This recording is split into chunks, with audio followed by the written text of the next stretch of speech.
Yep. Well, hopefully it'll work this time. Hopefully everything sounds the way it's supposed to. Somehow it got changed. Like I said, I'm working with a new software, so you guys be patient. You guys will have to be patient. Unfortunately, it's not like my other one where I could close the software and then reopen it and it continue with my stream. I might have been able to revive the stream, but I honestly, I don't know how. I'll have to try it one day at home in a private stream or something like that.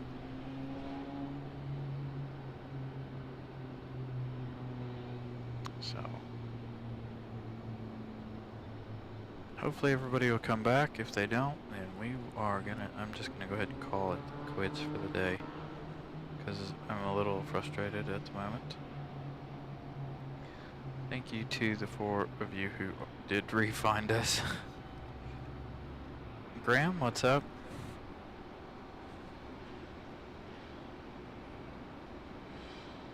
All we did was move. And it's causing a huge headache. But I couldn't stay down there anymore. We did miss Florida 1's arrival, among other things, so I just didn't want to stay at the other end.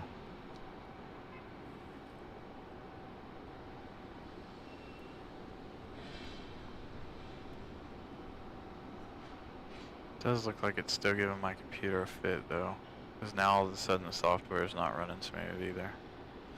So who knows. Anyway, apologies you guys. I'm not sure what the deal was there, but hopefully you guys can hear the ambient sound again. It selected the wrong audio input, unfortunately.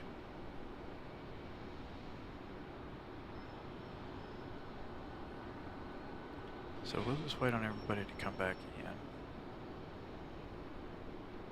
Good thing there's nothing going on. Alright.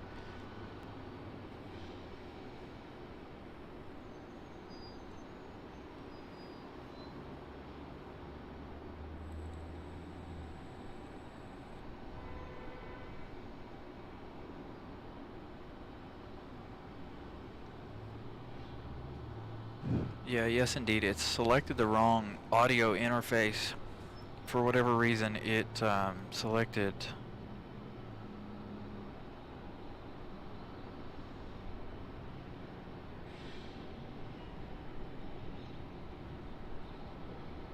oh boy, Tony.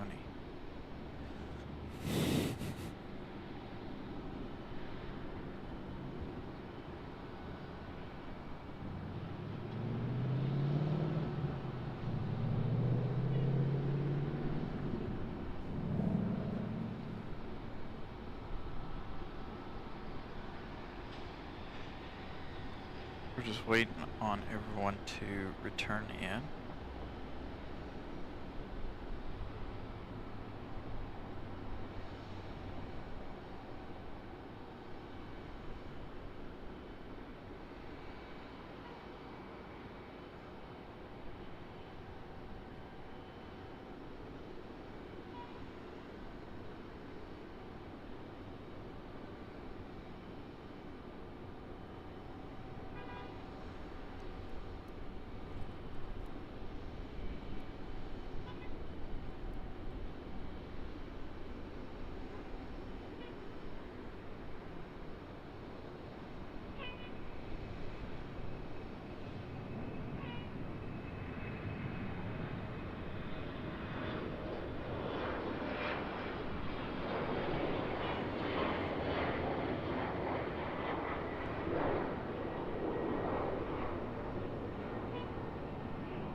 I'll get back with it in just a second.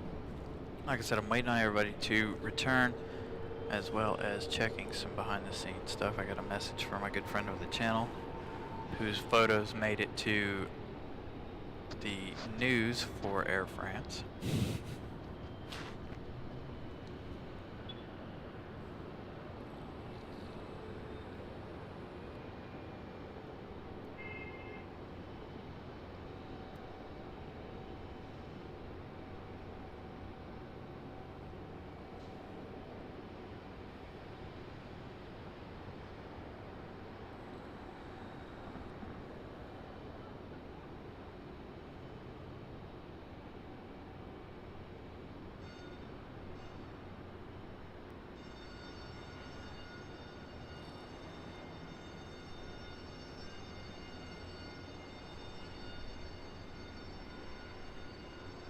Dude, this Air Canada turnaround is insane.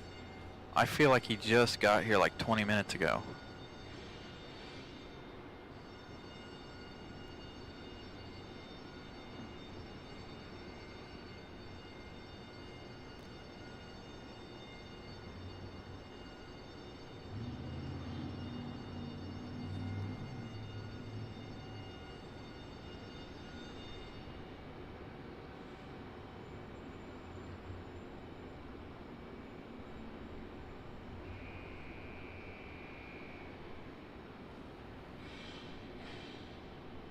They just have a power outage?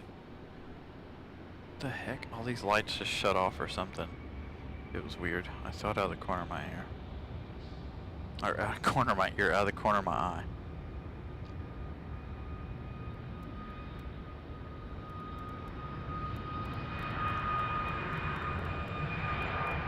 Looks like our lag is gone now finally as well. Maybe not. Still a little laggy. That's due to the ring road being full.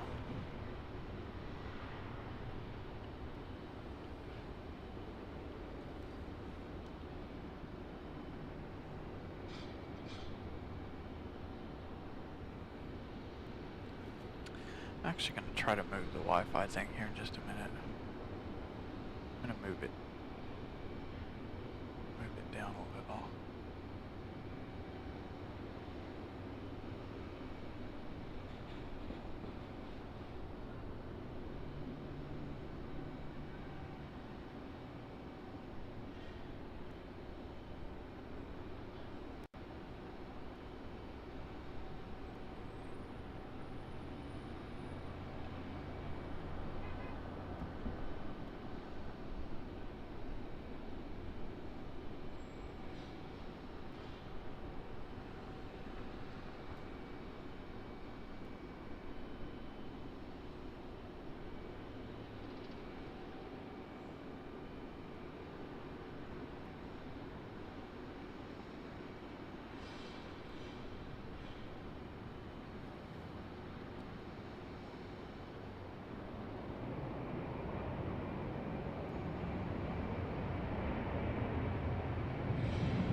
Got Air Canada getting ready to push back.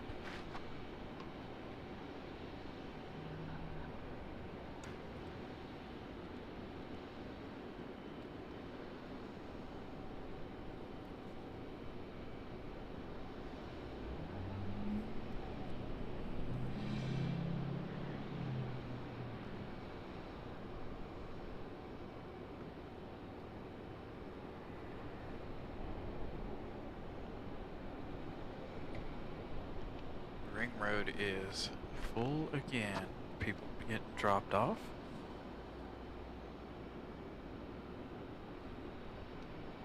That is more than likely the cause for our stutter issues today, now that we're at this end.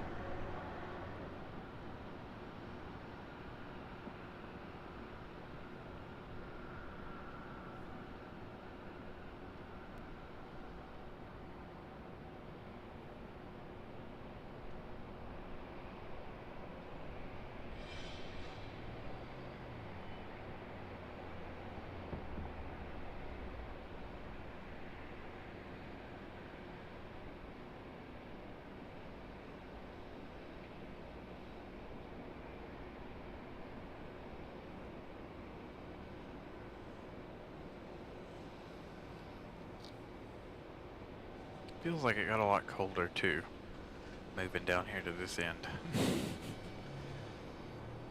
Maybe I should have stayed on the same floor, just moved to ends. Would have got me out of this breeze.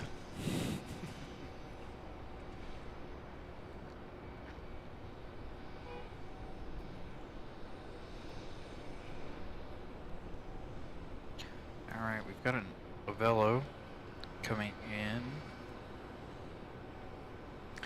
It's not going to give me any flight information, apparently. Come on, flight radar.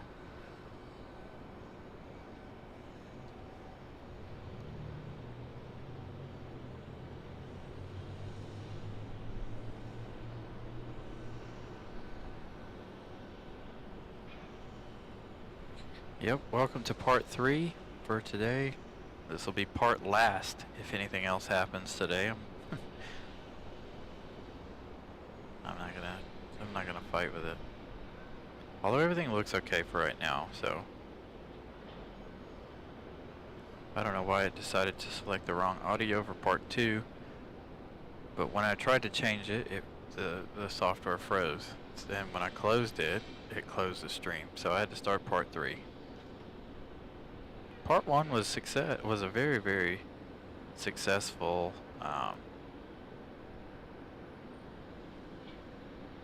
show.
Coming in from Manchester, England, yes.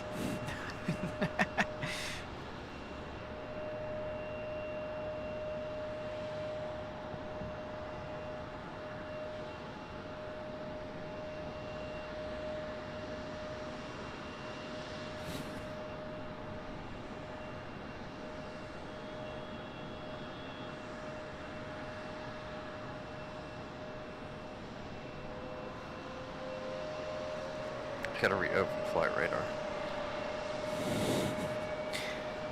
Alright, coming in from Manchester, 1 hour and 46 minutes of flight time for the 737-800. Arriving now.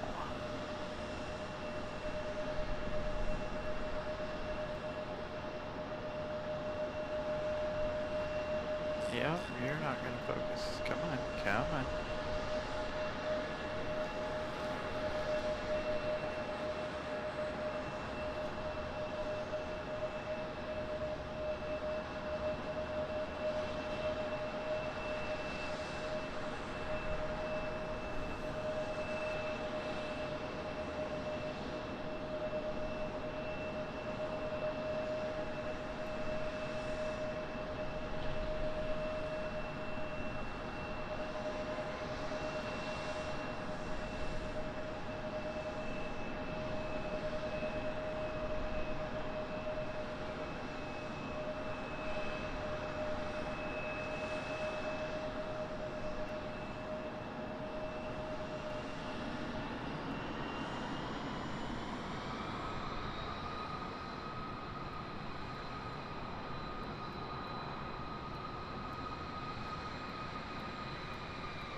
Nice 2-for-1 shot there.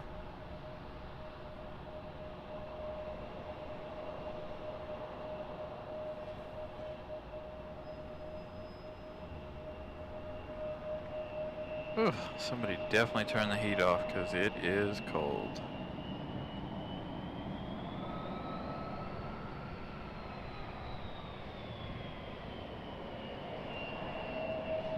I have to go get my gloves back out of the car.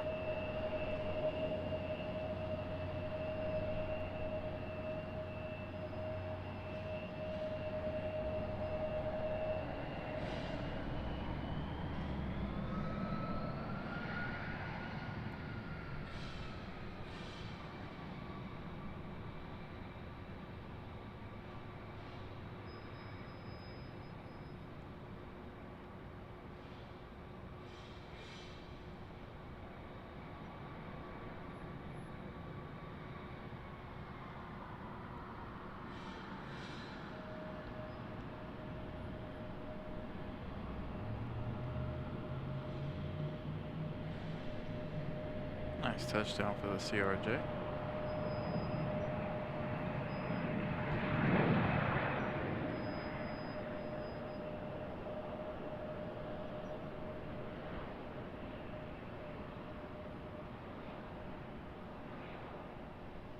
Oh, my hand slipped.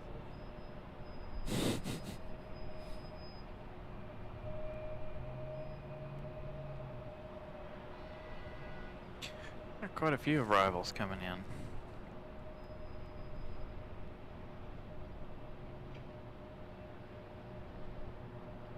Alright, I'm gonna let you guys hang with the tower for just a minute. I'm gonna go grab my gloves.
I won't be able to check flight radar because these gloves don't work with my phone.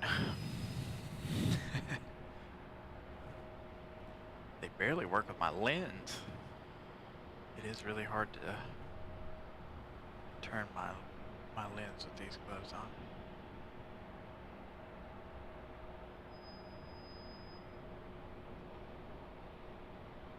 on. Oh, really? You have a friend that lives all the way over here in Raleigh? That's cool.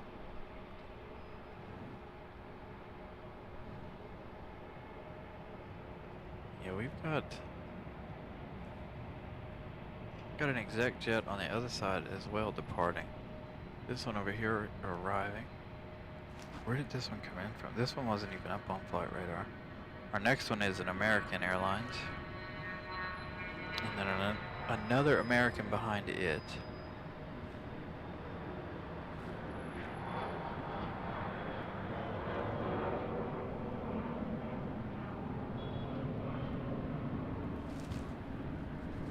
Gotta put my hood up too. The wind is blowing right on the back of my jacket.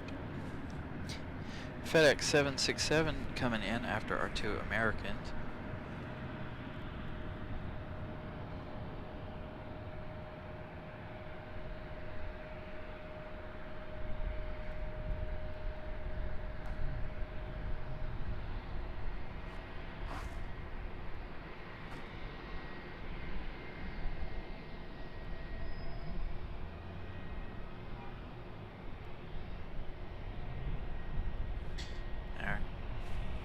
I'll show you guys the poll too that Air France took out while we're sitting here waiting on those arrivals. So you see here's number 1. So this pole here. So there used to be a pole right there before Friday. Why those 2 poles are there, nobody knows.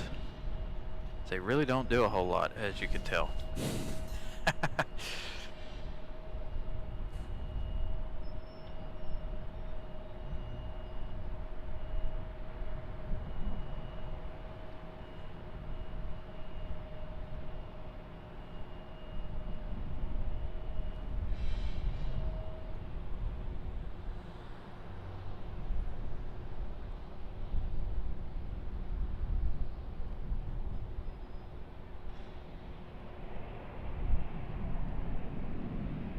So our butter emoji could be just a stick of butter. There you go. But we do need a butter emoji. Scott, if you're watching, the people have spoken. They would like turn and burn and butter.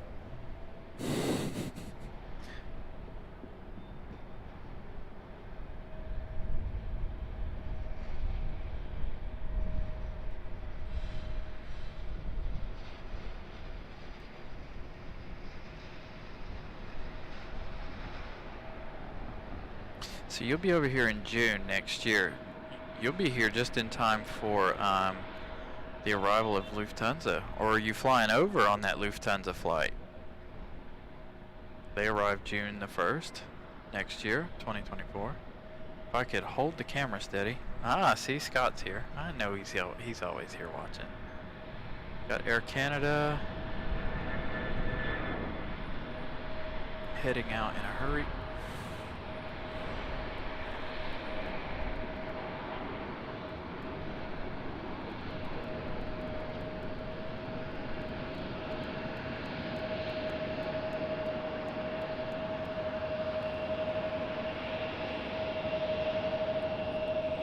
Also have that other American arrival.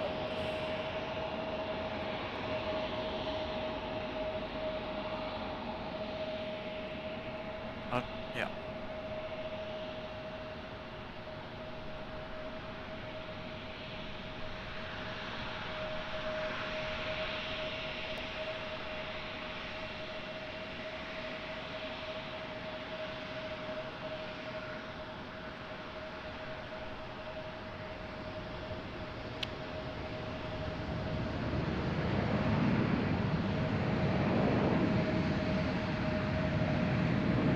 Yeah, we get July 1st is Aeromexico, and then June 1st is Lufthansa.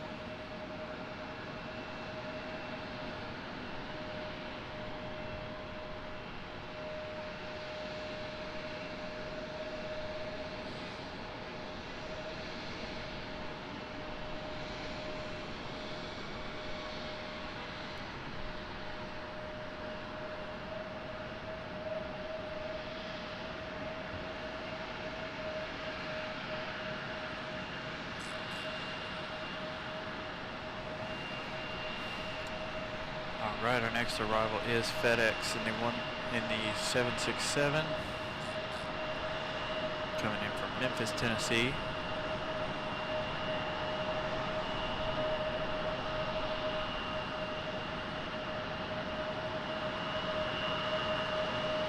Nice 2-for-1 shot again.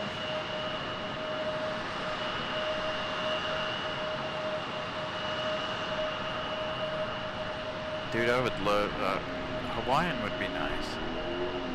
I don't know what kind of market they have for Hawaiian though.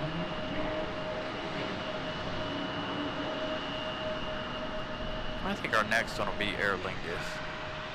If I had to guess, I think Aer Lingus would be next. I could be wrong. I figured Aer Lingus would have been before Lufthansa anyway, but...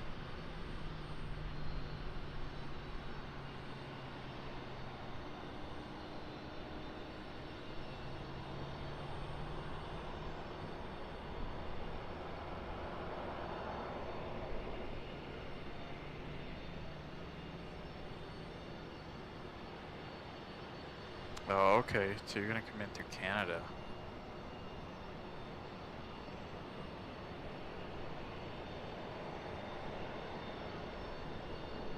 Nice touchdown by the 767 FedEx.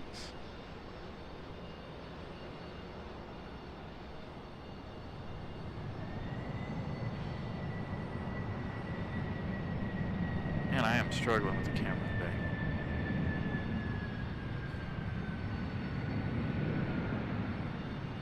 Right, British Airways, Virgin. Especially since the American Airlines flight from here to London is always full. Hey, where you going? Hey, hey! You're going a little long there, dude. You're not going completely long, but you are going long.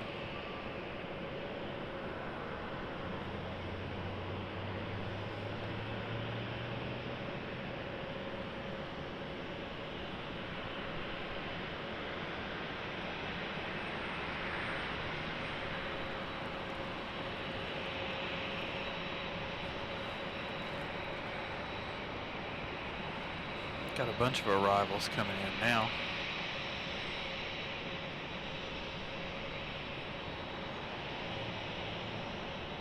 Stick with FedEx for just one more moment, and then we're going to go back out to the runway. As we have.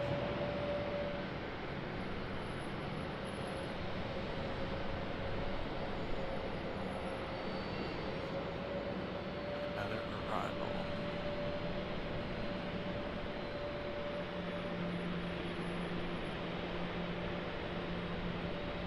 Frontier's getting a move on. Heading out to the runway.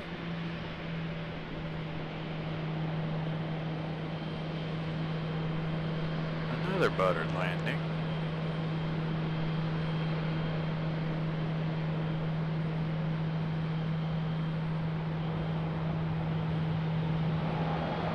Yeah, he definitely wasn't hard on the reverse, that's for sure.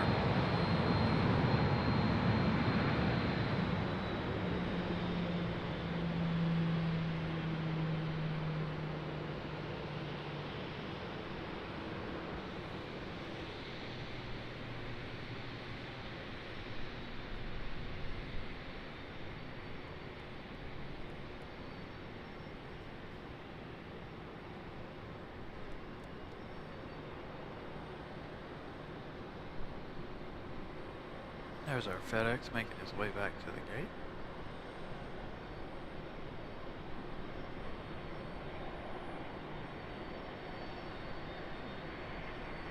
You know, CMOS, it's funny you say that, because one day I was waiting on something to come in, and I was out here doing our show, and sure enough, one of my packages was on board one of the flights we were watching.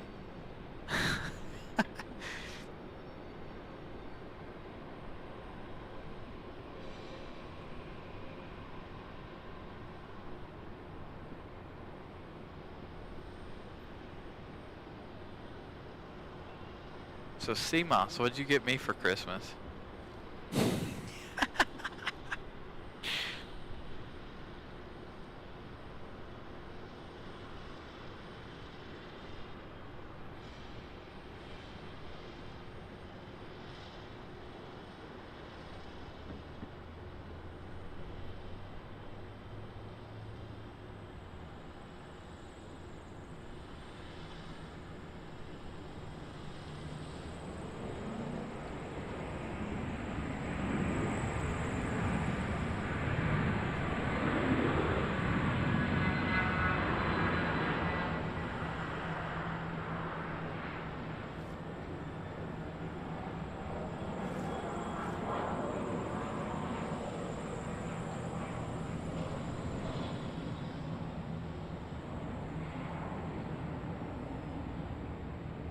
I think this one right here, this one and Birdbeak need, no, maybe not. I was gonna say maybe this one and Birdbeak need to switch noses.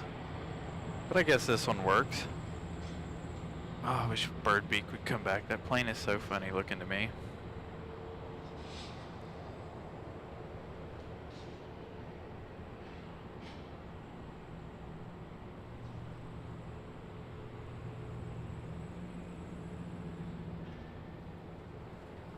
Need to make a quick adjustment. Hold on.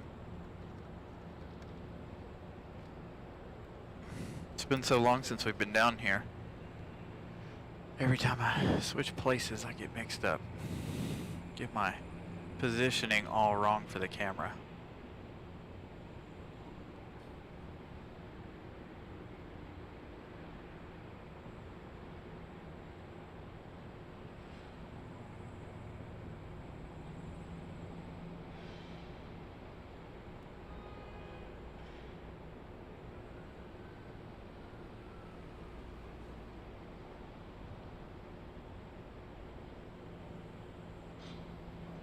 I don't know why. Does that look alright to you guys? That looks like really noisy to me.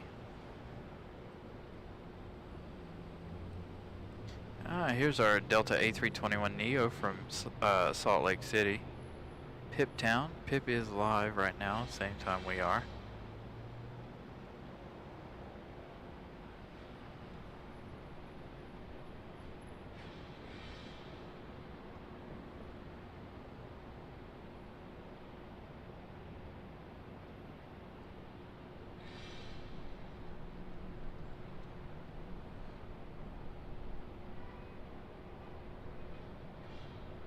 Nice touchdown.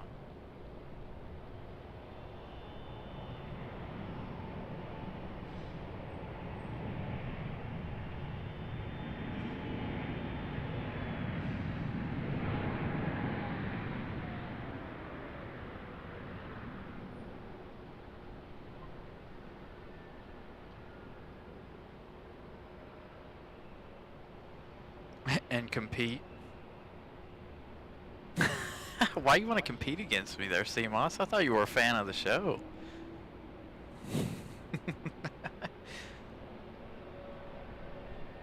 Our one and only Delta A321neo.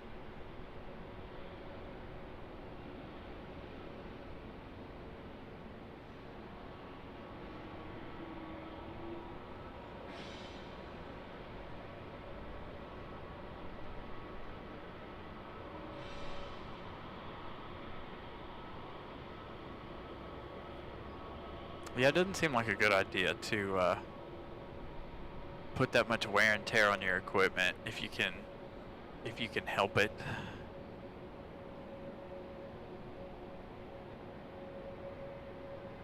All right, Frontier is heading out.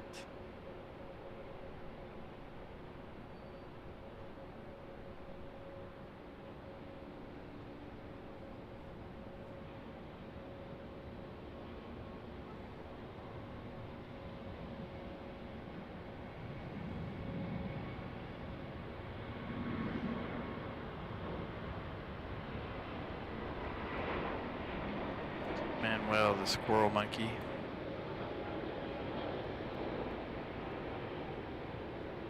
Looks like we might get a little bit of a good sunset this evening. Really hadn't paid much attention to it because I was worried that we wouldn't. Alright, we got another arrival already.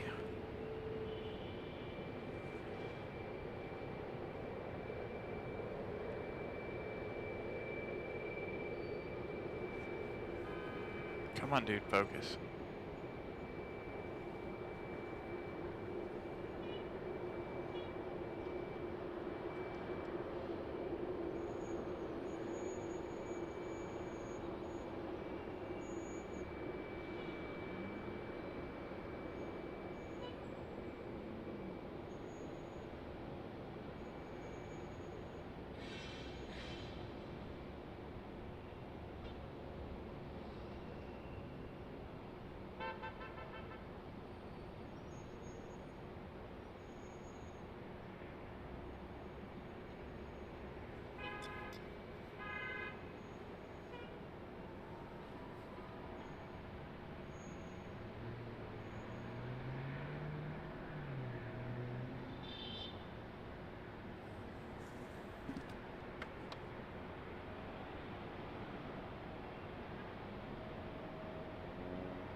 Molly, I thought you were a little irritated with Kenneth. Go back and read your last message there, Molly. I was like, wait, what? Thought, what did he do to Molly? Oh my goodness.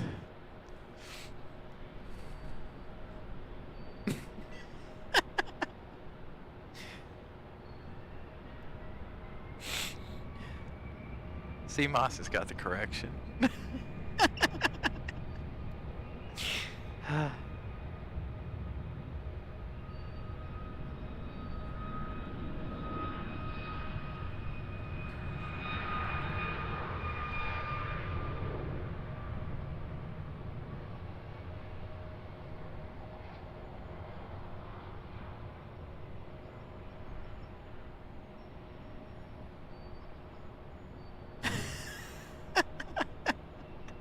It's okay, Molly. I promise.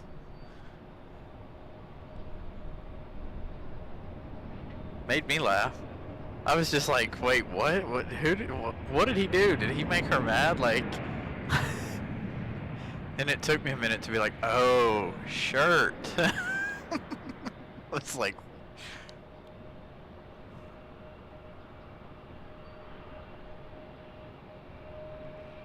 hey, at least it's not a B in the middle of everything. Whenever I text on my phone, instead of hitting the space bar, I hit the B. So you'll see a bunch of my stuff. Drives me nuts.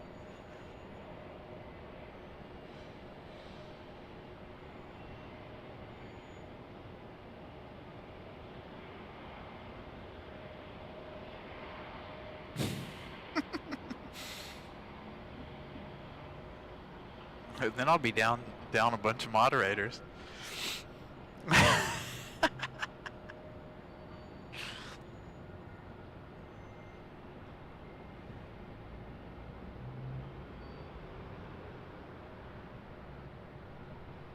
Well, she can't ban me. I'm the owner and operator of this here show. I gotta make some changes. Something looks like... This looks like crap for some reason. Give me 1 second.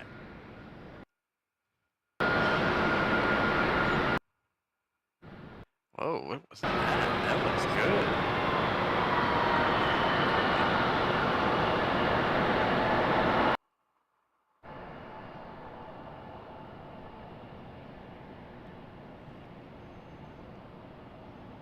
I hate shooting this way because it makes everything less sharp. It takes away so much of the sharpness whenever I shoot in auto at night. But for some reason it didn't look very good. Still doesn't look good to me.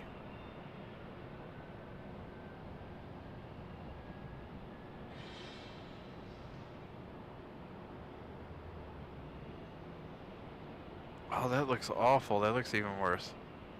Alright, pretty colors again. I gotta take my gloves off every time I want to do this.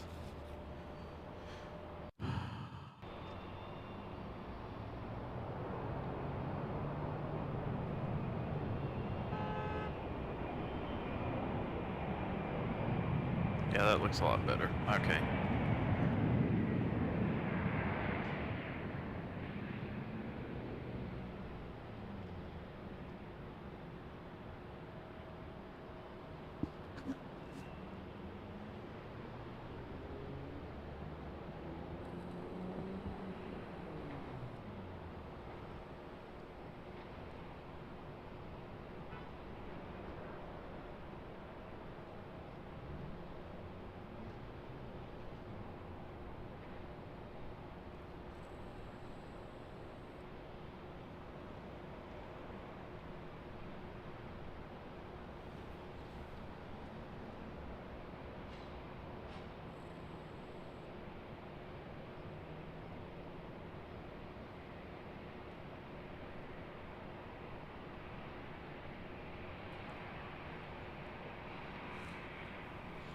Now I gotta put my glove back on.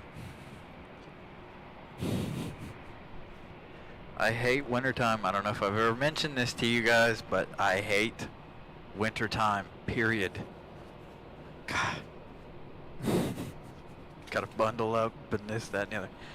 According to my computer, it's 49 degrees, but I believe it not.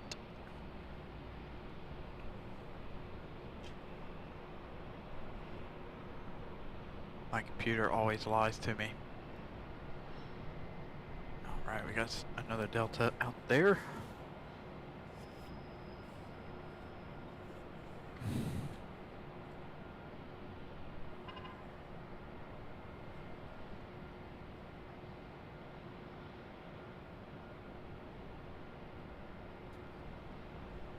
What, did I hate wintertime? Ugh. You guys can keep it. I hate it so much. I mean, I like the snow and I like this, that, and the other, but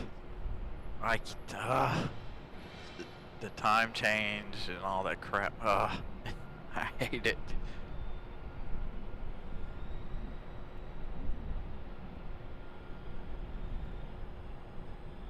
Exactly. Being cold is painful. I'd rather be sweating myself to death than freezing to death. Freezing is cold. This is true. There are no thunderstorms, and I do enjoy a good thunderstorm.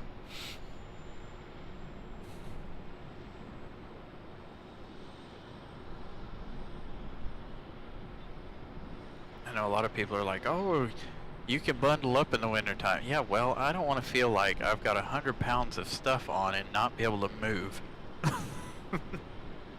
That doesn't make life easy when you're operating a camera.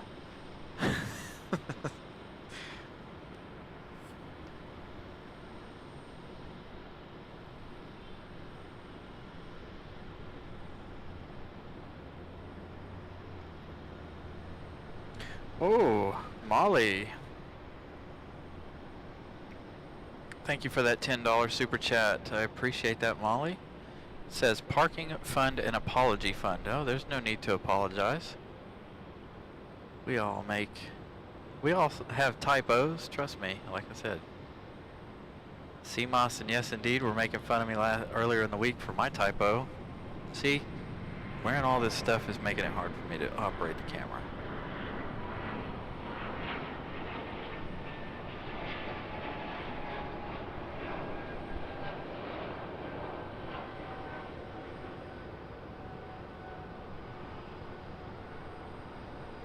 No, it isn't. Graham, trust me, I know. I get cabin fever really, really easily in the wintertime because I work from about 7 a.m. until 5 p.m. So it's dark when I go in, dark when I leave. So the only 2 days of the week that I actually get sunshine is Saturday and Sunday. Yes, indeed, gifted 1 membership. Will it go to CMOS? Jason Hopkins was gifted the membership. Congratulations, Jason. CMOS, I'm telling you, you have some sort of age restriction on your thing. You're not allowed to receive them. I still have I still have yet to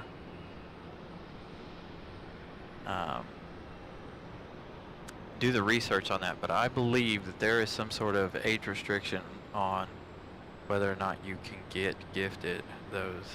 I don't know. If somebody has time to Google that for CMOS.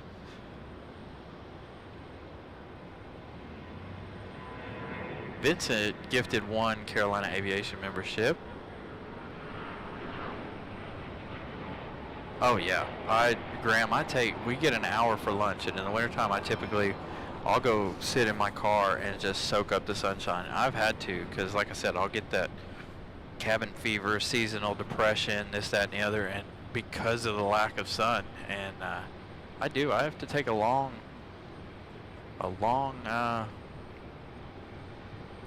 lunch and sit out in the sun. Delta 1441 was gifted by Vincent's membership. Welcome to the memberships, Delta 1441. I'm telling you, see, it's an age restriction.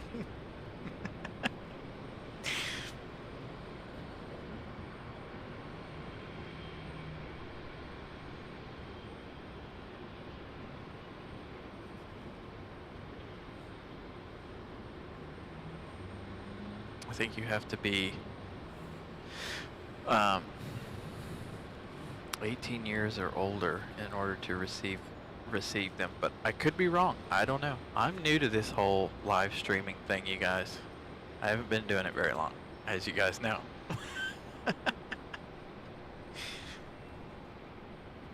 I'm just now learning how YouTube works myself.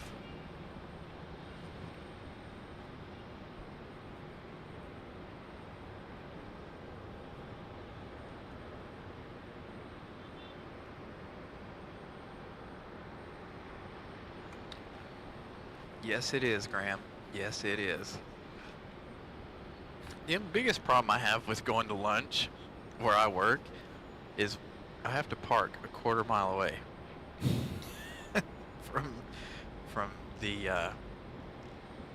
from the shop. So it's like, do I want to walk? Now, every once in a while I'll take a used car. If I'm working on a used car, I'll take a used car and go sit down and soak up the sun. I did that the other day. I did that Friday actually, and that's I was working on all of the stuff, this new software and stuff.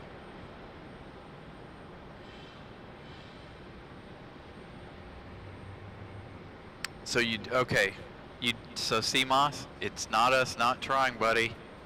Molly says you do have to be 18 years or older to receive memberships. That doesn't mean we still can't keep trying to give CMOS, you know, memberships now.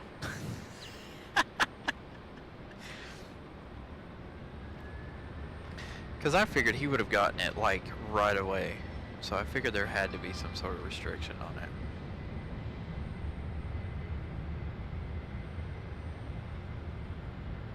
You might, I don't know if you can even buy one, CMOS. You might be able to, but I don't know. You might have to do it from a parent's YouTube.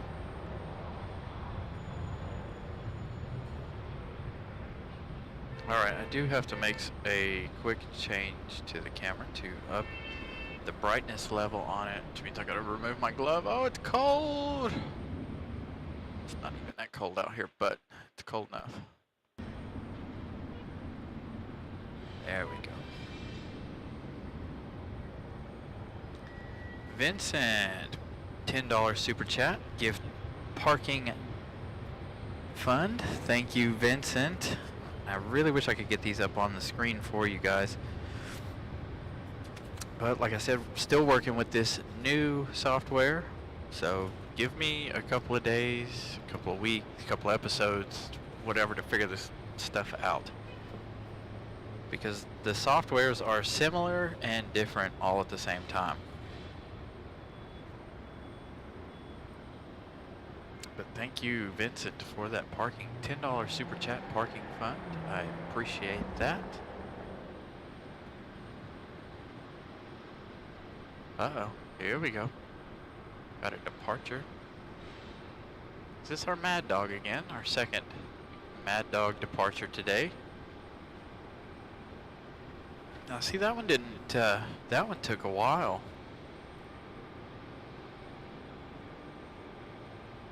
Well, you're very welcome, Vincent. I'm glad you guys enjoy what we do. My Thanksgiving was good, Kyle. How about yours? We were here doing the show on Thursday. We did find that we are not allowed to do and not because of anybody, but doing the show from the observation deck is no good because of the avionics from the aircraft. Just like when we were in DC and we had problems with it before, it won't work that close to the airport, or that close to the runway. The avionics mess with the service.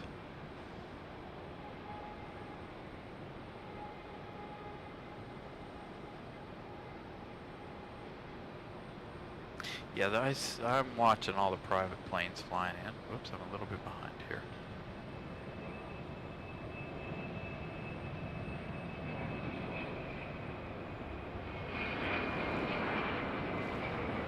Still behind.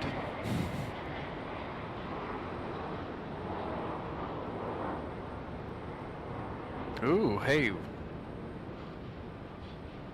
Whoop, I gotta take my glove off again so you guys can, so I can make a quick adjustment. Wearing gloves is for the birds. There you guys go, a little bit of sunset action. I didn't think we would be able to pull off anything for the sunset this evening. Boy, there are a bunch of them. I count 1, 2, 3, 4 off in the distance.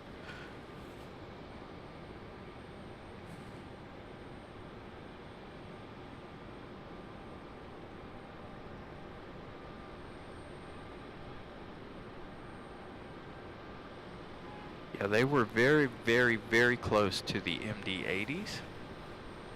I think it was one of those designs that transferred over when Boeing bought the McDonnell Douglas.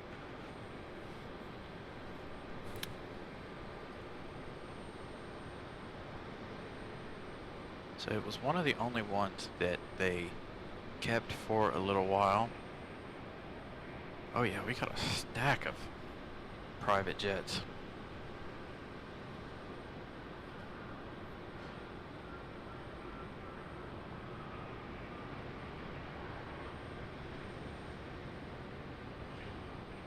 Got those two in the back converging together to getting in line. There's another one out there somewhere, a little further off, I believe.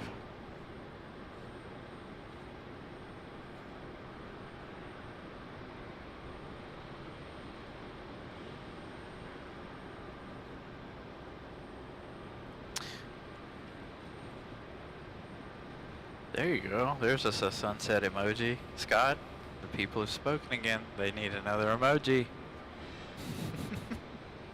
Not sure how many emojis were actually allowed. And I do need to check my email again.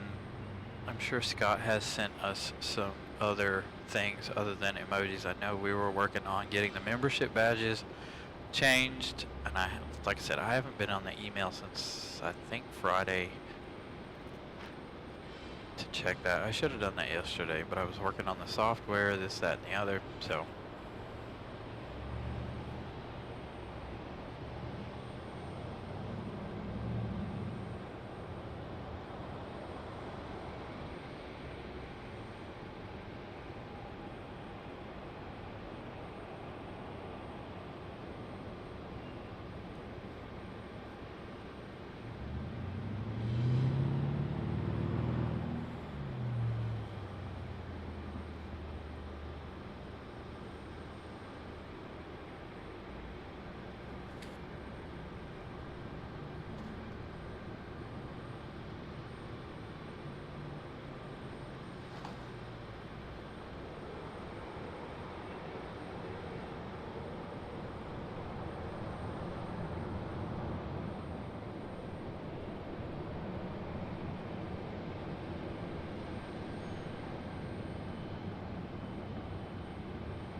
Graham, I would 100% recommend that.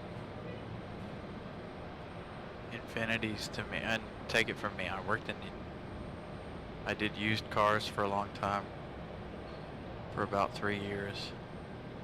And when you're talking from a quality standpoint, and this is not because I work at Lexus, but because I've dealt with almost every other manufacturer,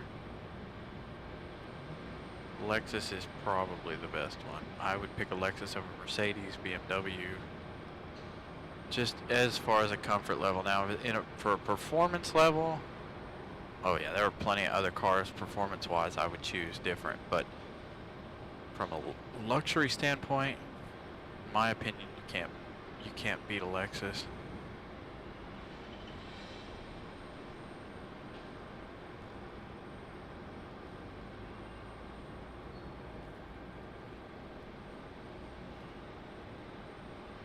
Yeah, I can't afford either one either. And I work for Lexus.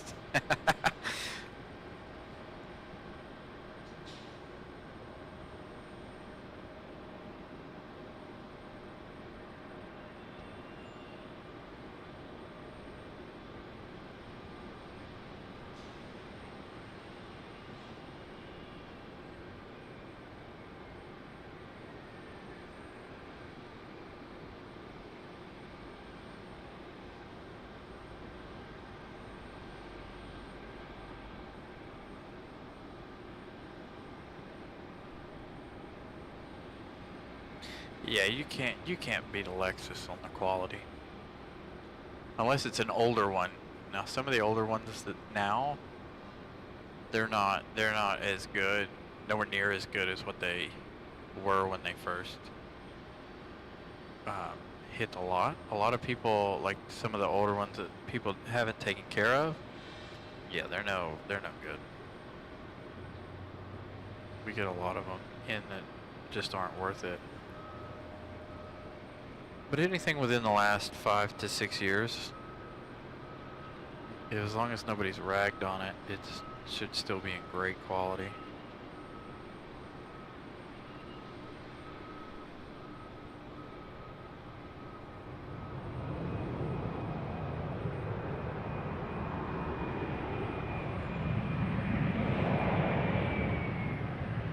Acura is another good one. The quality of an Acura is decent, especially to its counterpart. But Nissan and Infiniti of late, just to me, I haven't been in any of the newest Infinitis, but of late, you know, they just don't seem to have the quality that they used to back in the day. And I don't know if that's from them being owned by Citroën, which is a French company. I don't know how many of you guys know that, but or Renault, not Citroën. Yeah, they're owned by Renault, which is a French company, auto manufacturer.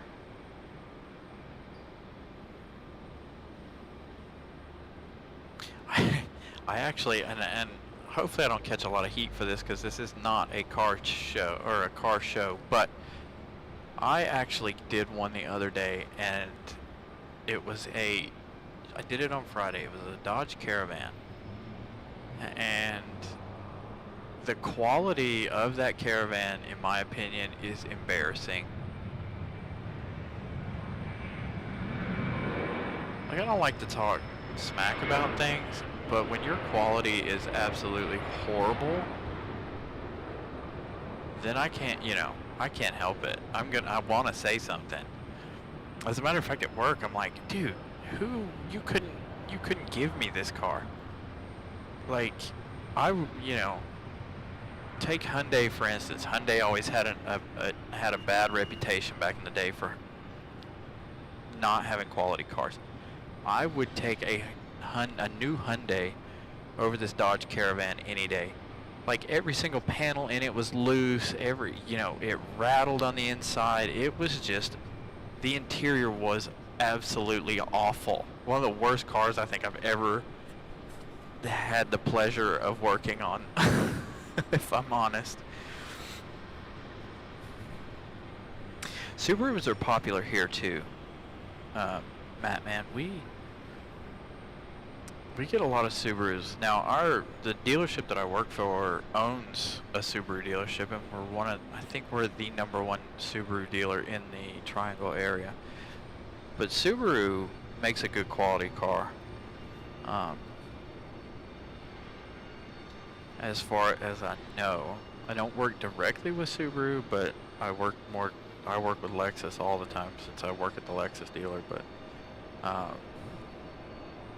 Infiniti, I believe they do have trouble getting parts, and Again, that could be because they're French. I don't know. Well, they're now French. But there, when we were having issues before, you know, with the pandemic and all this, the chip shortage and all that, we were having a lot of problems with those. Getting parts for whatever, and then the pandemic happened itself, and then, you know, we were getting a lot of parts that we couldn't get a hold of right away, and this, that, and the other. But right now, I think the car market's settled down. I don't think you're going to be able to buy a car for too much longer, because a lot of people are flipping upside down on their loans. I've been watching a lot of YouTube stuff, being that I do work in the car industry, and a lot of dealerships are going to have a lot of cars that they cannot sell. Yeah, they do. They sell cheap, and they have absolutely no quality. Like, that Caravan is probably the worst car I've seen in years.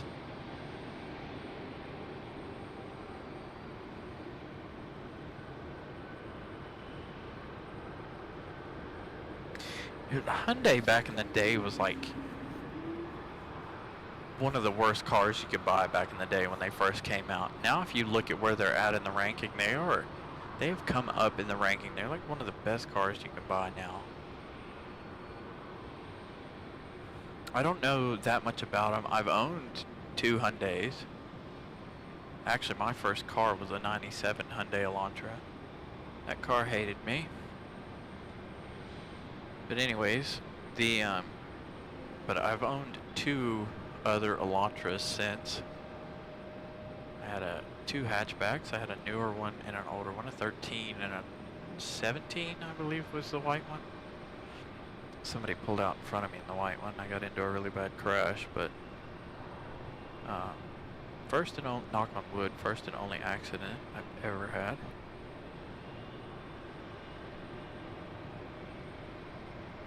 But cars are definitely not made the same as they were back in the day, period.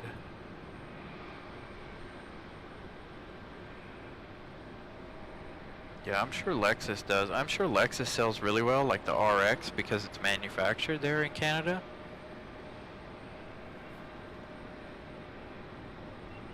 I'm not sure if our new TX is manufactured in Canada. I haven't had the opportunity to really look at the new TX. Oh yeah.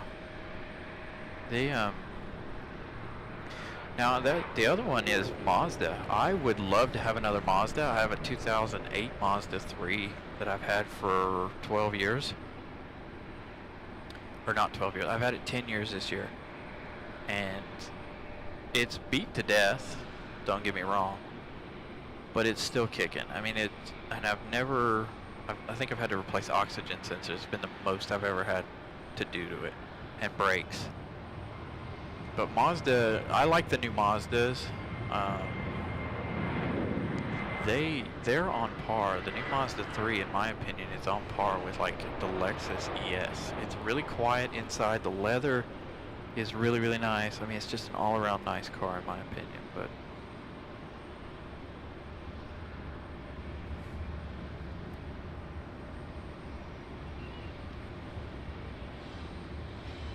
got a Velo departing over here, and I'm not going to be able to get it because he's already gone.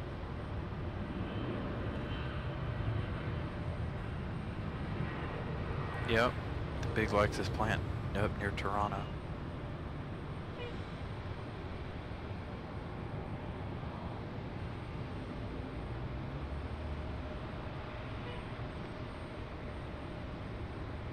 Yep, that means a driver in distress.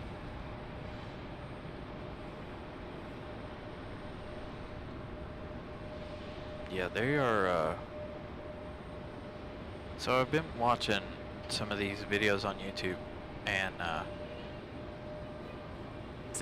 they're gonna have a huge problem selling cars coming up, because banks are not going to give car loans, because everybody that bought cars within the last 2 years is trying to give those vehicles back, from what I understand, due to the fact of the ridiculous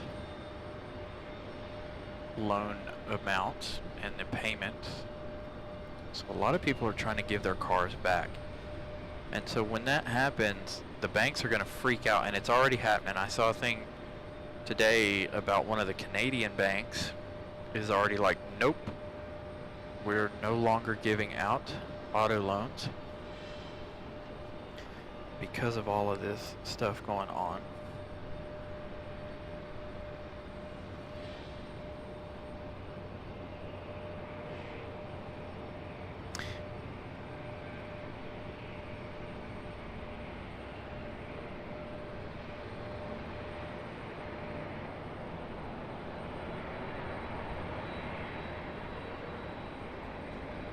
Yeah, I'm not anti-American cars, depending on what they are, but I will say American cars, just from my experience and all my years working with all different types of cars, the quality of an American car is subpar. I hate to say that, and I hate to be, you know, bring down the American car market, but it is very subpar. It just, they're I don't know how to describe it. When you have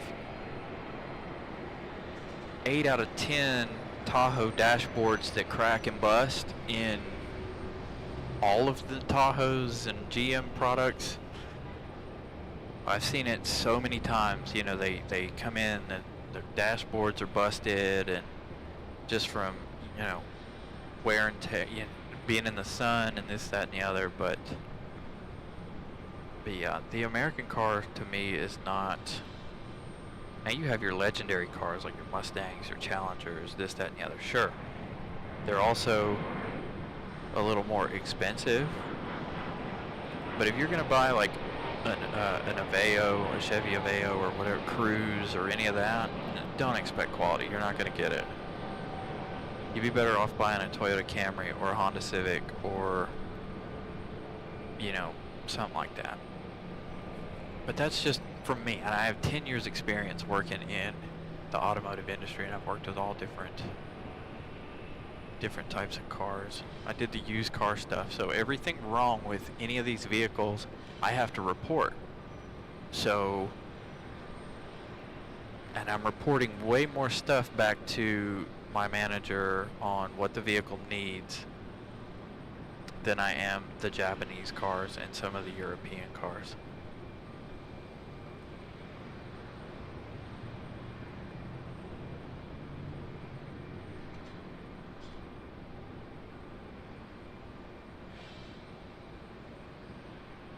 There's Alaska Airlines.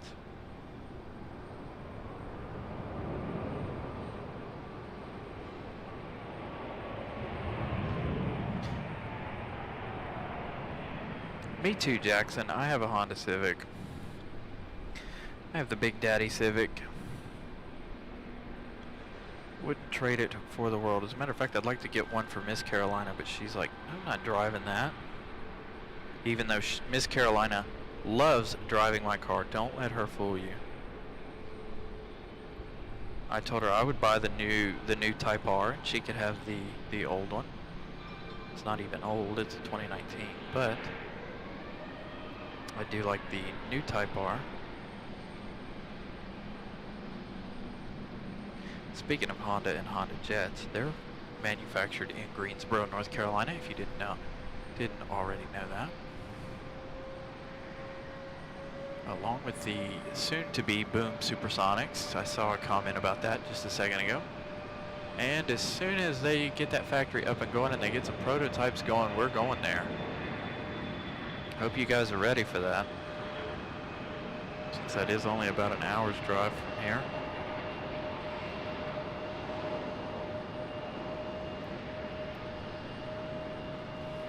I do love the Accords. The new Accords, I did that short stint at Honda, and I like their CRVs.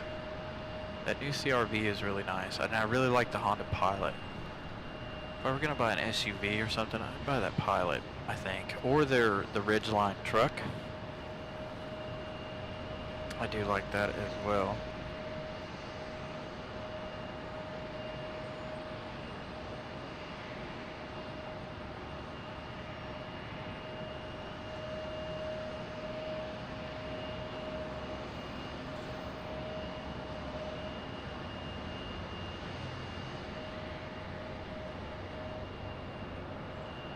Do they really? I didn't know they had a Honda Jet simulator.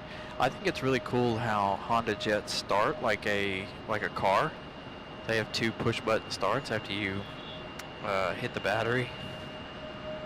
Get the battery and avionics turned on in order to start the jet engine to have a two start button push system.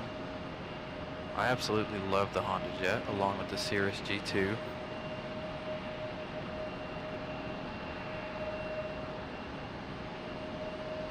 Image Seeker, good evening, how are you?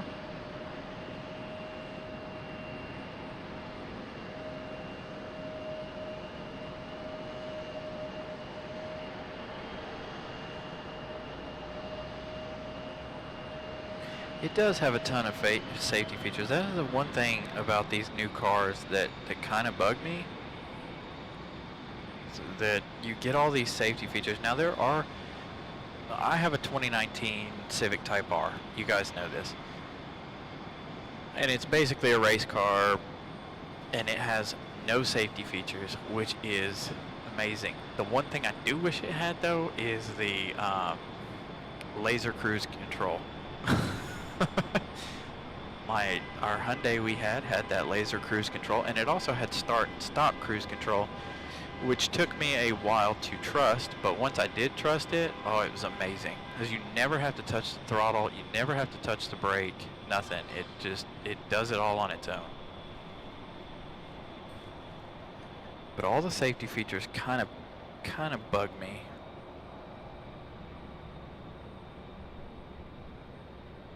Some of our Lexus, I've had the poop scared out of me with some of our Lexus. I'm backing up, watching the screen, know I've got plenty of room, and then all of a sudden it slams on the brakes like I'm gonna hit the car behind me, and I'm like, dude, I wasn't even close. My heart's like racing. I'm like, did I hit it?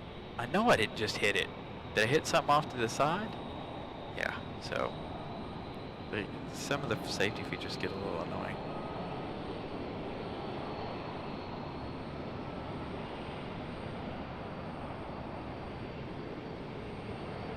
Really? No tolerance for that? That's not cool. Doesn't surprise me though. There are several airports out there that don't have tolerance for that.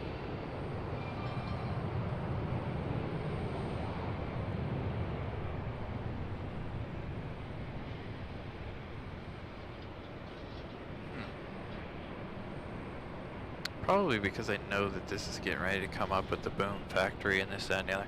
It also could be because of the fact that the Honda factory is there, but I don't know.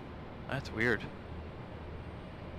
So GSO is off our list if we ever decided to go to GSO.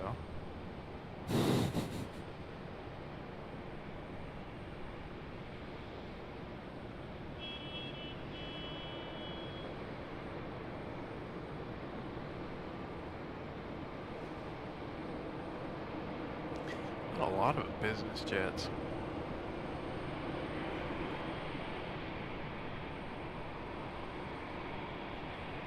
Kind of a departure about to happen now. Over here.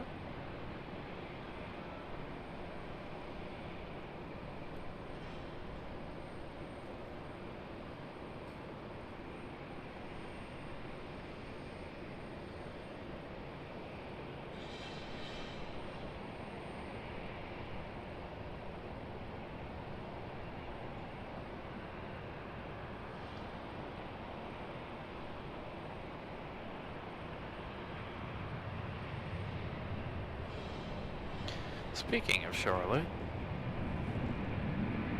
their flight deck. I think we're going to go to Charlotte at the beginning of the year.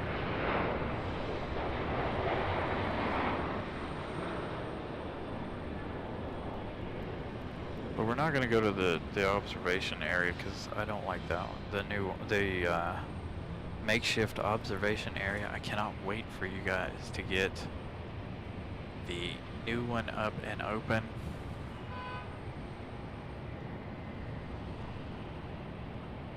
Definitely go to Charlotte for the new observation area.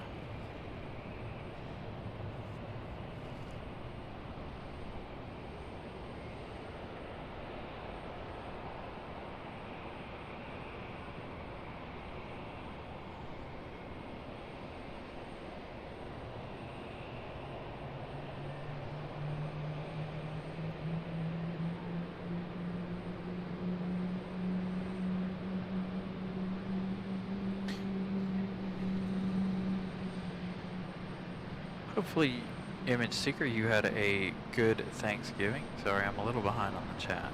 I'm like traveling up and down the chat. I know we had a good Thanksgiving. We were here for a little while and we went home and ate a wonderful Thanksgiving dinner.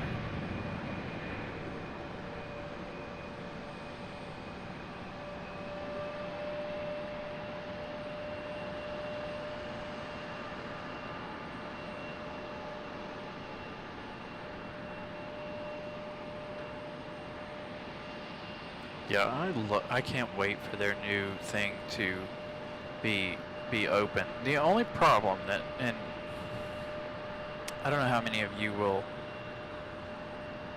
fight back on this one either, but the only, and I've said it before on the show too, the only problem I have with Charlotte is the fact that it's 98% American Airlines. The last few times I've gone to Charlotte, I've caught one Spirit, one Amazon, and then the rest was American. So it's like, I'm hesitant to do a show because there's not variety. I know a lot of people, a lot of you guys watch from Charlotte, and I appreciate that, and I want to go to Charlotte for the busyness. I don't necessarily want to go for all the American Airlines.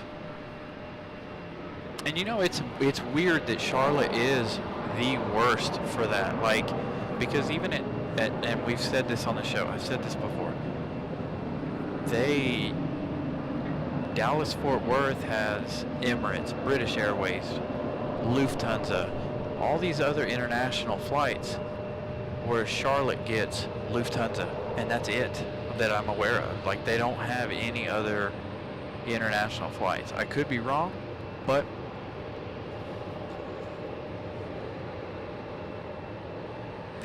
and that's what I like about DCA. Yes, or Washington Dulles. Yes, it's a United hub, but when you hit the time right, you've got ITA, Air France, KLM, Korean, All Nippon, Air India, Etihad,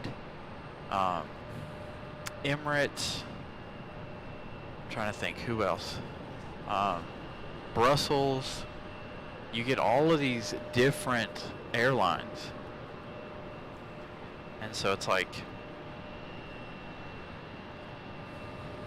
they do have a lot of military aircraft. I will give them that.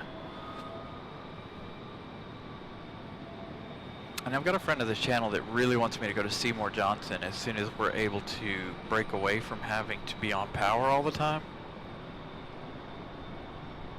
But I just have to make sure I can go down there and go on a good day. He said the service down there is really, really good.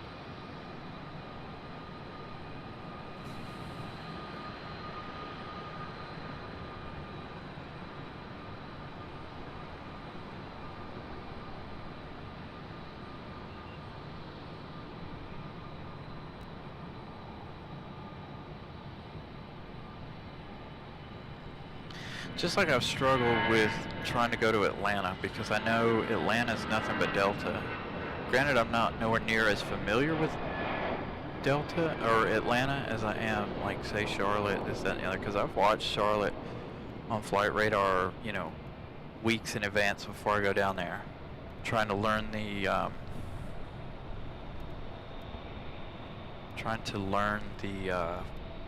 flights a little bit, watch when they're going to come in so I know when to be there, you know, what interesting stuff. And I do the same thing with Dulles. So that's why, you know, when we did our Dulles show, we started at a certain time because I knew exactly when all of our interesting stuff was coming in and departing. Now some of it is split up, like you have Emirates early in the morning, which kind of sucks, but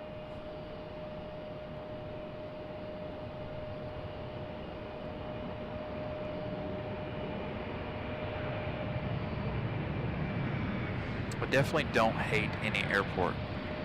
I just like variety. That's my thing. I would spot at Charlotte all day because I love the busyness. It's just the variety that kind of dampens my thoughts on it.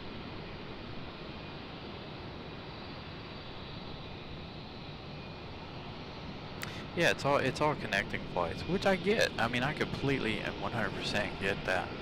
And I get, it is very, very, very busy. I mean, we have 10 flights a day from here to Charlotte. It's a 30-minute flight.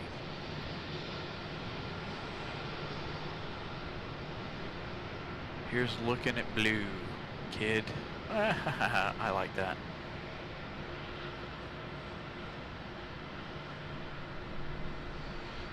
Yeah, that's one of the things that kind of keeps me away from Charlotte so much. Yeah, the spotting locations at Dulles, they're far from great. They're far from good. You get one, maybe two locations in Dulles.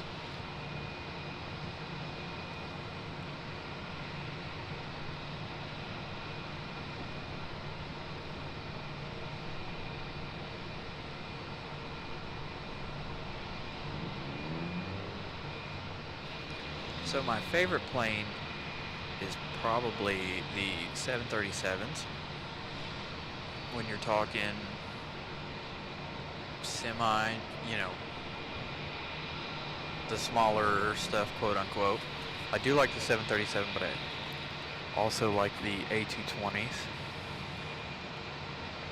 Favorite big plane, I would have to say, is either the A350 or the 777.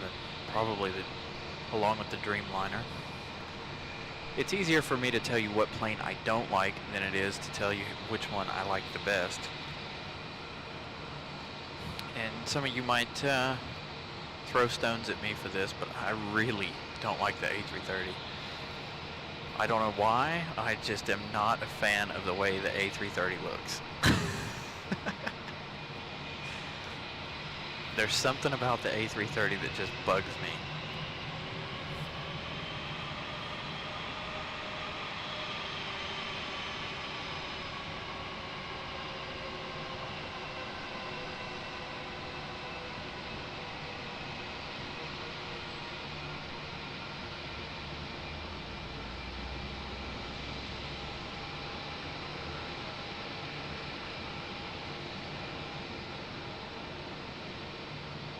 Thank you for that. Yes, indeed.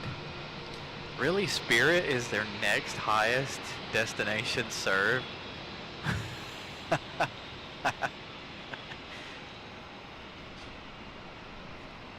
I like the A340s. The A340s are a unique looking plane. I like that. The A330 though, I don't know. There's something about the A330, it's not my favorite. But I do love an A350 though. I wish Lufthansa was bringing the A350 instead of the A330 next year, but I wish they'd bring the 747, but that'll never happen. Not here anyway.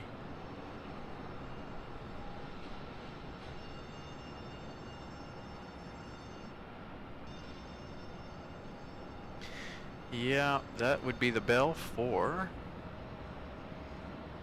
Here's looking at blue, kid. Right here. They're pushing it. They're getting the gate up to it. There is nobody else back here. Oh, they've got to reposition it. They moved it back.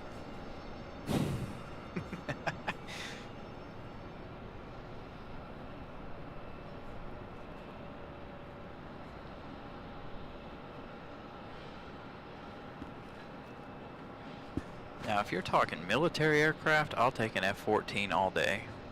Give me an F-14 Tomcat. I love that plane.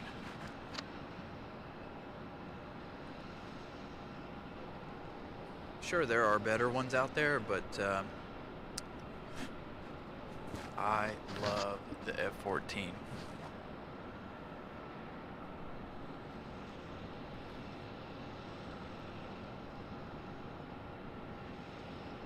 And if you want to talk about helicopters, I love the Chinooks as far as helicopters go. When you're talking military aircraft. Exactly. F-14 forever, baby. It might not be the best looking plane, but it is the most iconic looking military aircraft.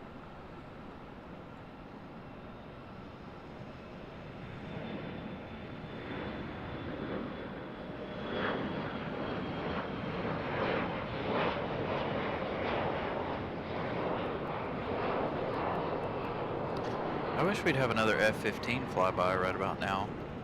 Throw some warmth my way.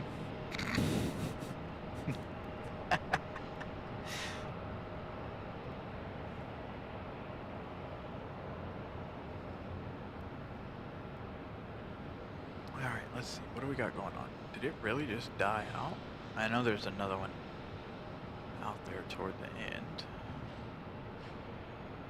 There are a couple out there actually waiting to depart. We do have American Airlines 777 arriving within this hour. Vincent, you need to come up here and check out all of our Apaches all day, every day, in and out, in and out.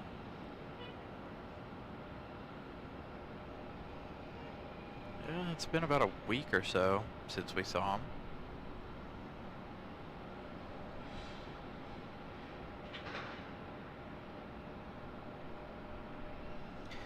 Yeah, we get the...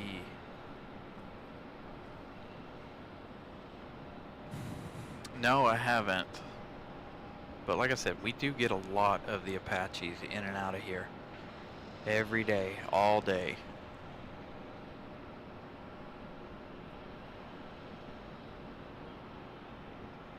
Is that a FedEx pushing back out there? What is that?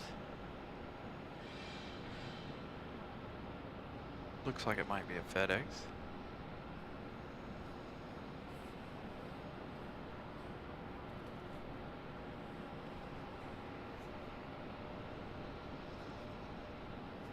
Oh, I can't use my phone.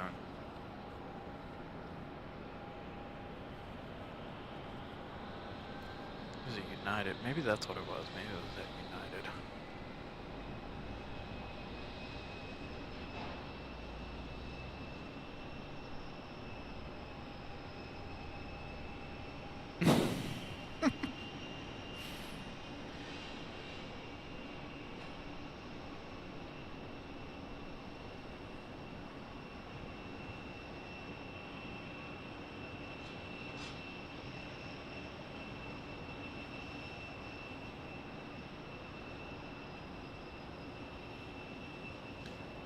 Yeah, I would love to see the Blue Angels air show. I missed the one down in Goldsboro earlier in the year, but we were, I think I was busy that day or something.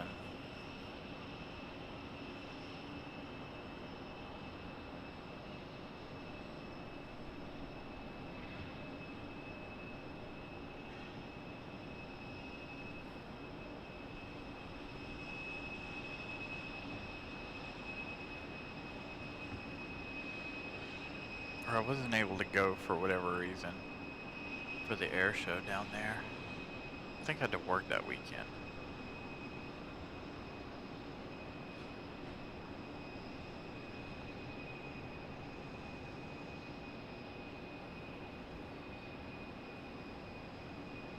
Ooh, Valor 3 minutes out. Perfect. Thank you. Yes, indeed.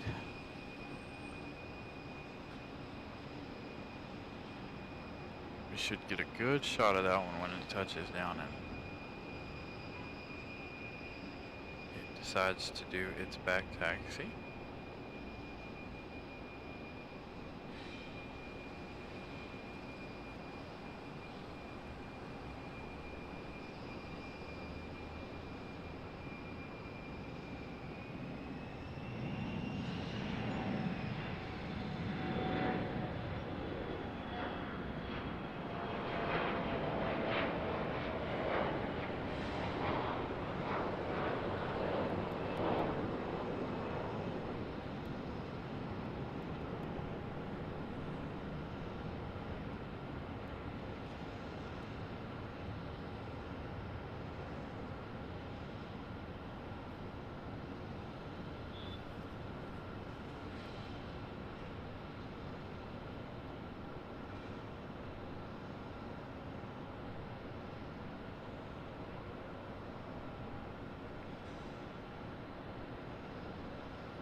adjustment back.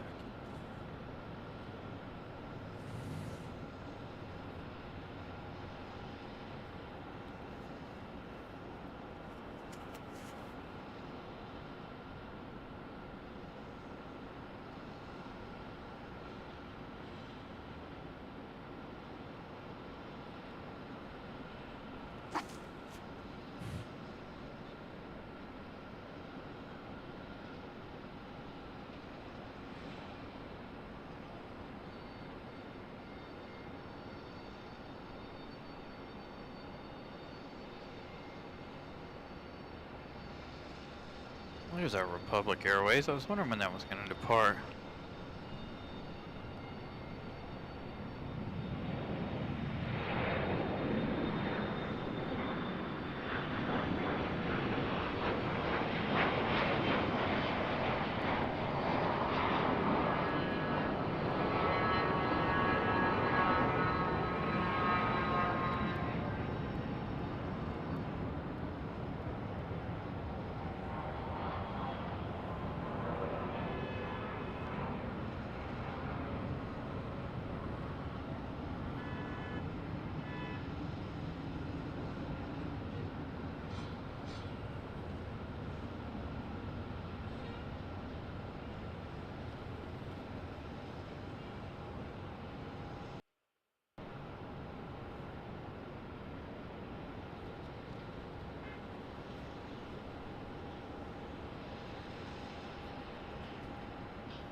Nice 2-for-1 shot there. Just a reminder, guys, if you guys have not yet hit that like button, please do so. We haven't been watching it or monitoring it as close as we were on our first episode today. I had kind of forgotten about it. If you have not yet subscribed, please do that. Please do so. Hit the notification bell so you know when we go live. We are currently trying to do this 3 days a week. I am going to make a change though. I want to give you guys more Air France shows. You guys are you guys have been asking about the Air France shows, so I want to try and make a change this week and bring you guys at least 2 Air France shows a week.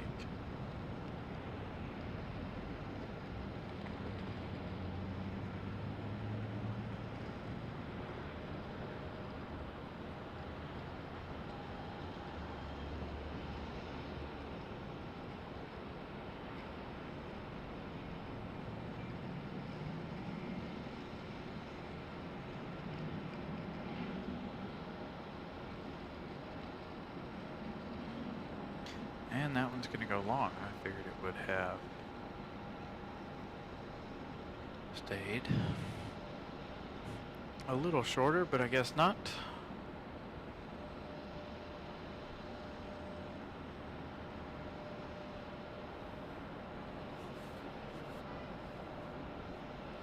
Alright, see you later. Do have American Airlines 173 arriving here shortly.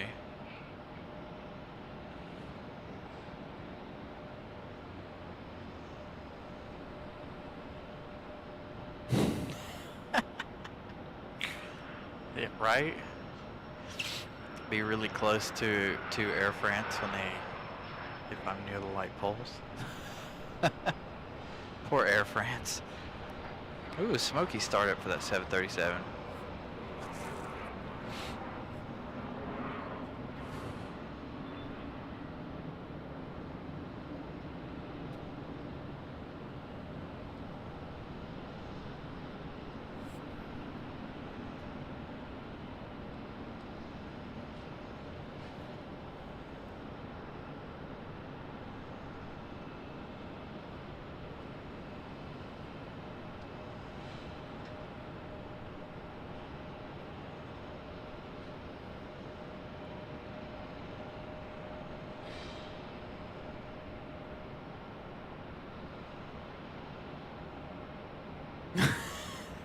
The nocturnal bird. I like that.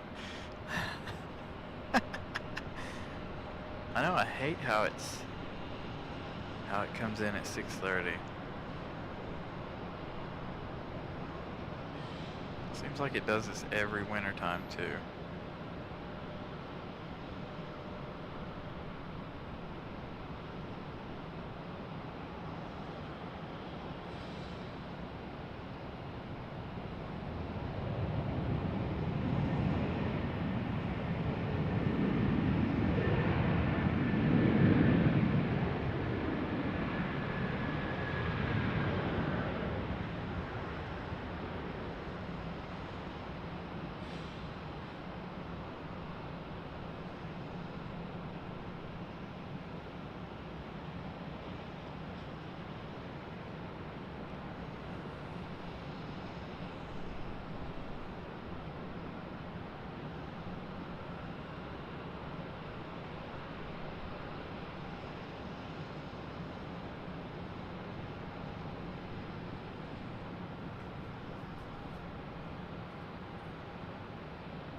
Got a couple of arrivals.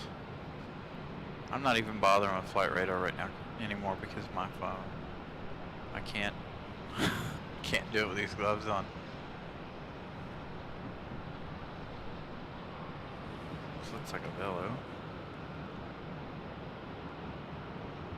No, who is that? A JetBlue. Got a JetBlue landing on this side.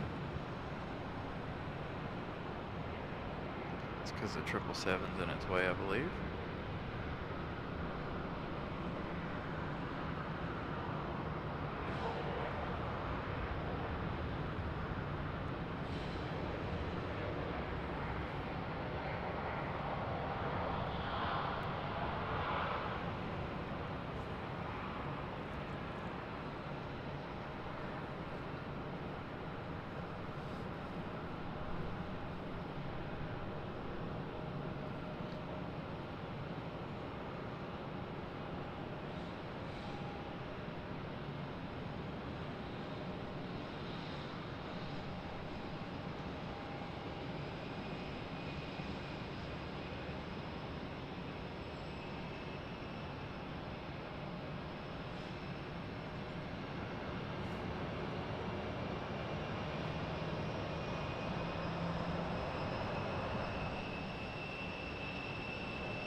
Oh, what a surprise. Medal of Honor is back here.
You're welcome on. Yes, sir, John, I am. What's up?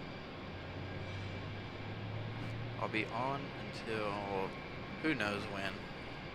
I did catch a second wind after our switching of positions. Had a little snack and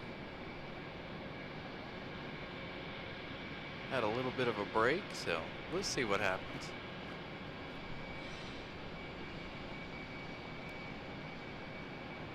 We'll see how long I am on for this evening. I was going to originally call it at 7, but I'll take a look at flight radar and see how busy it is. I was actually hoping today was a little bit busier than it's been, but being that everybody has to return home from the holiday.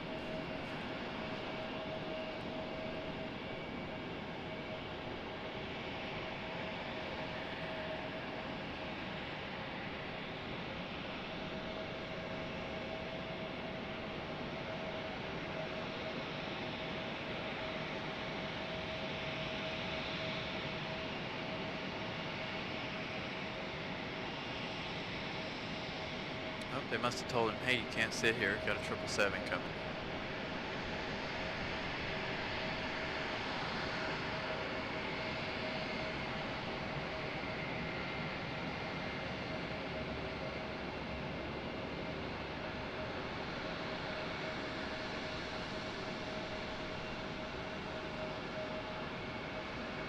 I'll take out that light pole. Somebody's already taken out the one next to it. Alright, speaking of 777s.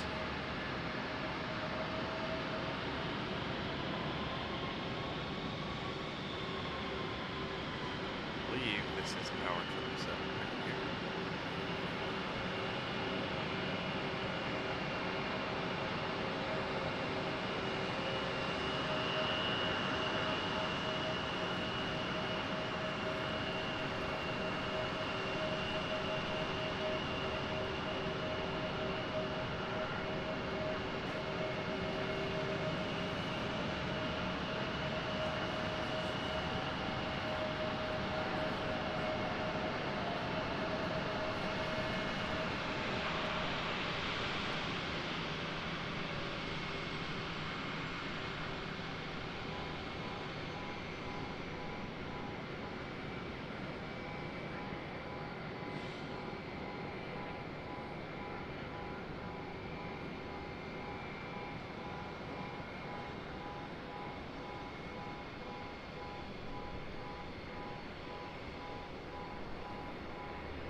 This is 777 number 2 for the day, 2 at 2.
Ooh, is that our 7.6? Is it next to touchdown? Of course it is. Right when we all want to see the 777. Alright, ultra rare UPS 767. I believe this is it. Yes, indeed, has informed me. I think. I'm hoping this is it.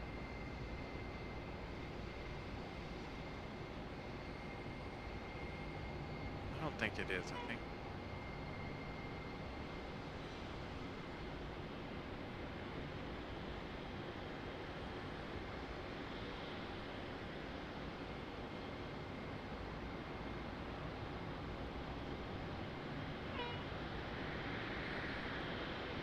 That's third. Okay.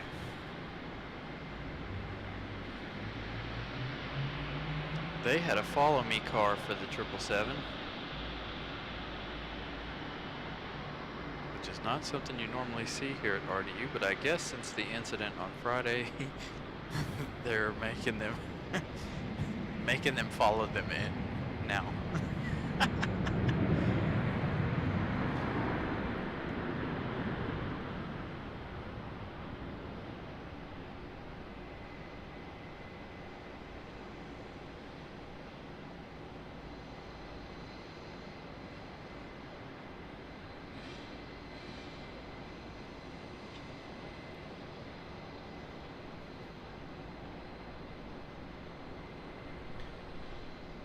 Several arrivals.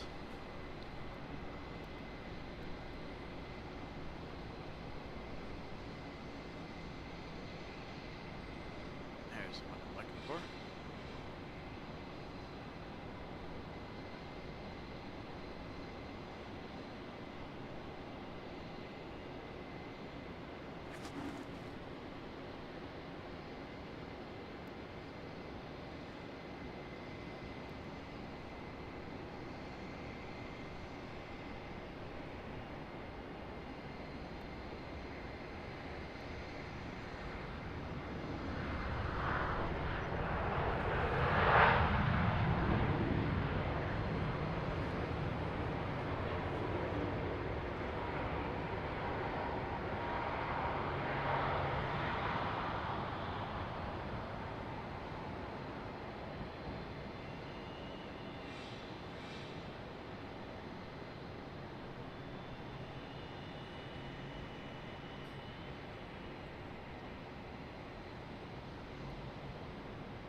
Yes, okay, so if you don't know, Air France hit one of the light poles here at RDU. That 787 Dreamliner, as there's the tail right there in the middle of your screen. The 787 Dreamliner took out one of the light poles over there and is still here. They were out inspecting it yesterday or earlier today. I'm not sure. Tony, a good friend of the channel who is normally here and in the chat, he actually got some of his photos published up on the news from that. He was taking pictures of them doing the inspection of the wing.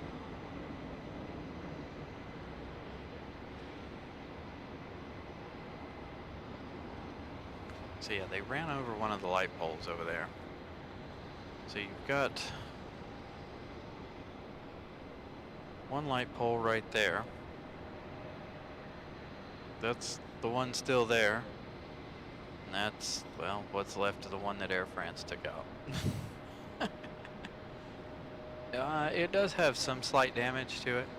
I don't think it's enough for them to not be able to fly it. They may replace some wing edge pieces. I'm not sure exactly how that works, but I'm sure it'll be back out of here by tomorrow afternoon, tomorrow evening.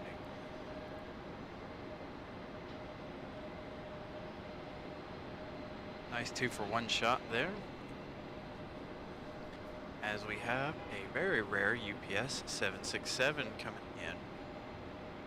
I say rare because we don't normally get that here at RDU. Normally it is the A300s.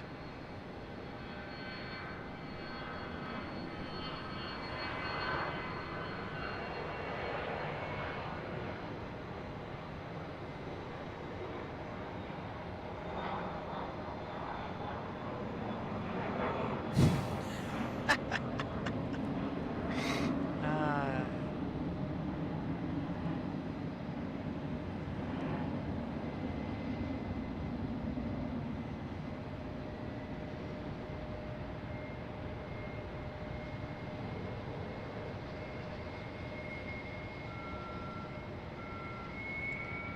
yeah, I don't know how deep in depth they went in checking it, but I'm sure they'll definitely check everything over before it is allowed to fly again.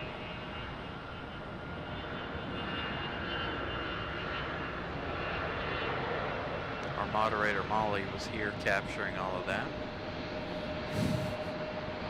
I wouldn't have known anything about it had it not been for her. Because I haven't had a phone. I still haven't even reopened my Facebook and stuff on my phone yet in order to get on the Facebook page.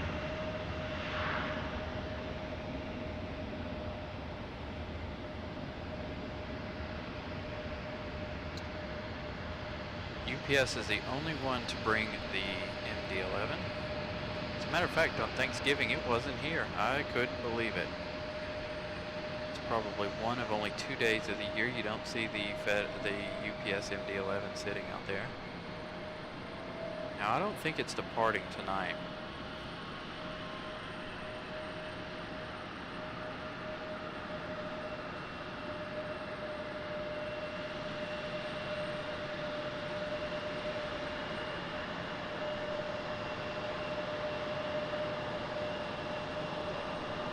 Is it raining?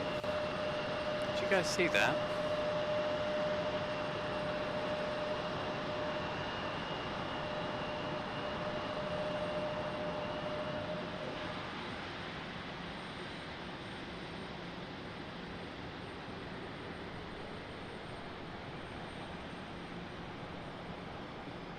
I don't think it's raining. Don't tell me it's raining.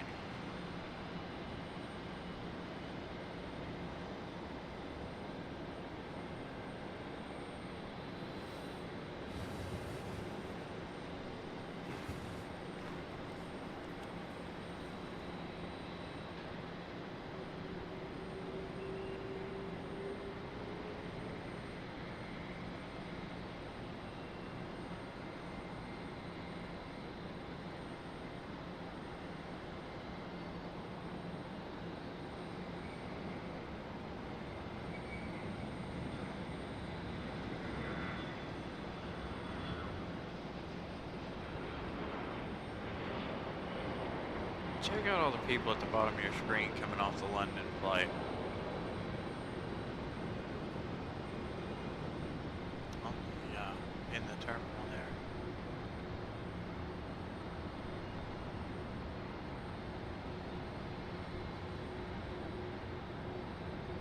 there. No, it just looked like it on when the UPS came in, it looked like raindrops in front of it or something. I don't feel anything and I don't have anything on my computer screen. But if it does start raining, I'm out. Because I don't have a quick way to cover everything up. It's not supposed to rain.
What time is Florida wanting to come back in? Was that 7 p.m. or 7:50?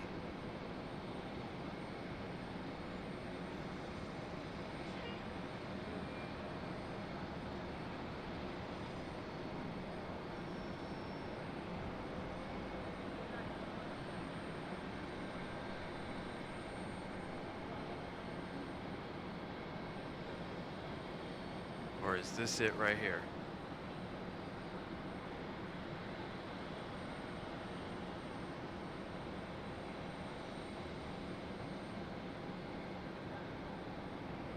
I think this is a villa. Yep, and CMOS is paying my accommodations.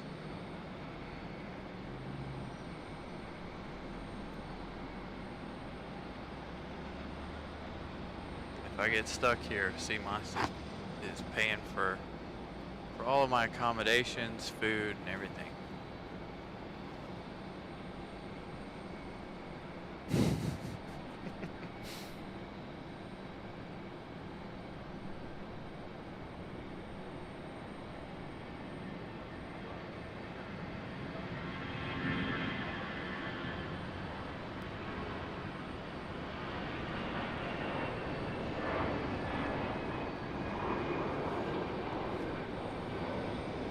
Fell behind it.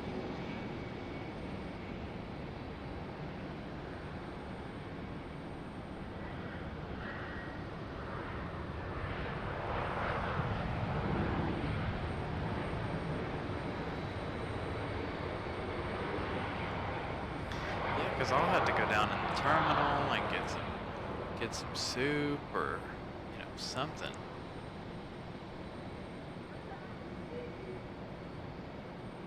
Hot chocolate. CMOS has got that covered.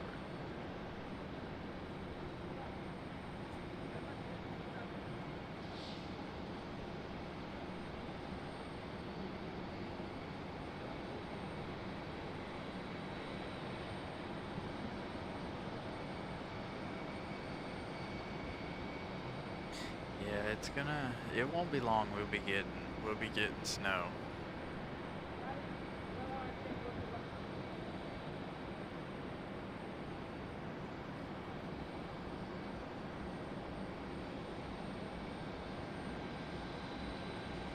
I think that's the only good thing about wintertime is snow. If it didn't snow, then you know, wintertime is useless. Which we do go years without getting snow here in North Carolina, so most of the time wintertime is useless.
This is true, John.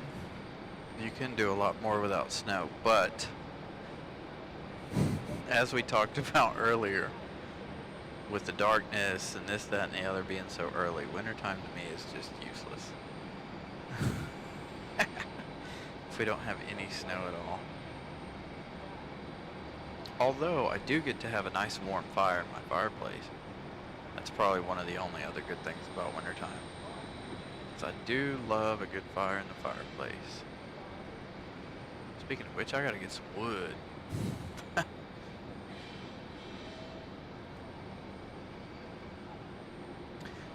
Jackson, welcome to economy class. Thank you for that membership purchase.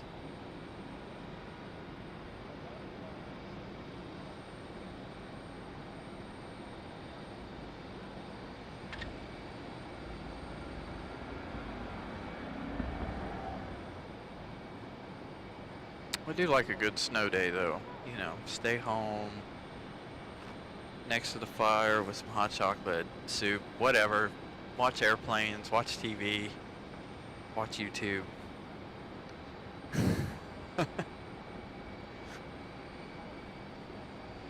Exactly, and it's a good excuse not to go to work.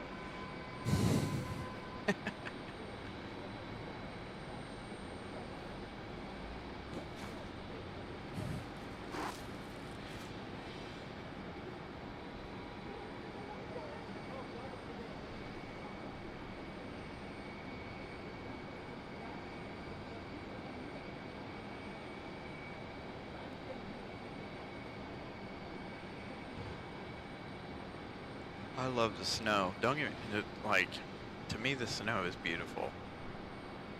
And I love the snow. It's just, I can't do the cold. As a matter of fact, I should have wore another pair of socks. I didn't realize it until just now, but my feet are cold.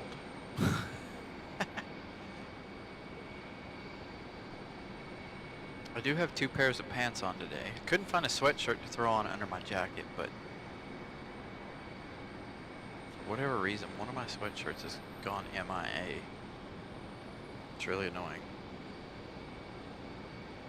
But I got the big heavy winter jacket on. I do have another one in the car if I really wanted to get even more toasty.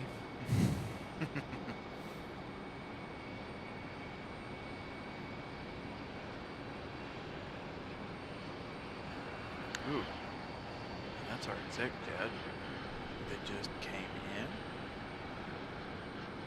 You're very welcome, Jackson. We are here, like I said, 3 days a week. I might take Tuesday off this week because I kind of want to change the schedule around a little bit.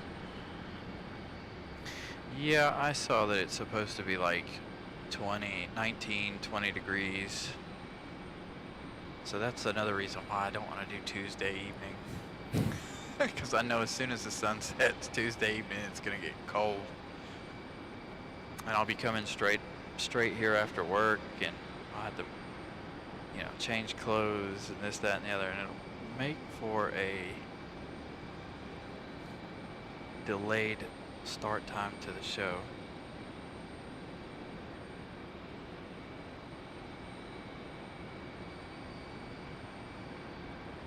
Because I can't work double layered. It is still 70 degrees in my shop.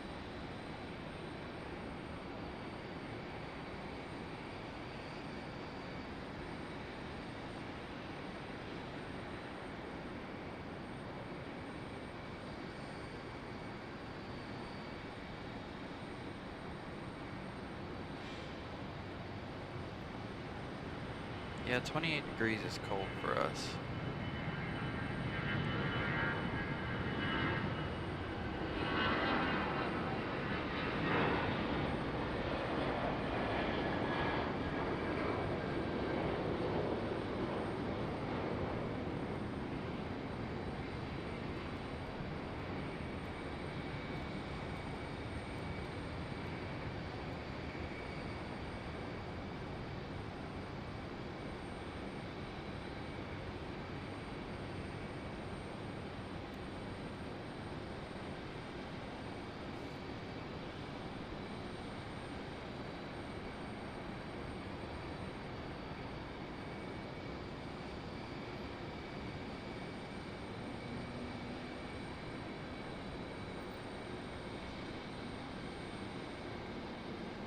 Got several sitting down here waiting to depart. Oh, he just turned his lights off, so I can't tell who that is now.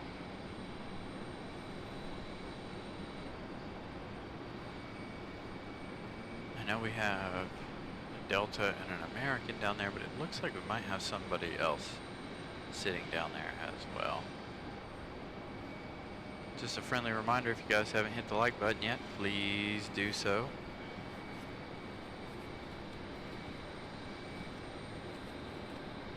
If you haven't yet subscribed, please, I encourage you to do that as well.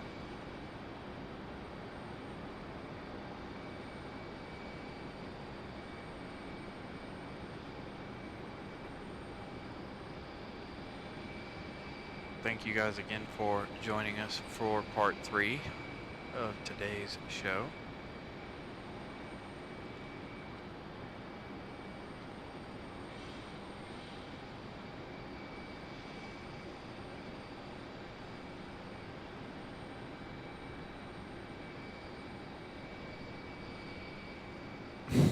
Put up a light.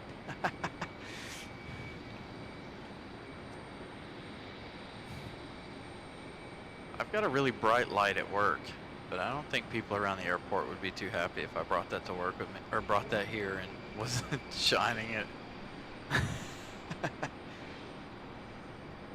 The airport might be like, hey, what are you doing? You can't do that.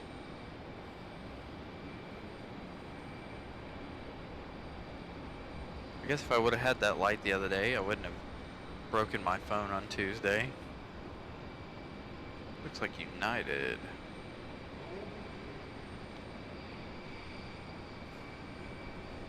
Let's get a move on.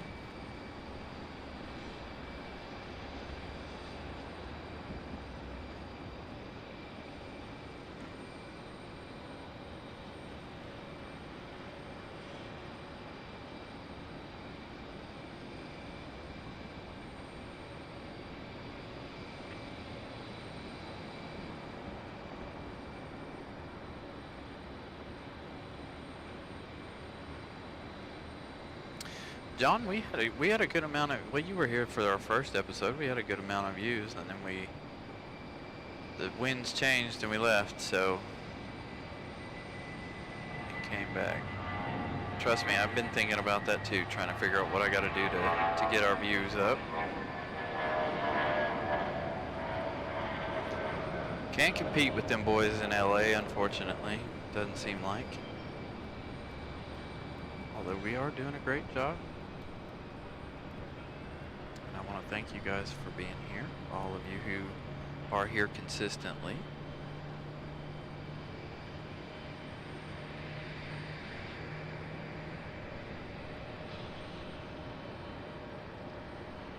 We may not be a big airport, but we're still busy enough.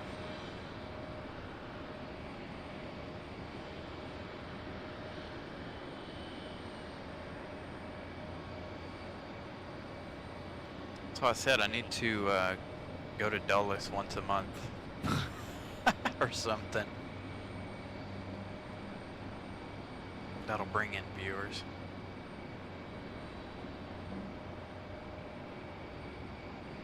Yeah, exactly. We got 737s and 777s. One 777 and a 787. That's it. Also, you guys got to remember, they're LA. Everybody in the world knows what Los Angeles is, Hollywood, blah, blah, blah. So you get a lot of people from around the world that are like, oh, well, Los Angeles, let's check that out. A lot of people are like, RDU, what the heck is that? Never heard of it before. Although we do have some international viewers who watch us. And like I said, dude, going back to the Charlotte deal, Charlotte, I don't think would attract a lot of people. It would for like 10 minutes, and then everybody's like, oh, well, we didn't realize Charlotte was nothing but American Airlines. This is boring. I'm not watching this. So that's the other reason why I don't go, you know, I don't plan on doing a whole lot with Charlotte. Yes, it's busy.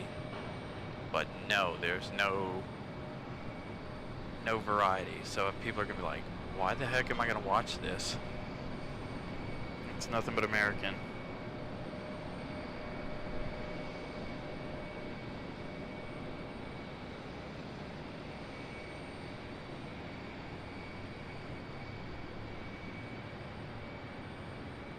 Well, I want to put another camera out. I have the camera in stuff, but I don't have the angle. I would need another angle. And the other camera, the way it uses the software is different than the way this one uses the software. So in order for me to add my other camera, I have to buy some more equipment. There goes our A321neo back to Salt Lake City. But yes, I do have another camera that I can operate out here, but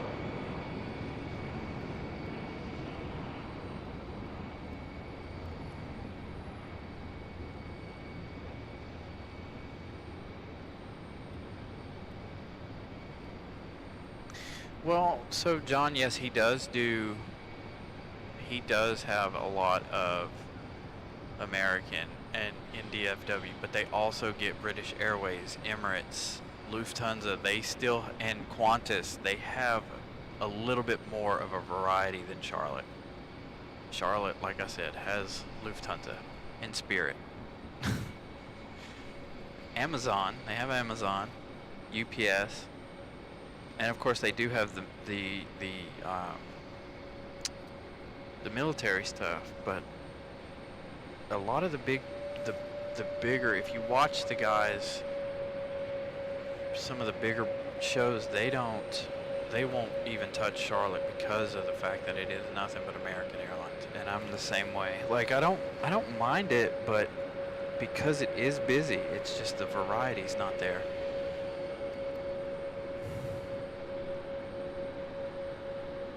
Speaking of Spirit, we've got a banana.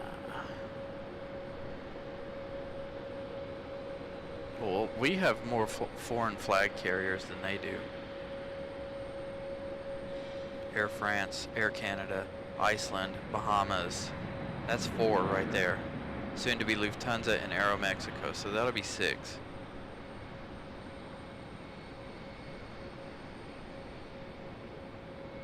Yeah, see, DFW has 15. Thank you for that information, yes indeed.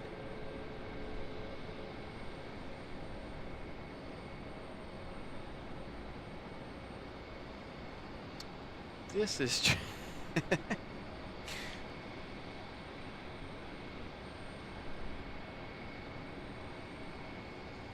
this is true. Yeah, I mean, it is a strong word, but okay, other national flags.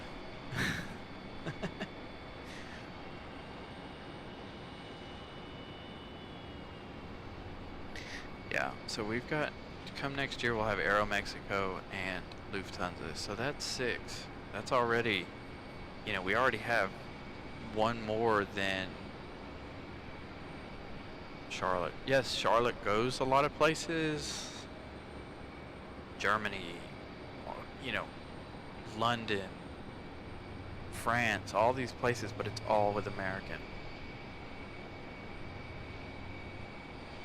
More polite. You're right.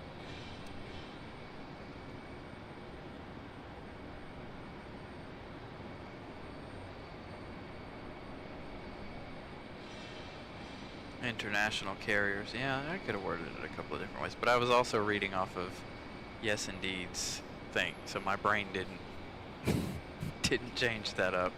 Apologies to everyone.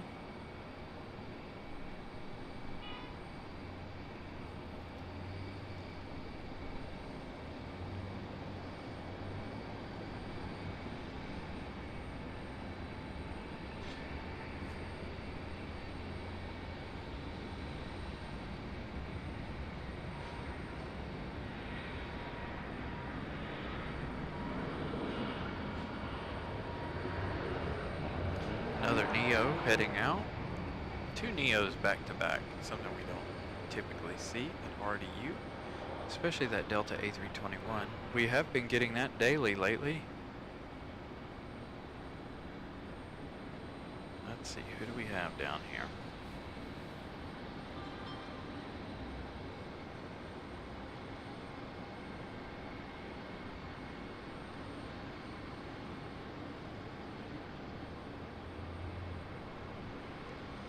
So we do have the Southwest Florida 1 livery coming in just 50 minutes. We're going to stay for that one, and then I'm going to call it night. And go home, get warm. Hopefully have a nice hot bowl of soup or something.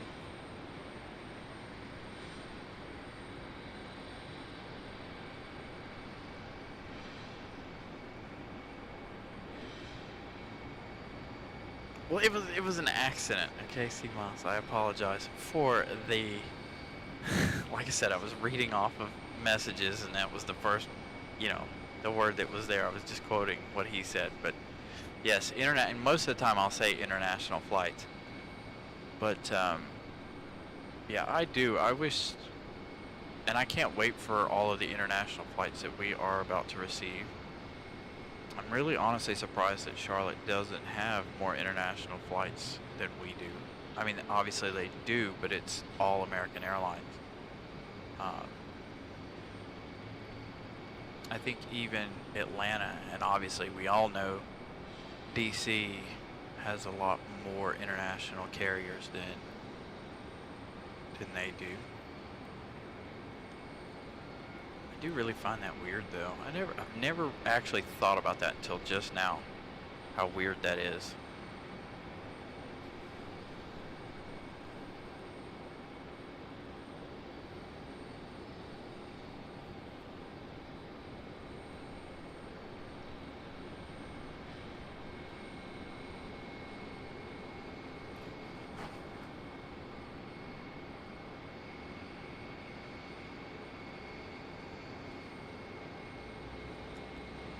Really? So that's how Charlotte words it.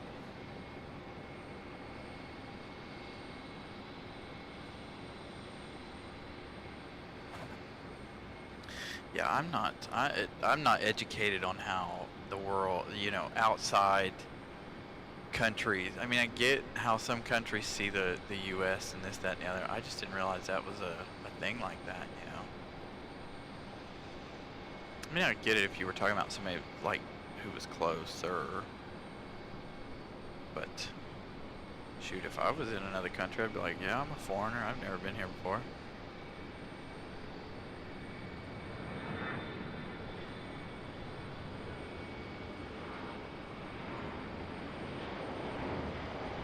Although I guess at that point I'd be an international traveler. I'd like to go to another country. I keep saying that, and I'm like, I cannot wait for the days that I can say that I can travel to other countries and experience other things.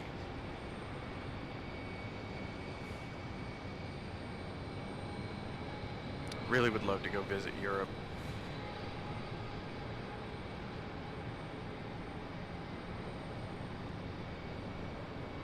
That is crazy that Charlotte lists that they put that down.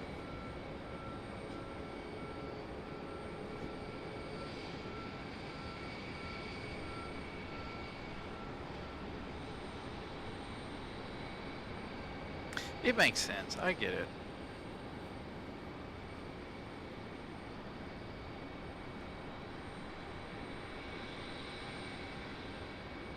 Oh, we got two. Looks like coming in out there in the distance.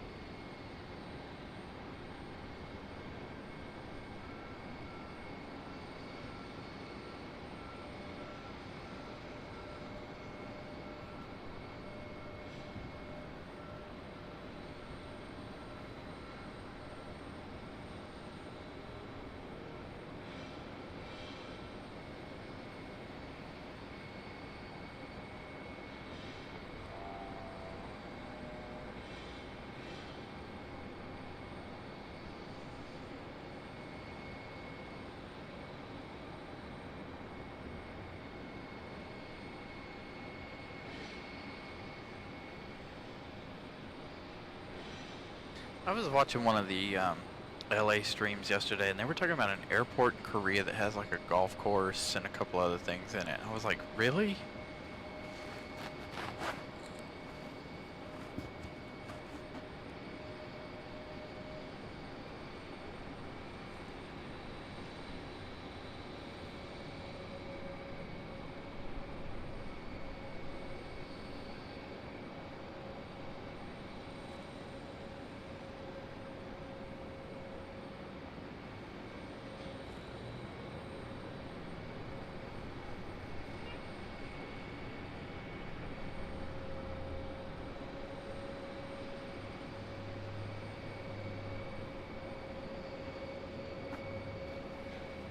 I wouldn't mind going to visit Toronto.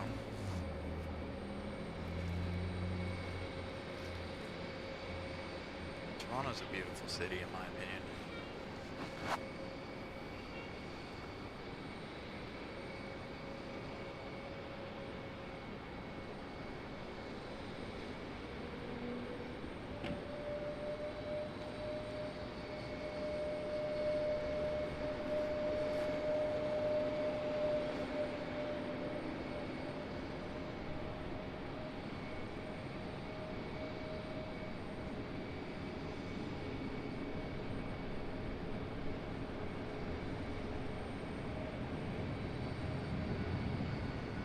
See that United getting a move on. I was focused on my screen watching the arrival. He's leaving late anyway. We'd have only caught a short snip of that one. Bangkok. Yeah. Yeah, there are a lot of places I'd like to go. I have some family friends that live in Australia. I'd like to go visit them one day. I've always wanted to go to Sydney. Sydney to me is a beautiful city. But there are a lot of places in the United States I want to go visit first. A lot of places out west I'd like to go visit.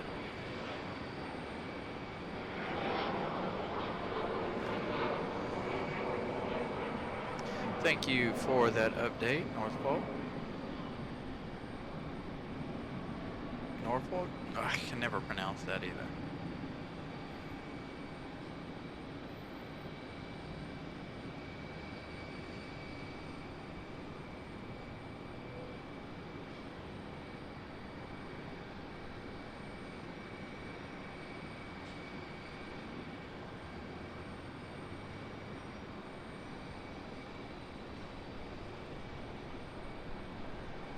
That makes sense. See, I didn't know that. I didn't. That's actually kind of awesome. Transborder.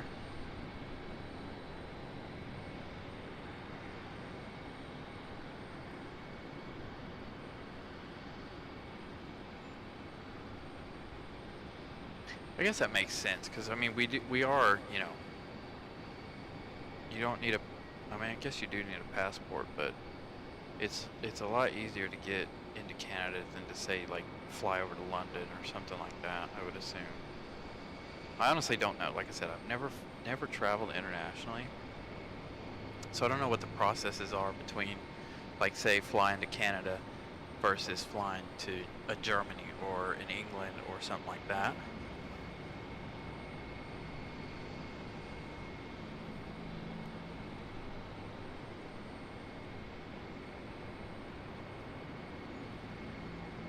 That is cool. And the other thing too, John, is I do love learning new things about different countries.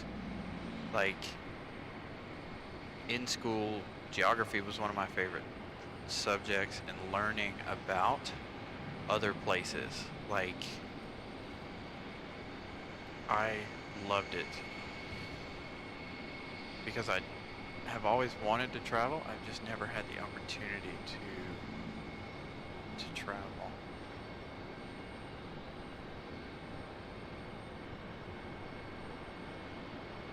Whether it be here in the U.S. or internationally. But that, hopefully, there goes our A321neo. I thought our A321neo left already, but it didn't.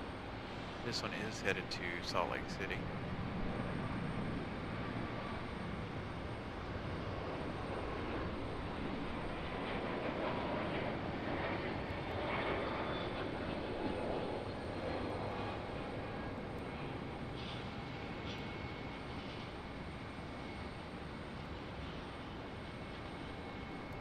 Yeah, I imagine it is, and of course nobody really knows about Mexico because the U.S. is all, build a wall, this, that, and the other, which I'm not into politics. I don't talk about politics on this show, but I imagine it's not the same for them and us. But yeah, I imagine the A lot of things are similar between us and you guys up in Canada.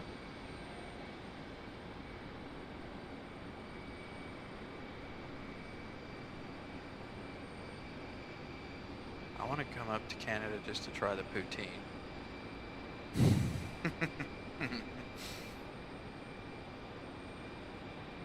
Here we go, we're gonna start talking about food again. I do love some international cuisine.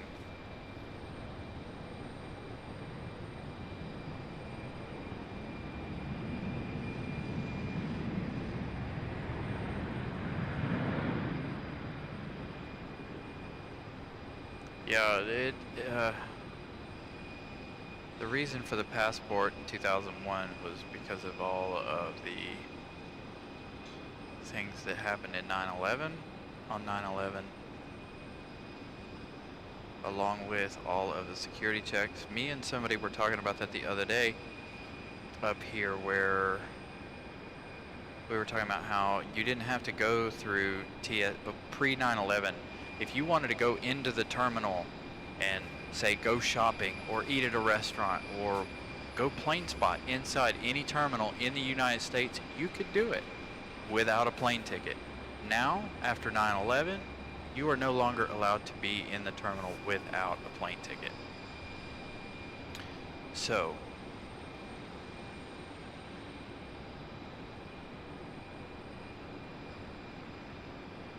they, laws and rules got really, really strict after 9/11 for obvious reasons. Here goes Alaska Airlines headed back to Seattle.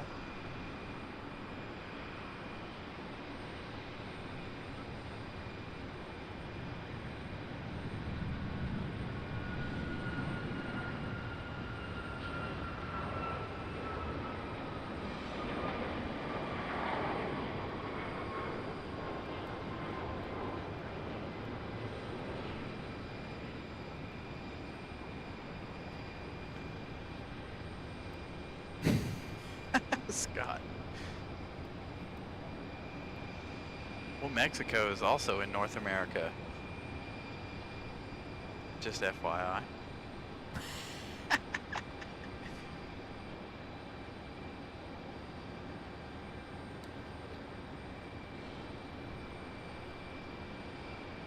Right, you know, Jackson, I've said that too. I wish they had press clearance, like, so that I could have a little more access to the airport. That would be cool, and as well as maybe they would leave me a spot up here, a parking space, so I can give you guys a show each week.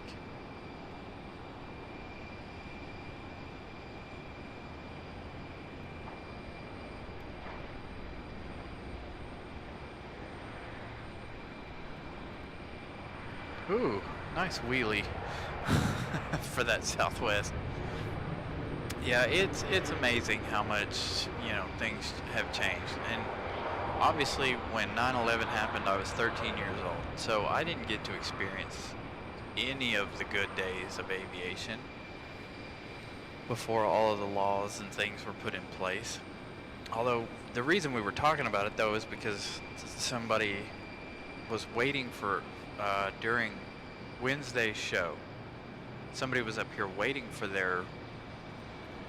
someone to come in for Thanksgiving, this, that, and the other, and he had a teenager with him, and he's like, yeah, you could go down to the restaurants, because I had said something about smelling the steak a few episodes ago, and he's like, they have restaurants in there? And then we're like, yeah, it's like a mall in there when you go into the terminals.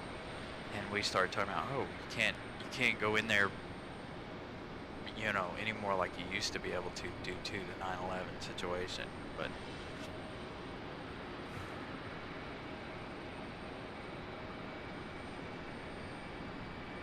see, John's got the, you know what, I'm moving to Canada. John says you can just walk in there. You can't do that in the US. You gotta have a ticket in order to be able to go anywhere in the airport. And it sucks. I know RDU has one little cafe before you can before TSA, and it's called their waiting area, so you can go in there and wait for people. But, and also, Dulles,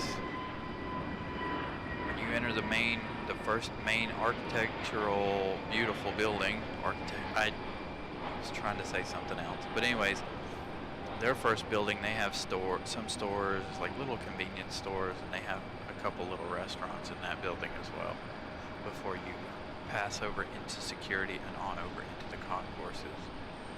But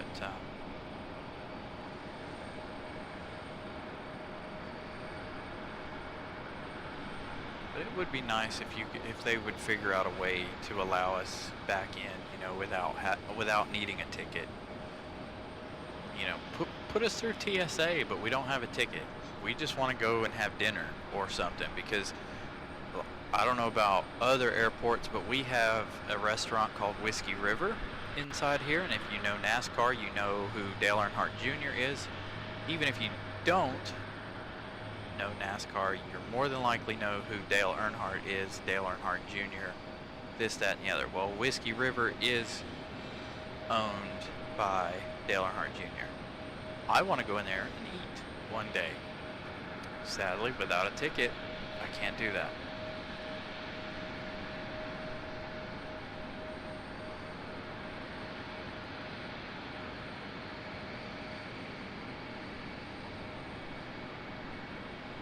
So, see, COVID messed it up for Canada.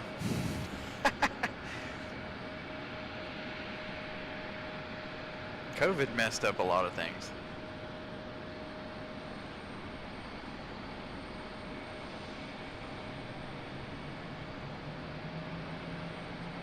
Yeah, see, that's the problem with RDU, is there's nowhere to spend time before security. Like like I said, they have one little cafe thing, I think, over here in Terminal 2, and I'm not even sure that they have that in Terminal 1.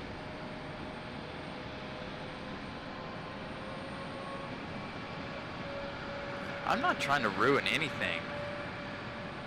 What's up, Pip?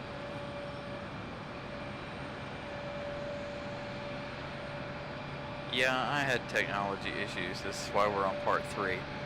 The original reason we skipped out on part 1 is because we had a runway change, so I decided to move down. Well, when I moved, my equipment didn't want to cooperate. Didn't even make a change, not a single change to any of my equipment, and it was like, nope, we're not reading the correct microphone for whatever reason. So I had to shut part 2 down and start up with part 3. Part 1 was great. We had a lot of viewers in there, a lot of likes. Speaking of likes, if you guys haven't hit that like button yet, please do so.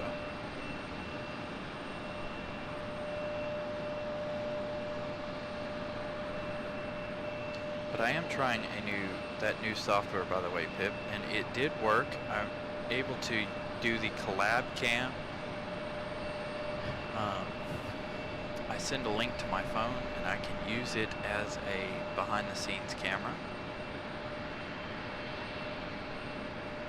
So, you and I talking about doing a collaboration together, that might work out. But I have to figure out how to do it on your end.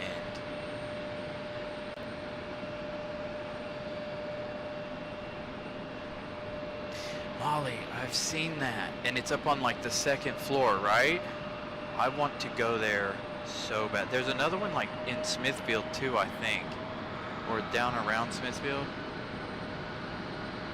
We might be talking about the same one, but yes, I want to go to that place. I want to go and eat barbecue there. I wish somewhere would do it at a busy international airport like here. Put me a restaurant up here on top of the parking garage where I can sit and watch the planes.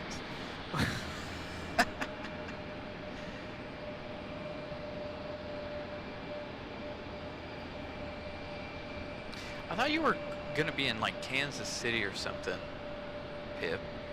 How did you end up in Vegas? Air France is hanging out over here with its damaged wing.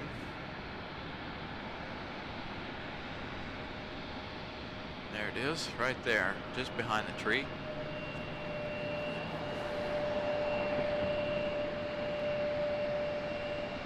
Yeah, so I think we could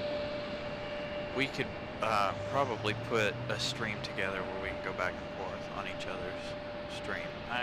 We really need to get together one day. So next time you come to the East Coast, we need to get together and work on that so we can do a Salt Lake City, Raleigh, Durham collaboration.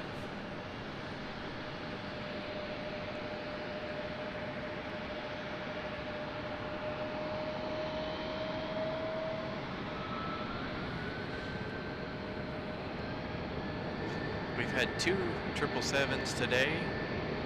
If you're just joining us from and missed the first show this morning or earlier this afternoon, we had 2 come in from London, Heathrow, one of which is already gone. It went to Charlotte. Our other one is still here, and our last plane of today's show is going to be Southwest Airlines Florida 1 livery. We have seen it come and go already once today, but I figure I will give it to you guys one more time before we take off for the day. I wanted to get through the busy part of the day. Hey, at least it's warm in Vegas. I'm sure the Kansas City trip would be freezing because I know Kansas got a lot of snow over the last couple of days.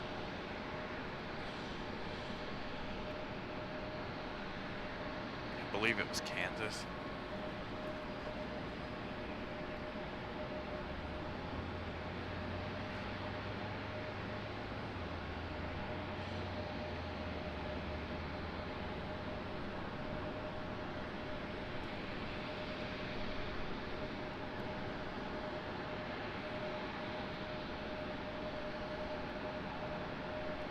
Gotta get me to make some more of your thumbnails, Pip. But you just got to tell me where you're going. I can edit you out some more thumbnails. I've got to get out here and I need to take a day just to come get photos. And of course, it's winter time, so that leaves me no options. But I need to get some more pictures for 4-hour thumbnails. I use the same couple of thumbnails each time for the shows. Need to change them up. I need to get a good shot of Air France coming in, but that's hard to do when it comes in at 4:30 every time.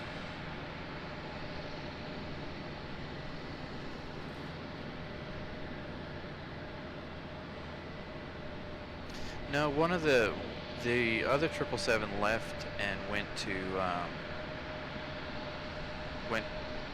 Charlotte.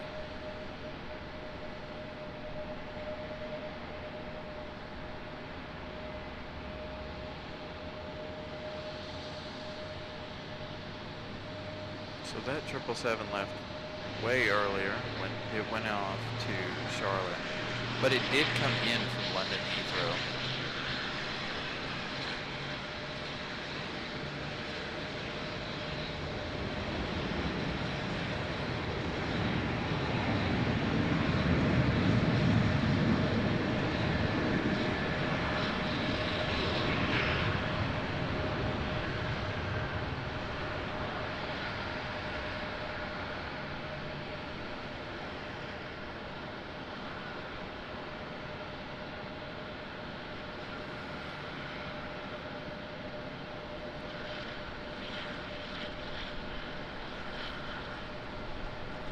Ooh, somebody's got a fire going in their fireplace. You can smell the smoke blowing in. Where you at, JetBlue? There it is.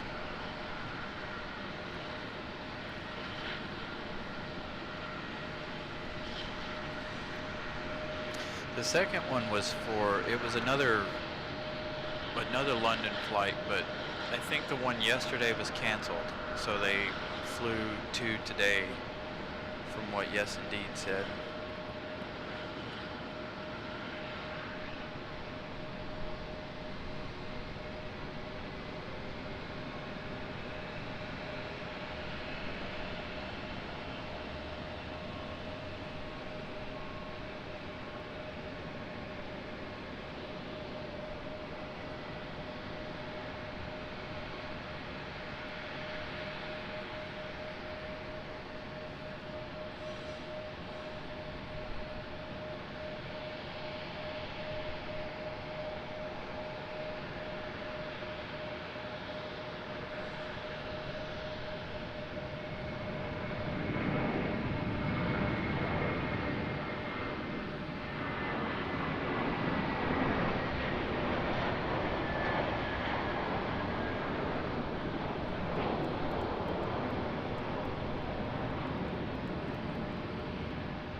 a good shot of Florida 1 returning later this evening.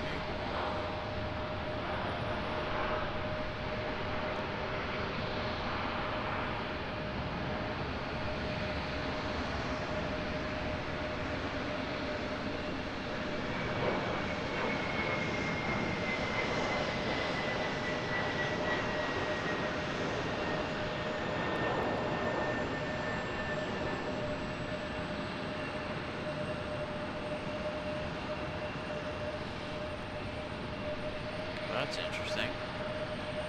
This little Embraer right here, this American Embraer is taking the JetBlue's gate. It's not something we normally see. Normally they're a little further down than that.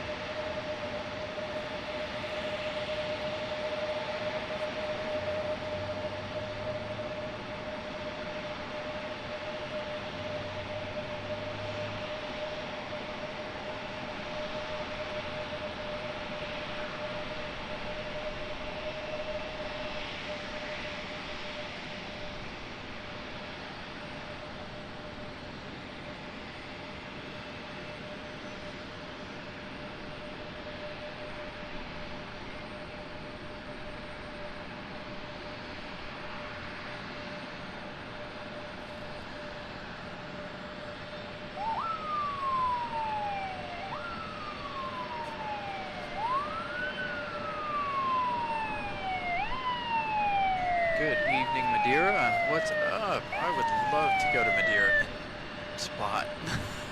They have some really exciting arrivals.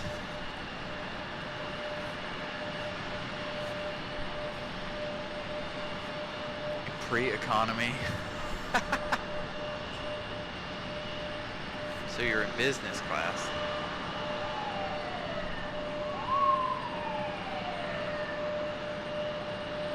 Yeah, I know, I was thinking the same thing, Molly. I didn't do it, wasn't me. He's rolling up to the front of the terminal here. Now it's a fire truck. Second or third time they've been out here today.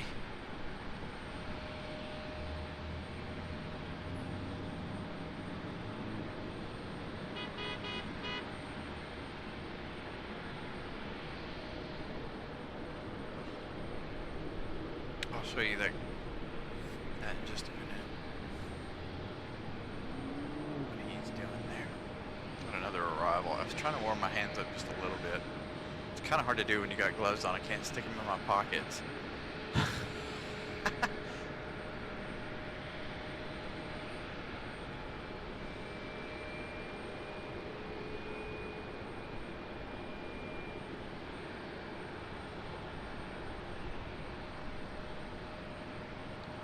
Flagship Valor departing at 7:46 to Dallas. All right, we'll be here for that one.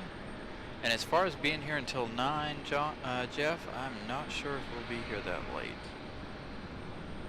We are scheduled to end the show with Southwest Florida 1 livery arriving in just 30 minutes. Actually less than 30 minutes.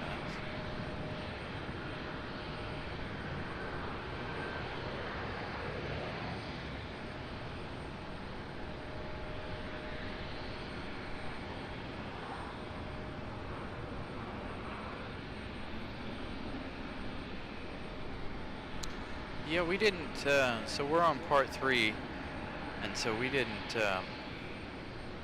make it a subscribers only chat today. A couple of tech issues and a runway change, hence why we're on part 3 instead of our original beginning. We did start today's show at 12 o'clock today. So you guys wanted to know about the fire truck.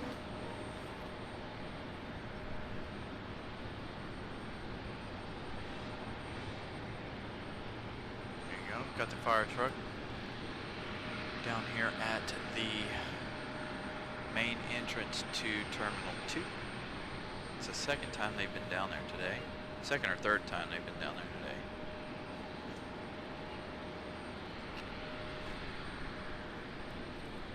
So who knows why they're there.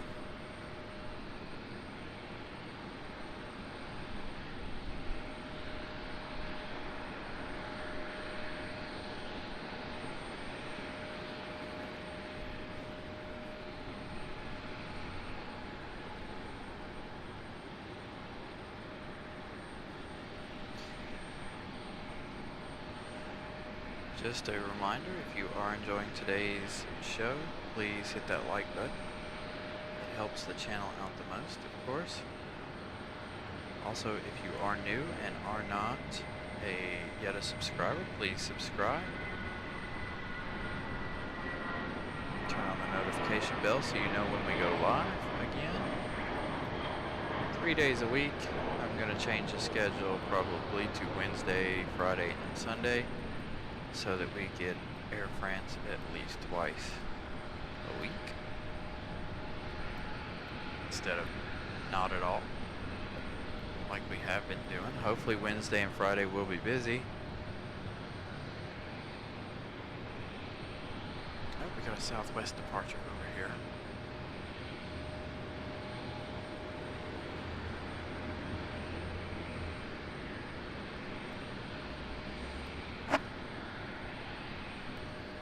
Yes, CMOS?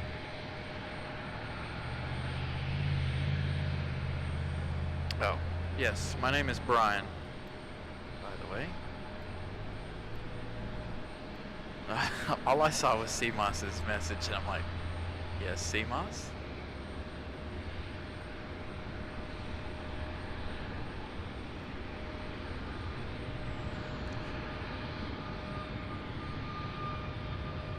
Could formally do the bottom of the hour. You're watching Carolina Aviation. I am your host, Brian. You're watching RDU, Raleigh Durham International Live. Had to mix it up a little bit. That confused me.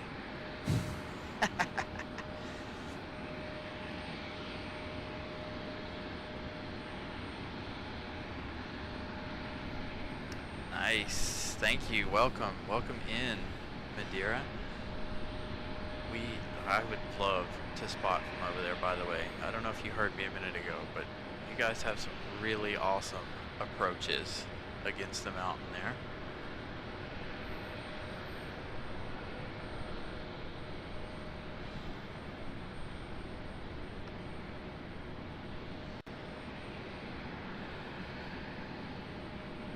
I like the fact that half of the bridge, or half of the runway is a bridge. Ooh, is that our Medal of Honor?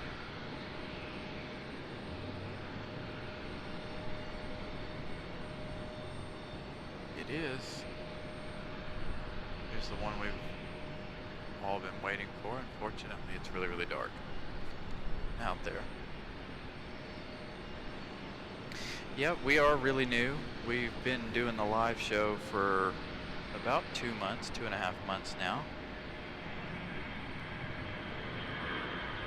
The channel is probably about a year old now, but we just recently went from doing some 4K stuff to doing the live shows.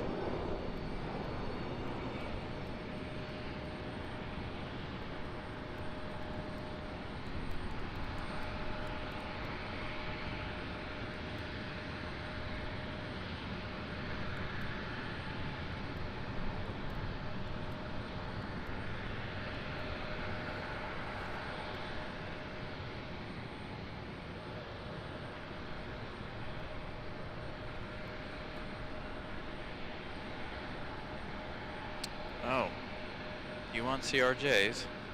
I got a 700 right here in front of us. There you go, American Airlines CRJ 700. That one came in from DCA a little while ago.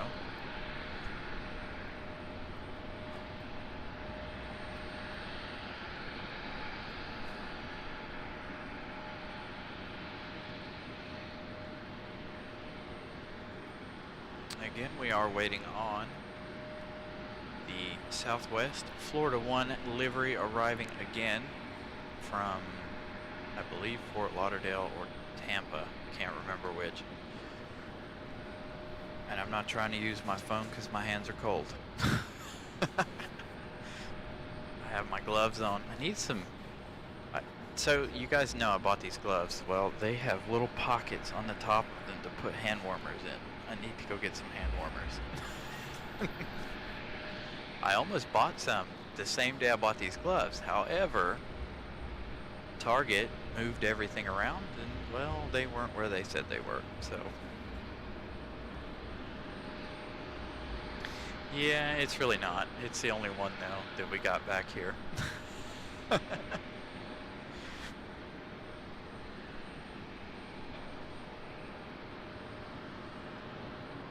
I don't know how many more CRJs we'll have. I've been kind of ignoring the CRJs today. Do have an Embraer getting ready to back up.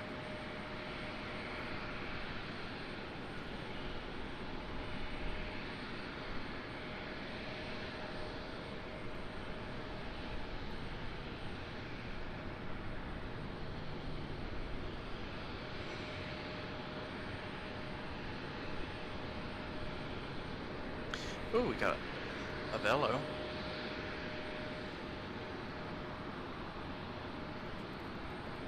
Making its way out for departure.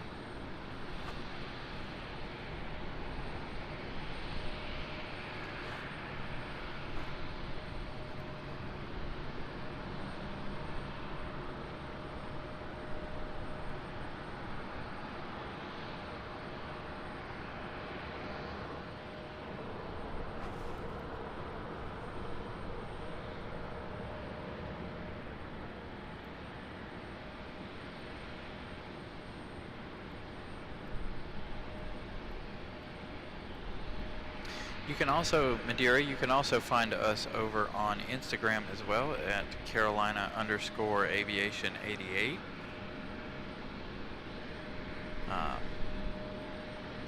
That is our other social media handles over there. What's up, Brian Lloyd? How are you this evening?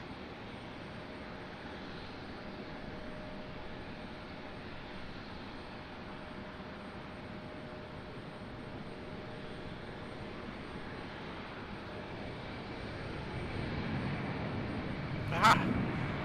No! No, no, no, no, no, no.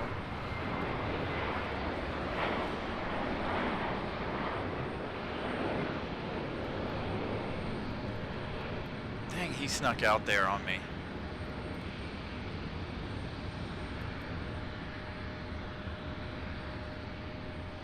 I thought we had a little more time before that one was gonna depart. This is why I don't like doing the dark shows. I end up missing a lot of stuff. Because I can't see down there at the end of the run.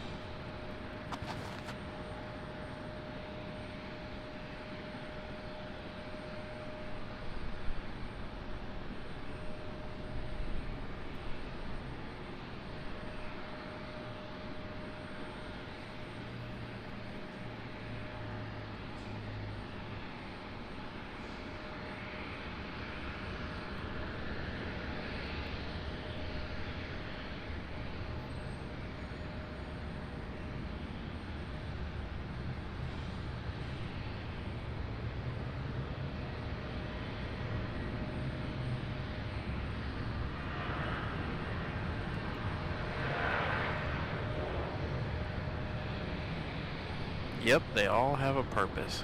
Oh, my headset moved.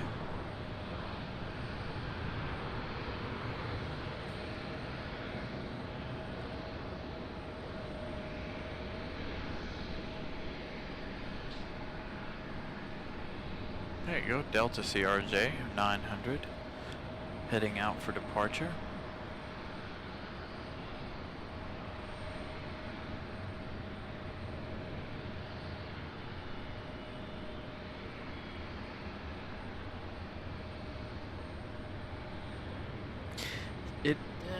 RDU to Greensboro does still have a purpose, even though it is a very, very short flight. Like 9 minutes, I think. But really the only one we ever see do that is the UPS. UPS is usually the only one we ever see do that. Every once in a while you'll get someone divert. I've seen a diversion there one time before. Sorry, I'm trying to plug in our internet.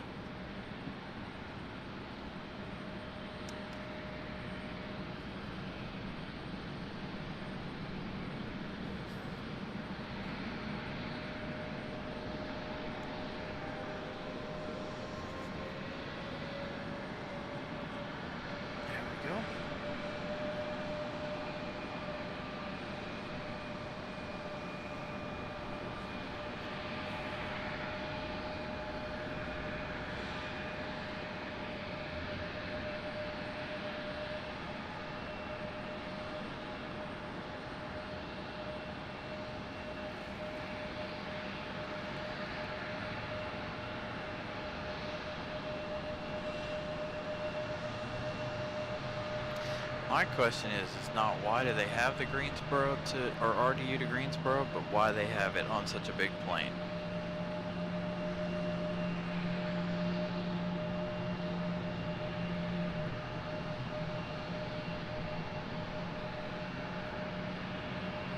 That's up to everybody else on the sports stuff. I'm not a sports person, so it doesn't matter to me either way. There, John. Unless you're talking auto racing, you could commentate or give me updates on the NASCAR races next season.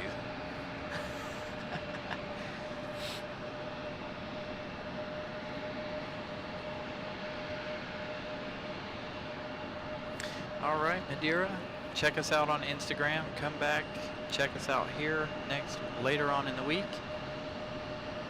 Thank you for joining us, and thank you for the subscribe. We will see you on the next one.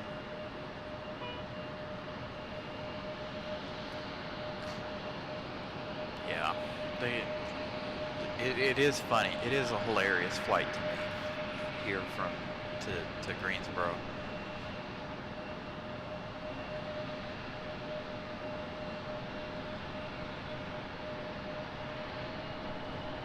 You'd think they would do it on the like on the 757 or something, but because I know the 757 that usually departs on Monday goes to Norfolk, Virginia. That's the only time that comes. Hey, speaking of that 757, we haven't had that. We haven't had that 757 come in yet. That's a normal Sunday thing. It has not arrived just yet.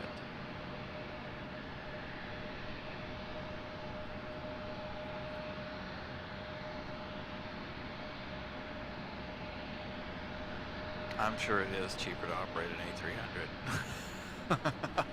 It's probably way more efficient. Oh, my nose is running. It's so cold. There we go. Our 700 to get ready to get a move. We do have this one out here made a very short,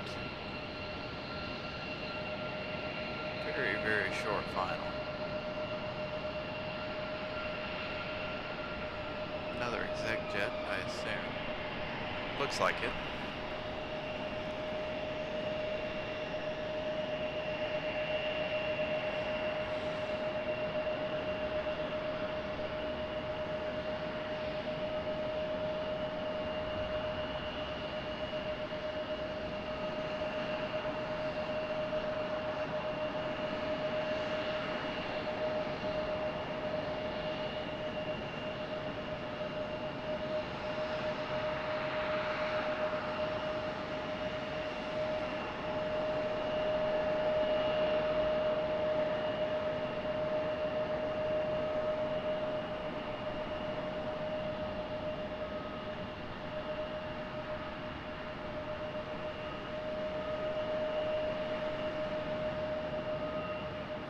There's only one other one, and they just recently started bringing in 2 of them.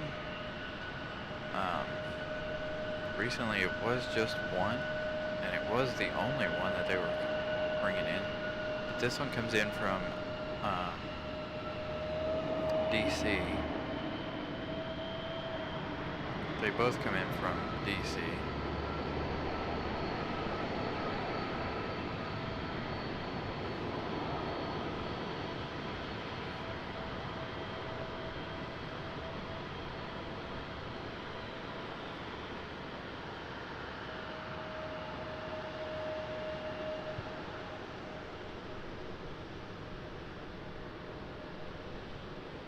There we go, we got JetBlue headed out.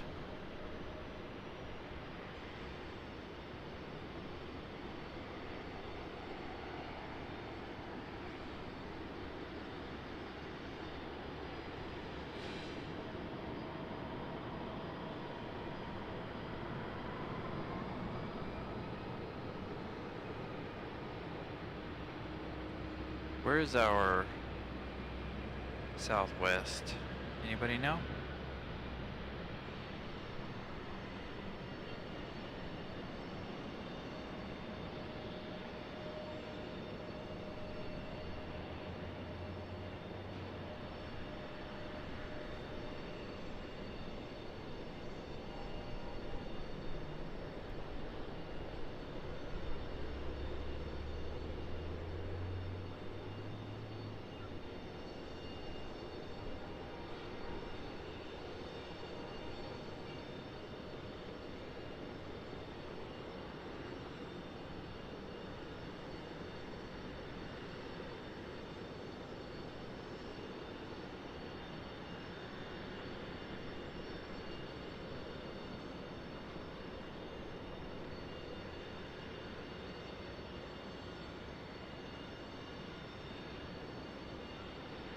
There's our CRJ 900 getting ready to depart.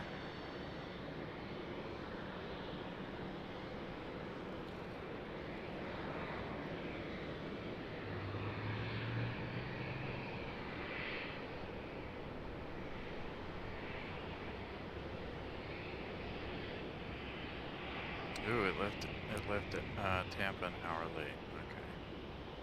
So how long before it's here? Probably an hour from now, I assume.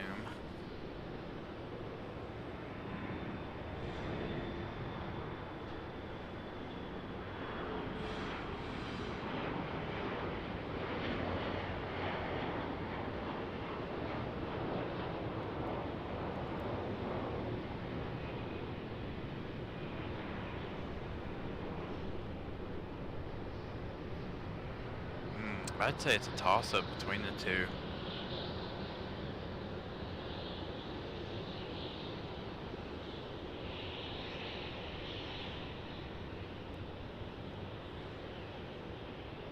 JetBlue's getting a move on this. It's gonna be a turn and burn. He's in a hurry. 8:30. All right.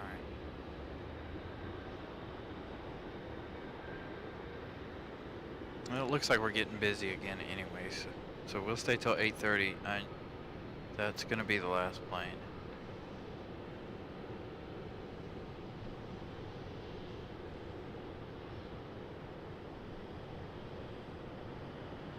It's where my mics are sitting at.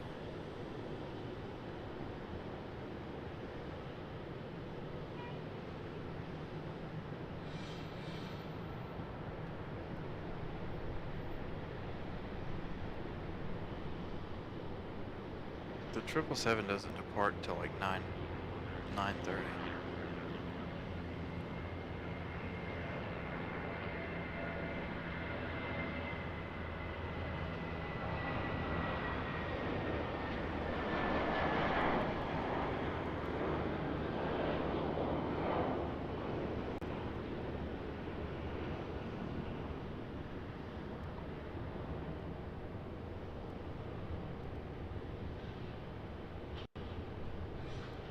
Going somewhere warm. Take me with you, JetBlue. Take me somewhere warm. It's cold.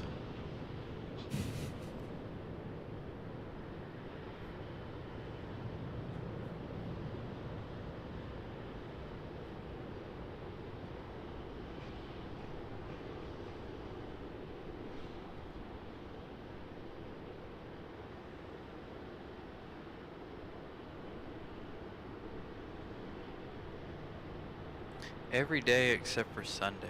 Sunday is the only day I think that the MD-11 does not depart. It may not depart on Saturdays, but we're not here on Saturdays, so I'm not sure. But I know for sure Sundays the MD-11 doesn't fly out.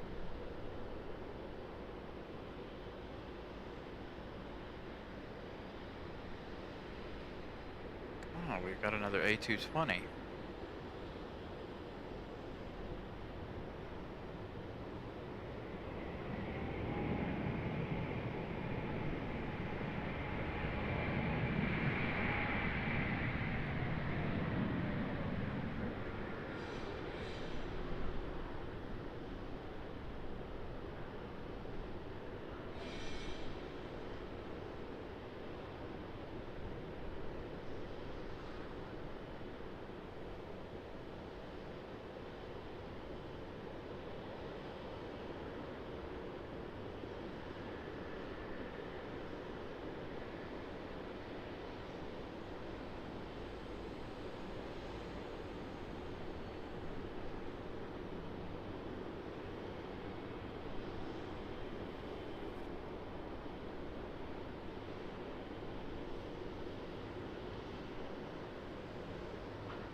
Got all these late aircraft. Ooh, are we gonna have a go around?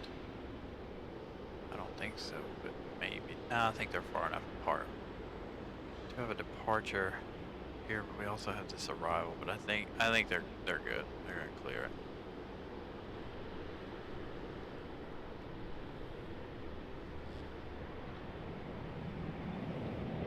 Who is that departure?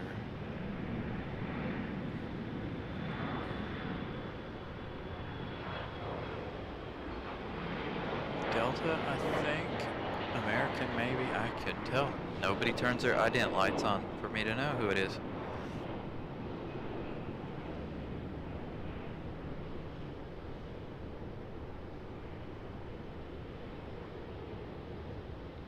Yeah, our surprise was supposed to be for both the U-175 and, because I would say surprise for both of them.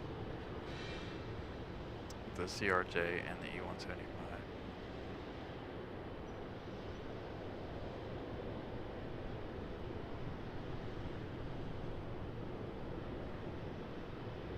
And it's funny too because this end of the terminal is Embraers and the other end is CRJs. It's hilarious.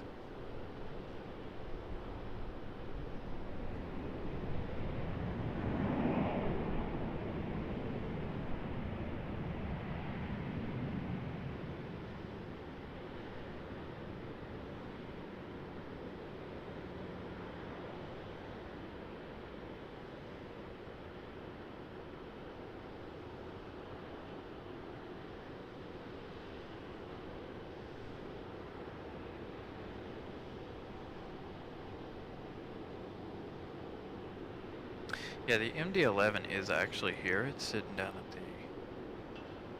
at its ramp this evening. Now, on Thursday, if you were watching Thursday, it was not here on Thursday. It's only one of the 2 days I think it's not actually here in RDU.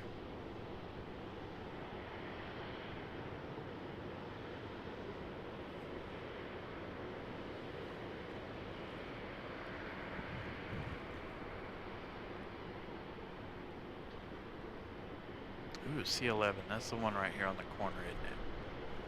So we'll get a nice close-up shot of that one. I think it's that one.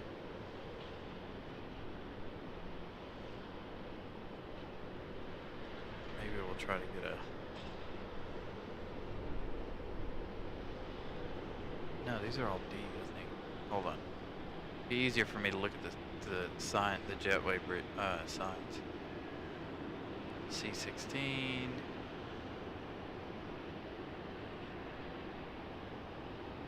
18, 20, 22,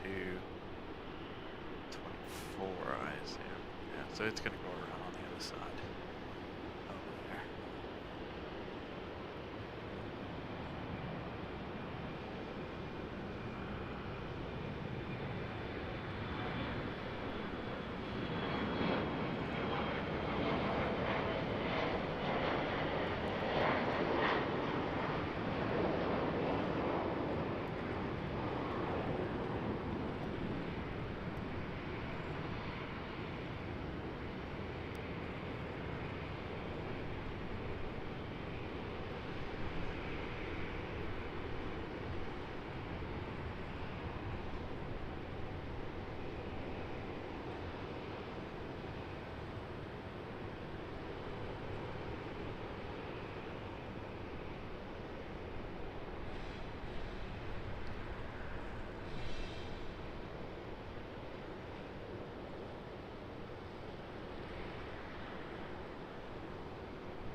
777's right on the end of the gate, on the end of the terminal.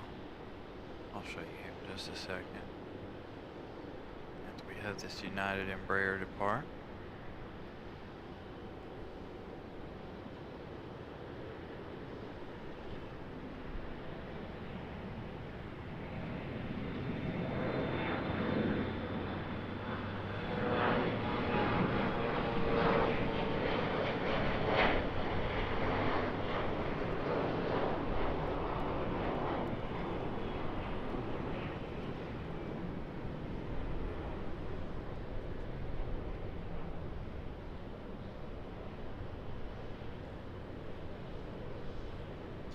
Right there's the 777 tail.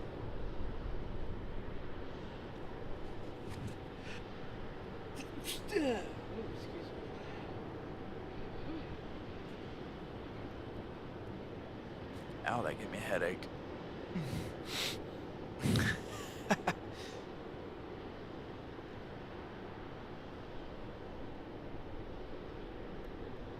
Got another arrival over here.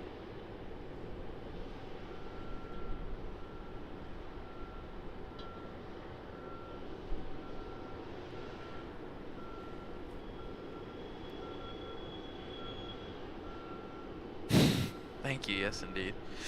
I'm sure you guys heard that. That was... whew.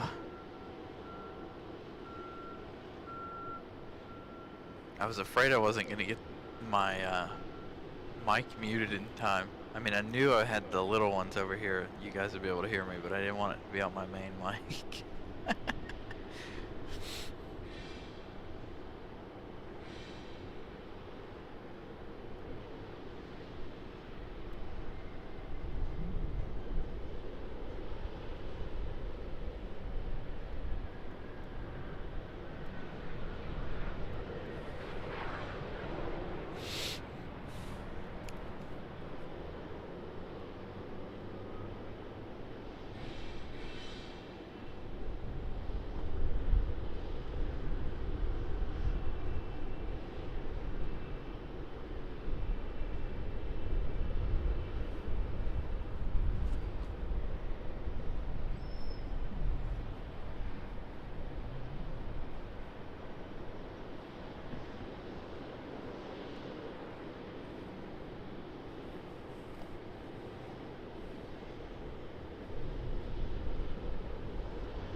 know. That'd be an interesting thing to find out if they would send that in if we all emailed them. I doubt it though. I guess it would have to be. We'd have to have a lot of things going on. I'm gonna turn that back down. Give me 1 second. Let's try it right there.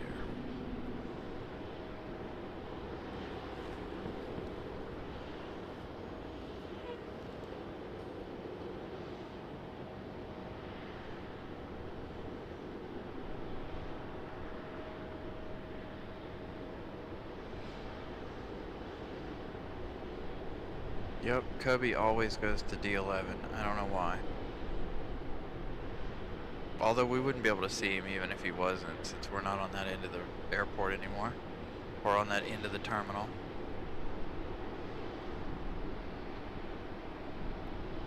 Second time we've seen Cubby land today.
That might work, but I think they would have to look at it from a logistics standpoint.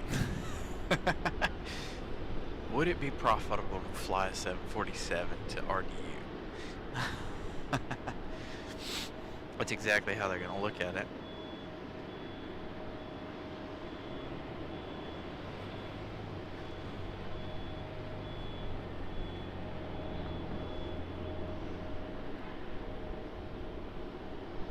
Alright, where is our southwest?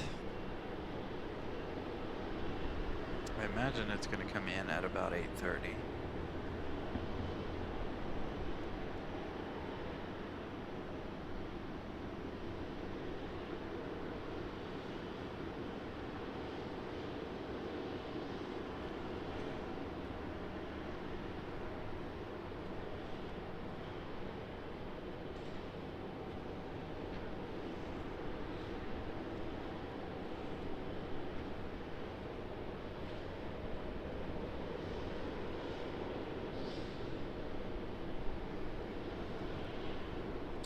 Yeah, that light pole. Somebody needs to make a little placard for that light pole. RAP light pole. Date of death, November 24th, 2023. Killed by Air France.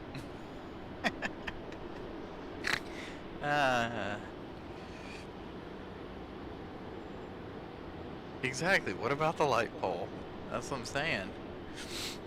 We need a little plaque for it, or a tombstone or something. put it right on its little perch over there.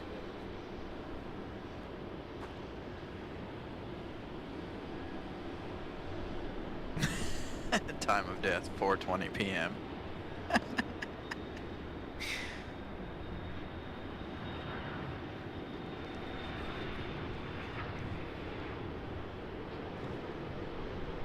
Yeah, me and the friend of mine who works in the tower, when I took that tour of the tower, he was like, yeah, I don't understand why these light poles are even here.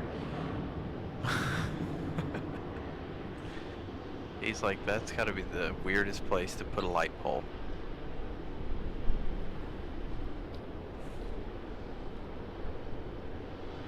Come on, Southwest, I'm cold. I might have to start my car and get it warming up before I leave. Ooh. My computer, you're a liar.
Sorry, I'm handling some stuff, some emails and text messages behind the scenes here.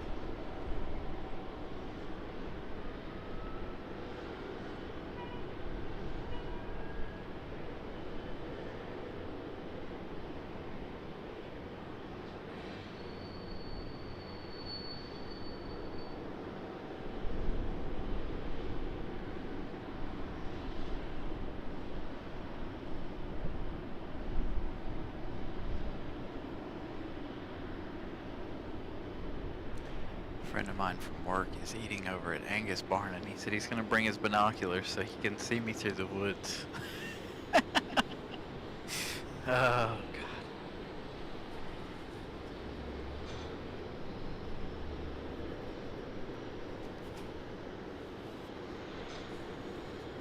Oh yeah, that's what I was doing, and I got distracted with all the stuff behind the scenes. I was gonna check and see what the weather was.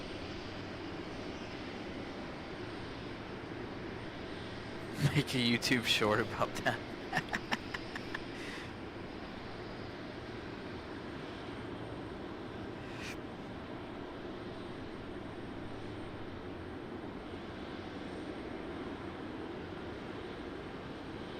I got a lot going on over here on the Instagram page, that's for sure.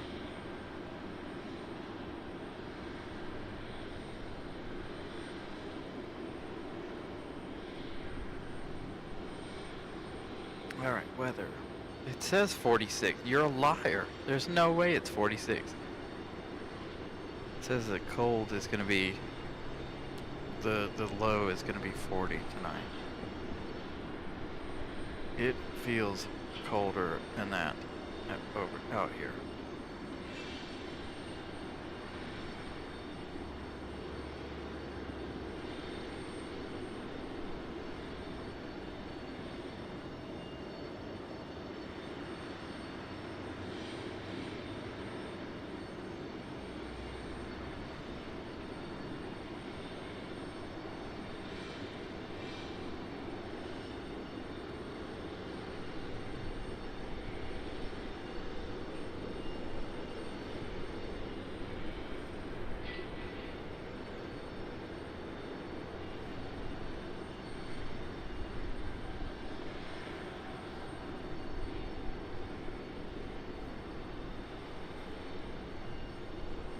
I've never eaten at the Angus Barn. I want to one day. I wonder if I get a discount for doing the show, you know? Throw them a plug, maybe sponsor a couple episodes of the show. That would be nice. Yeah, I'm not going to be here, John, on Tuesday. It is very, very cold.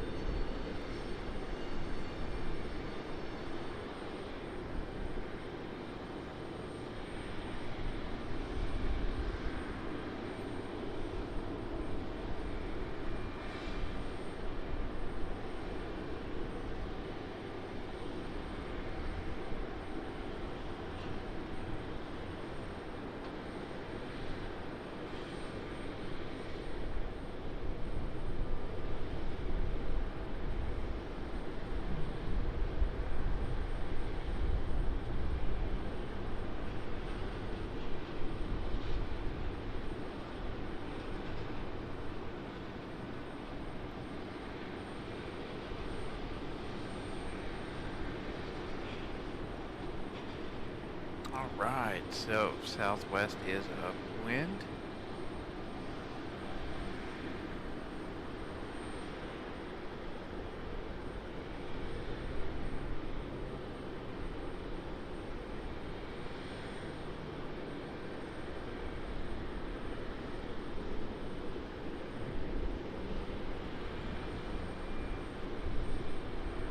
Brian Lloyd gifting one membership. Hey Brian Lloyd, by the way, we found out that CMOS is not eligible to receive memberships. He is too young.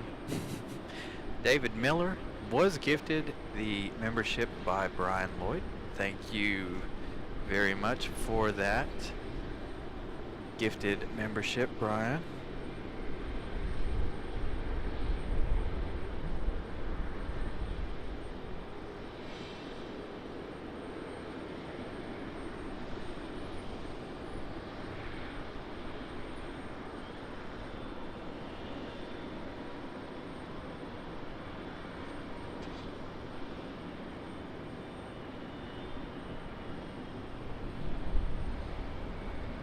Got a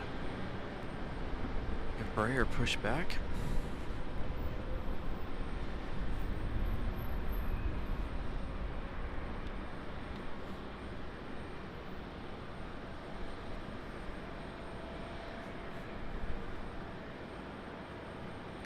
Yeah, CMOS is only 13, so he's ineligible to receive gifted memberships. I believe Molly did the research and you have to be at least 18 years of age.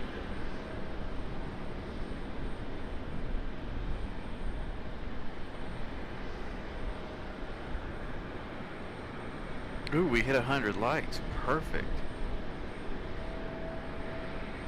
How many did we get for the first one?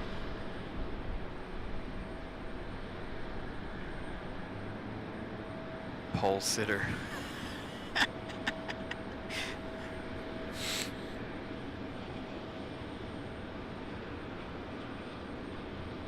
Yeah, CMOS is only 13.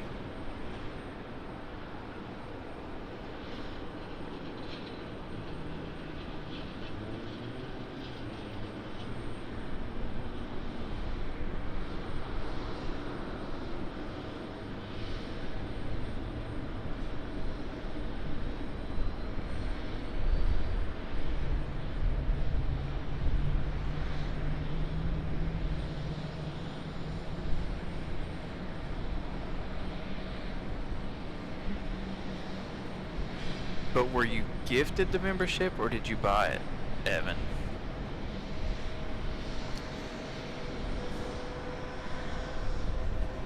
Well, how did you guys get it and CMOS can't? Maybe CMOS's thing is restricted. Where you guys, who knows? Molly said you had to be 18. So maybe you guys isn't restricted. Who knows? I have no clue. Alright, so here is our last plane of today's show. After this, I'm going home and I'm getting warm. This is Southwest. Florida 1 livery arriving right now. Or is it the one behind it? Oh, there's two of them now. Oh, come on. I refuse to open flight radar at the moment. My hand is so cold.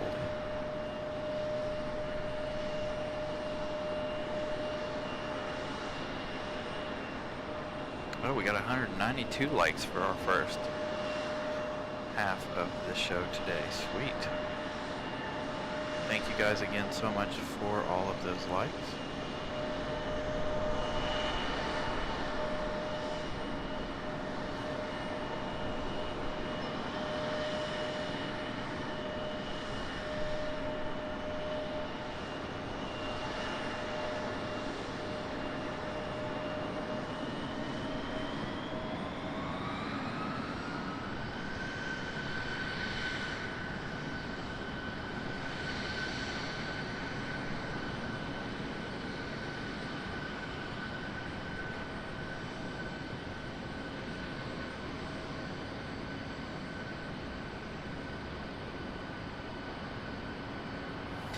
Yeah, I'm not ready to go back to work either. I'd rather be out here doing this tomorrow.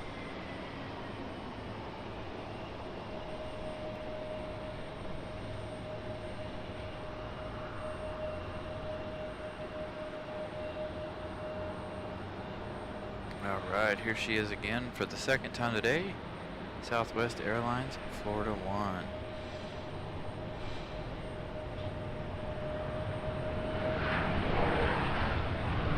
I only get a short little bit of it.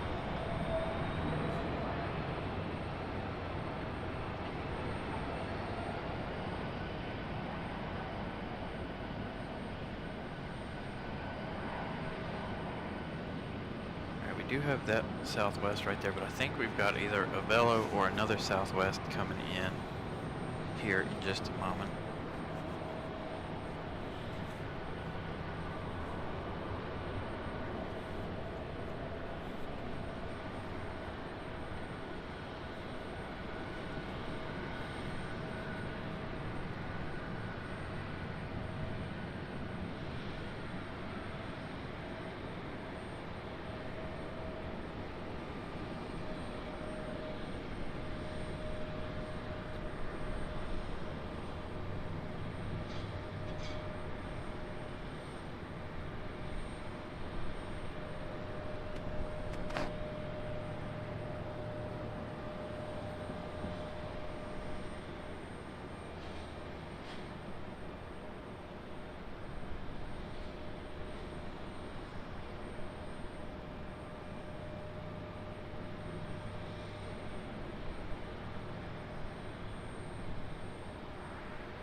Anything coming in anytime soon that's of interest?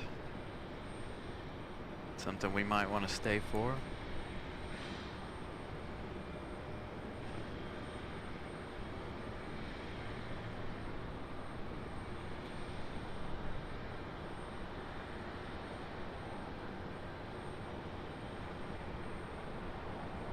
This is another Southwest.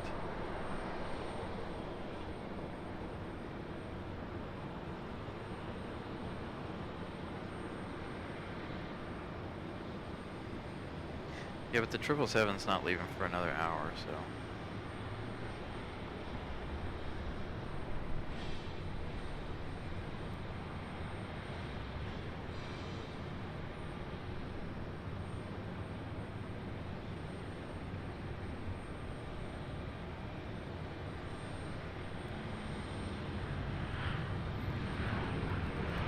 And it could be possibly late. Got another arrival over here on this side.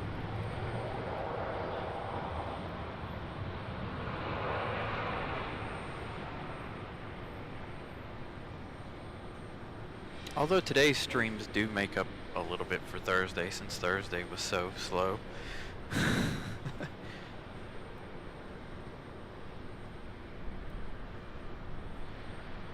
Got two more arrivals out there. We've got this Southwest getting a move on now, finally.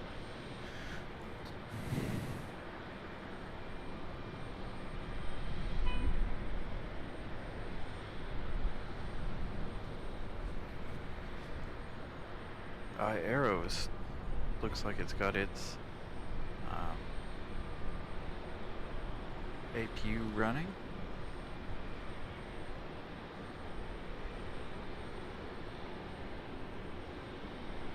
Will Southwest be a turn and burn? I hope so, because there's another arrival.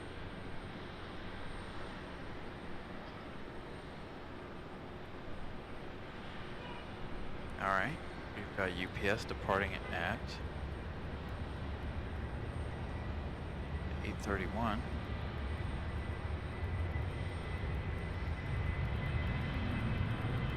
Is that 767 departing?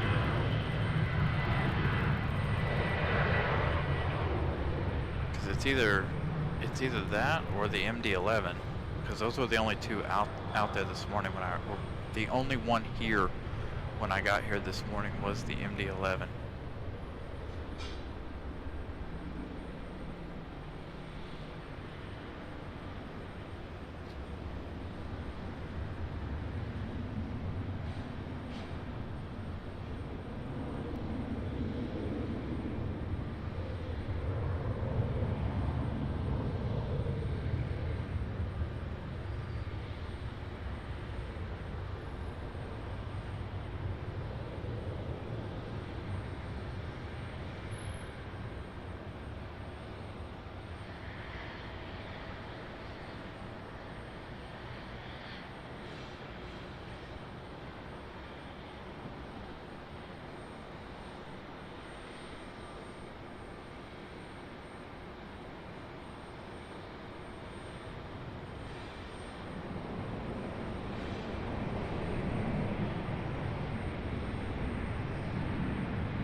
nice if I could keep up with this one.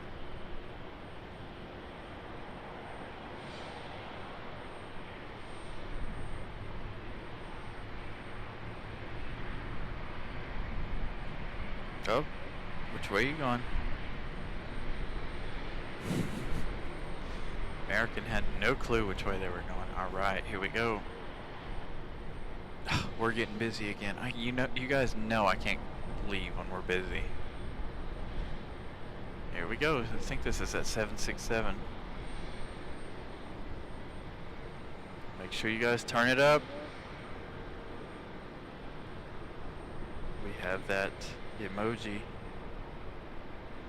It's really smoky out here all of a sudden. Alright. Ooh, it's gonna be a rocket launch. Here we go. He's already off the ground.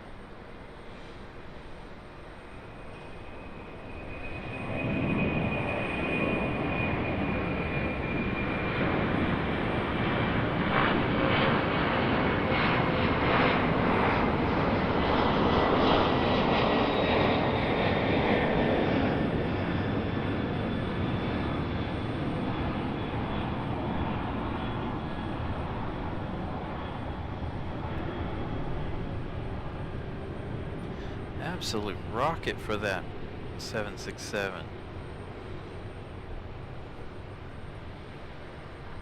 UPS pilots have the best job, I think.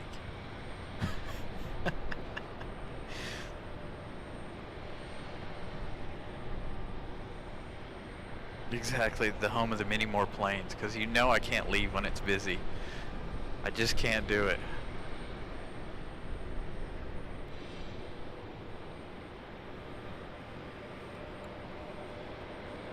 And I got one on this side. Who is this?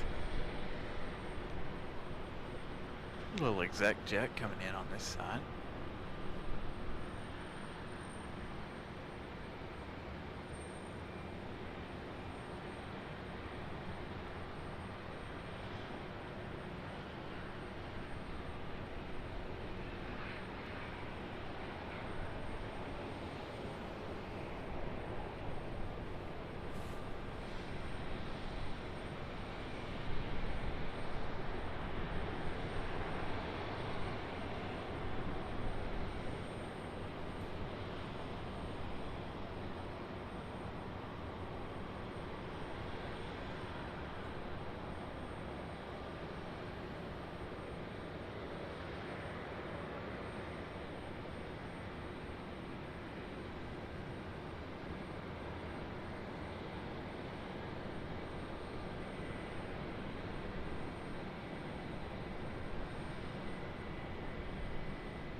D, what's up?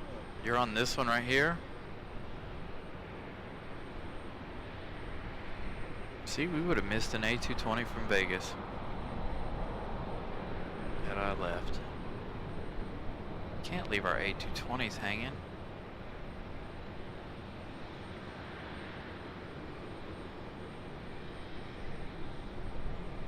Yeah, D, if you're on this side of the plane, if you're on the left side of the plane, shine the light out the window, please.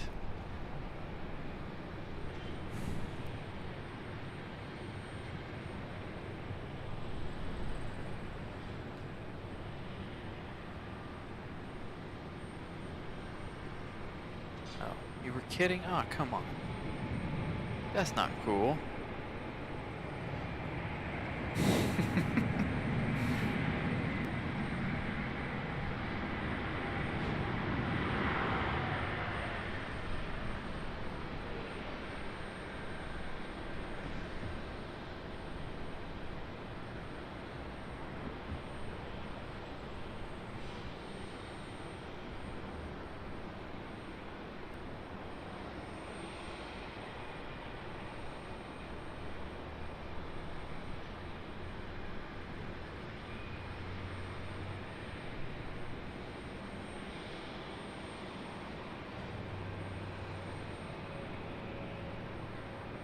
You're all good.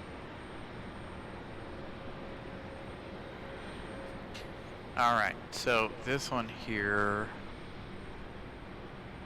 We got a few departures.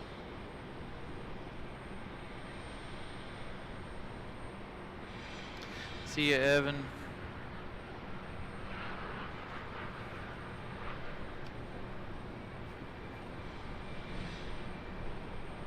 Got quite a few departures out there, I think. We'll stay until these departures are clear, and then I'm gonna go snag some food, and I'm gonna go home. And get warm. I'm cold.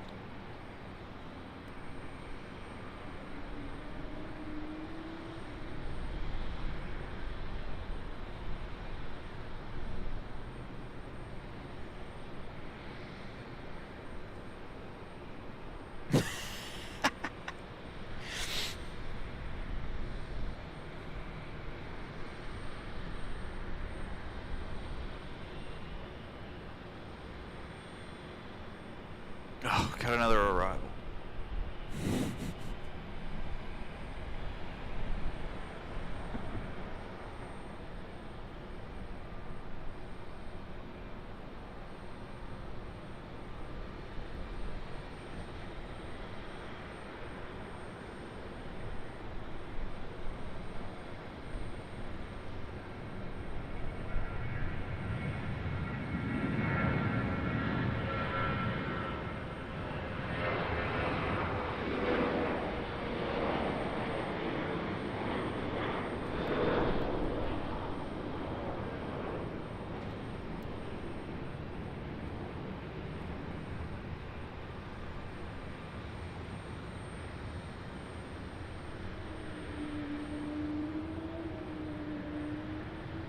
Well, hello.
Yeah, but we've already seen one 777 departure today.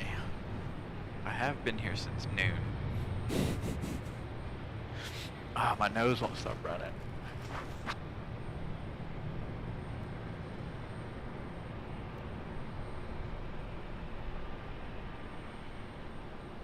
There it is. There's our arrival.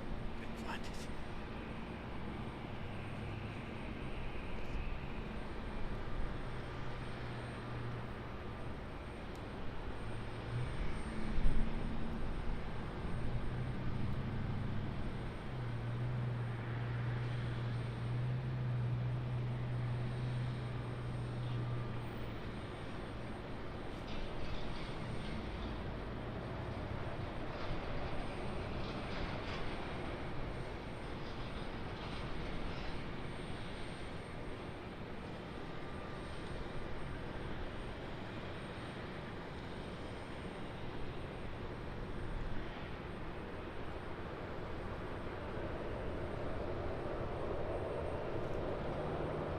Southwest heading out for departure.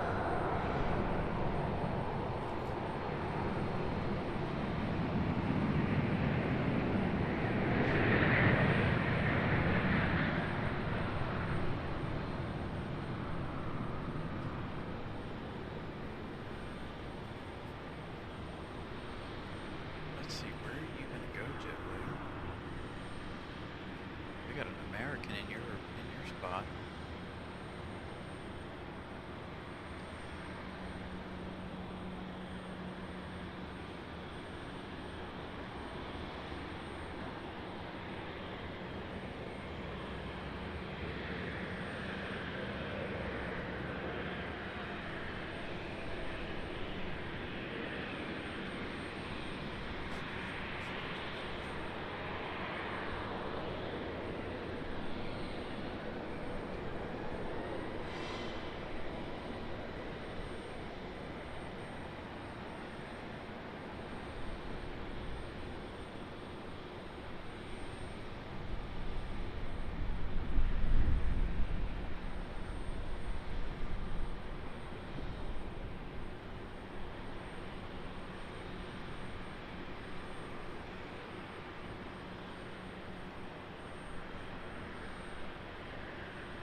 another 737 departure southwest. Here.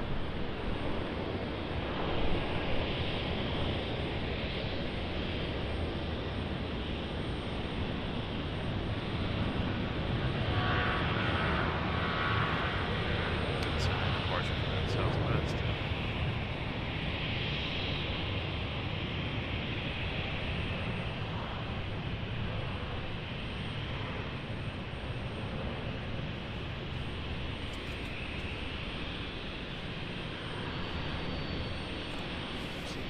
Molly's giving me all these flight times, so she's like, "Yeah, you're not leaving." Yeah, nope. If I keep giving him flight times, he'll stay.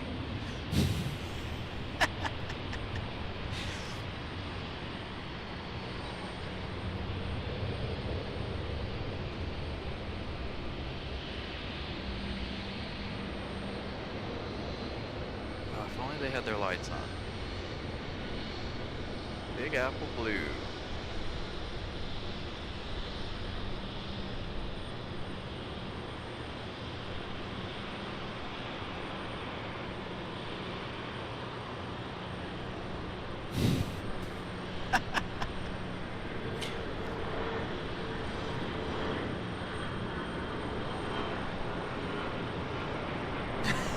See, I was about to say, Molly knows exactly what she's doing. She's feeding me all this information, so I'll stay.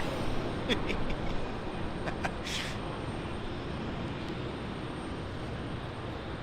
do see that southwest. Man, it's starting to clear up. Ah, it's a full moon too. The moon came out, and holy cow, I can see everything.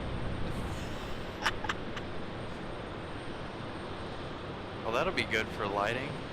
Where were you, like, hours ago? Hiding behind the clouds? Come on, what are you, the moon?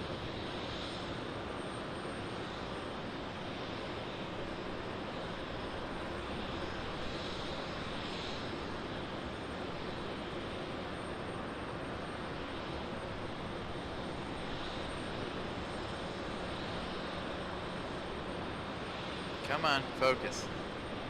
Stop playing around. Thank you.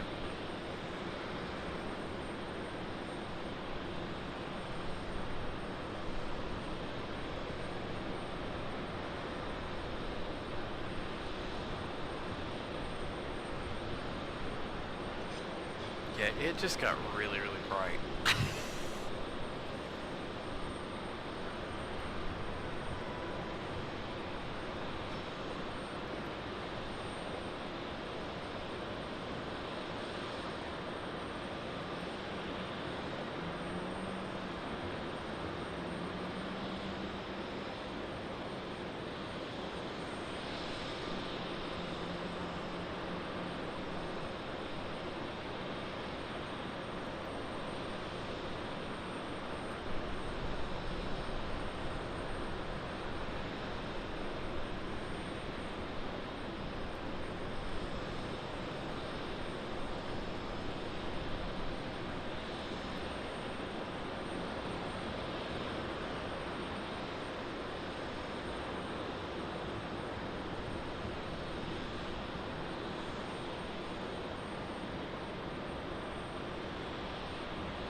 It sure did get really bright out here now.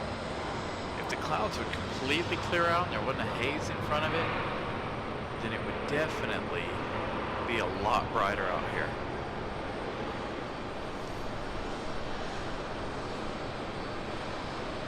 Speaking of, what time is the Southwest to depart? The Florida 1 livery. Anybody know?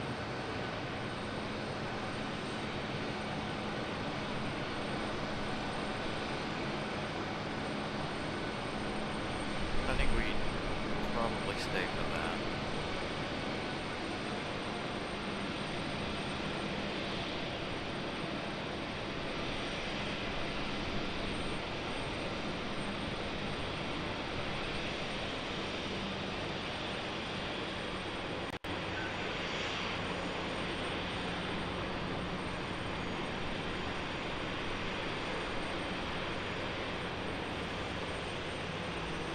what's up, Tater? Hickory, I know the Hickory area pretty well. Alright, there we go. There's our United. And then we've got 1, 2, 3, 4. No, I'm just kidding. I see at least 2.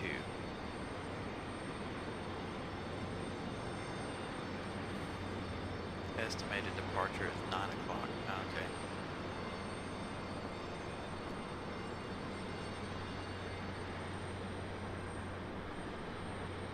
Alright, that's only 15 minutes. And then you guys are gonna be like, oh, just stay for the 777. I kid. Now I probably will leave after Florida 1's departure because I have been here since noon today. We've been live all but an hour or 2 of that. So it's been a really good show, been a really good stream. Both of them were. I'm not gonna count that middle one as a show since it was, what, like 3 minutes long. I'll have to go home and delete that, but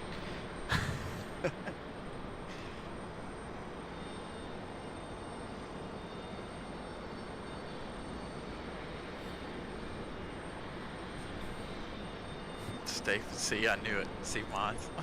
Stay for the nocturnal bird. It's probably late. Be my luck, it'd be late. Like I said, we've caught 1 777 departure already today.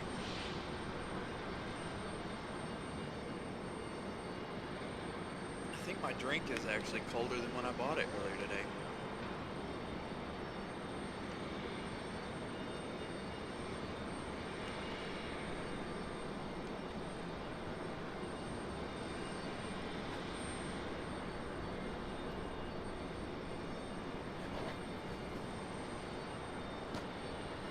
When it gets closer to time to go, I'm gonna have to put a block on Molly.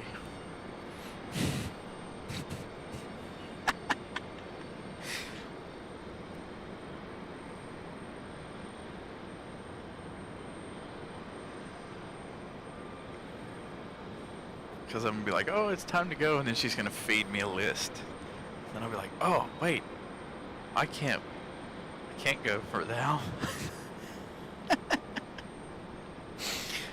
See, like now, American 777 departs at 9:35. Thank you, Molly. You know, you guys know how much I love the 777. But Molly, to be fair, is doing a wonderful job doing her job. We do have 3 arrivals, as you guys can see.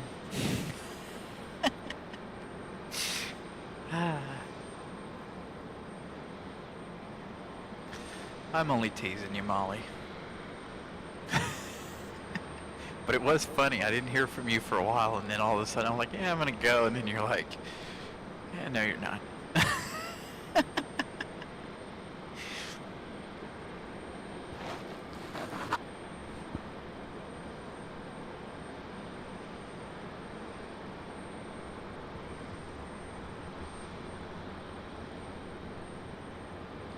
You just timed it perfect, Molly. That's what it was.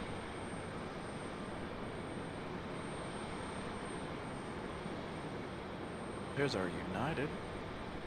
If my camera will wake up.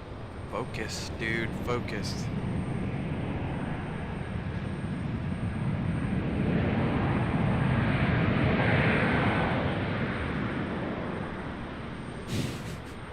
You're all good, Molly. There's no reason to apologize. I'm just teasing you. Thank you for that subscribe, Tater12. I appreciate that.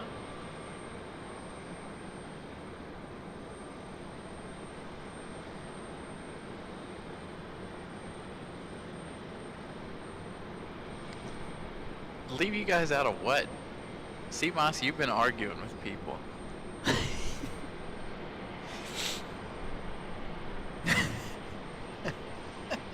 Yes, Indeed's been doing his job too. Yes, Indeed provides us with the facts. Very interesting facts that I don't have time to Google.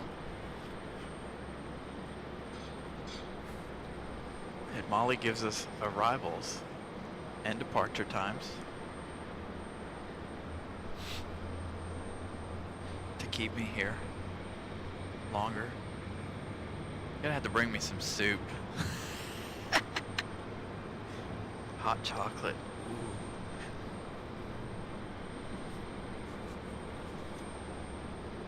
Hot chocolate sounds amazing right now.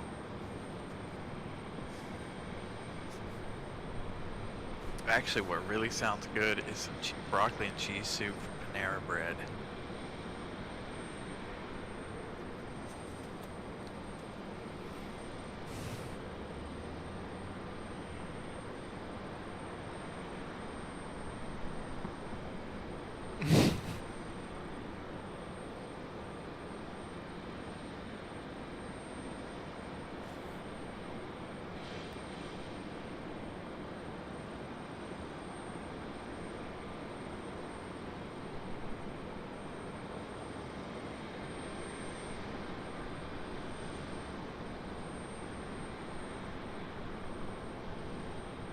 See, yes indeed doesn't even care when we talk crap.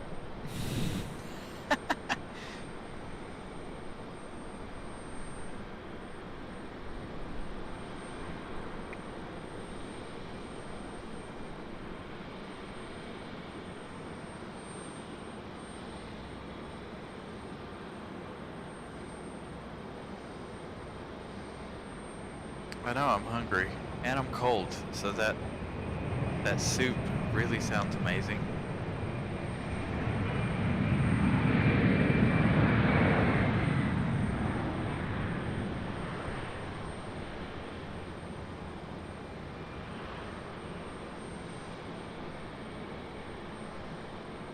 Gonna have to put a microwave in the car. Oh my gosh. Carry food with me. Welcome in, everybody. Thank you guys for tuning in and saying hello. Uber Eats is expensive. I do need it, but it's expensive.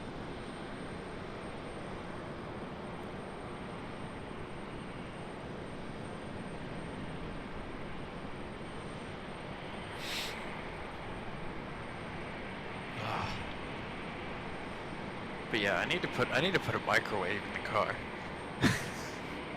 I can plug it into the power out here and just cook me some ramen noodles or something. Especially for these cold days. Tim Weston, what's up? How are you?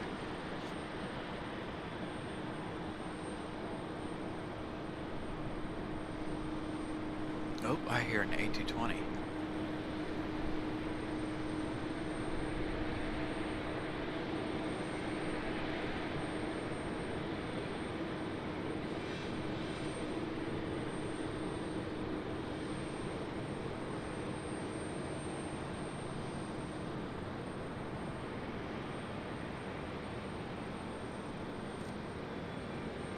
Got an arrival. That's our A220 right there.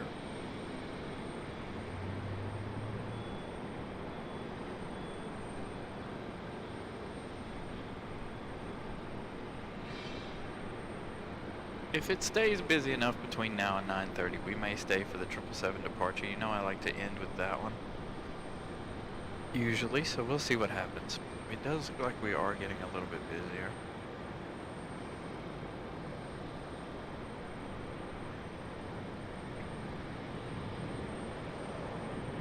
Another breeze. That's not an A220, that's the E190.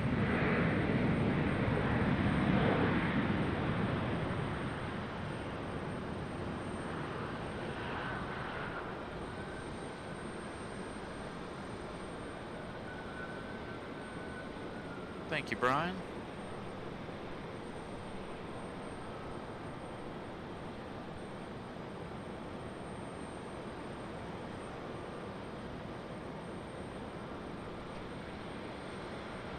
I haven't been in this location in like 3 or 4 episodes, so I've been struggling to get back into the motion of it.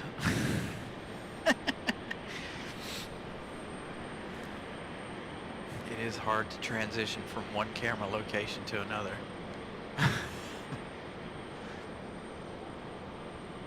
And and the camera is above my head at this location, so it is a little more difficult some days than others.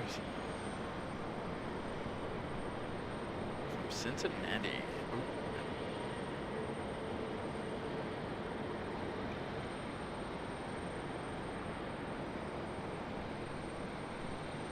How many flights do you guys get up there in Richmond, Brian? A day, approximately. 60? 70, something like that. I think I've looked at it before because I wanted to make a stop in Richmond, and I'm like, because you guys, it looks like you guys have a really nice spot plane spot from along the runway there on that road. I've researched Richmond Airport, and I'm like, it's nice, but it's not busy. And this was back before I started doing the live shows, but I was just gonna go up there and do a little 4K spotting or to get some photos and stuff.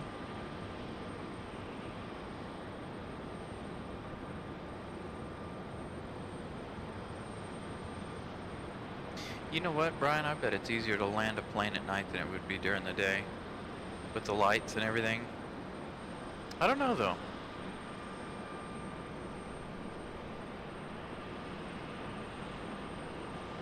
I think it'd be way more fun.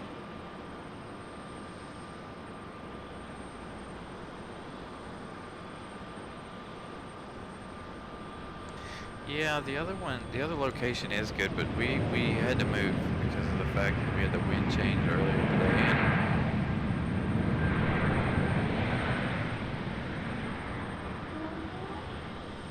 Ooh, squeaky brakes.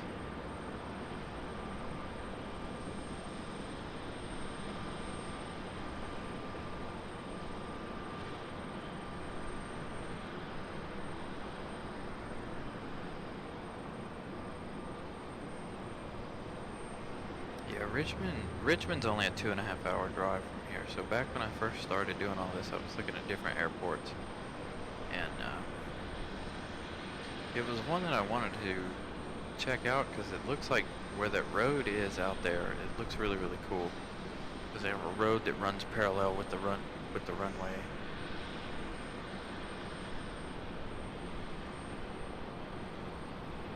Where are you going? What? You don't. No, you don't go that way. Where are you going? Hey! What the? You're supposed to be over here.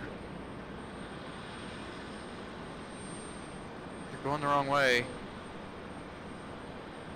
Can't do that.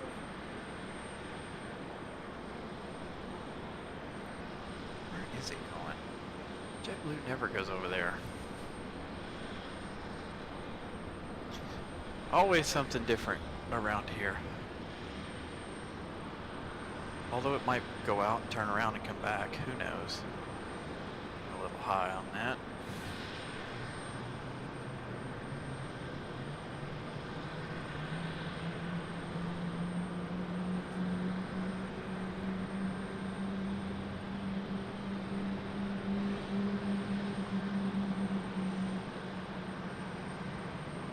Yeah, he'll make a turn, U-turn. Well, they're going in the wrong direction if they wanted to look at the pole. They drive around to where the pole is.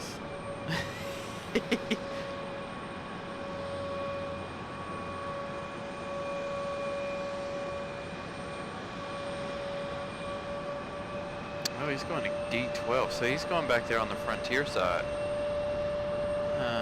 Interesting. And also weird. They don't normally do that. Who's that getting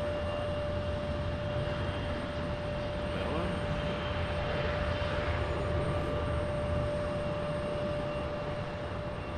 Please don't tell me that was Florida one.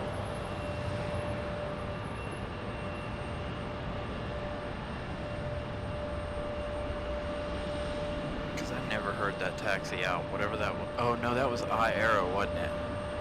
I-Arrow is gone.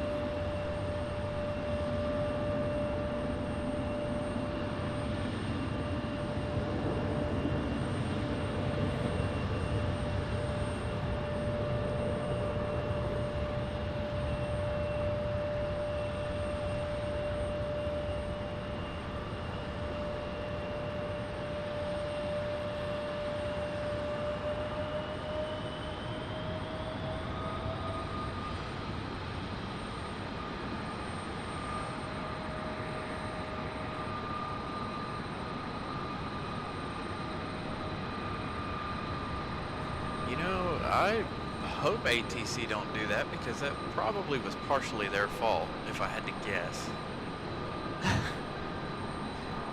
Because they're not, but I mean, you know, it just depends. I don't know. I don't know who's at fault. Doesn't matter who's at fault, but they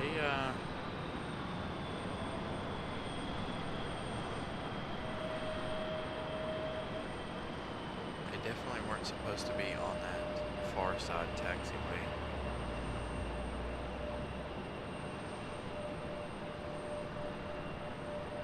Still feel bad for the pole, because it was the only casualty in the whole incident. Poor guy.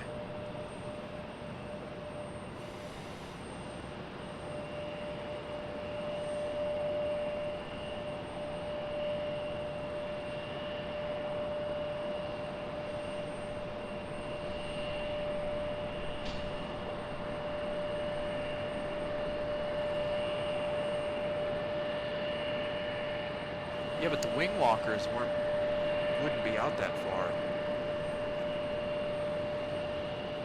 They only walked the plane out like from the gate, so they wouldn't have had any idea.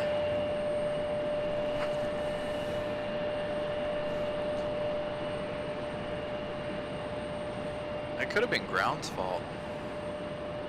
Ground tower's fault. Of course, you know ground tower can't see them physically. They have cameras. This ground tower is on the front of the terminal, from what I found out.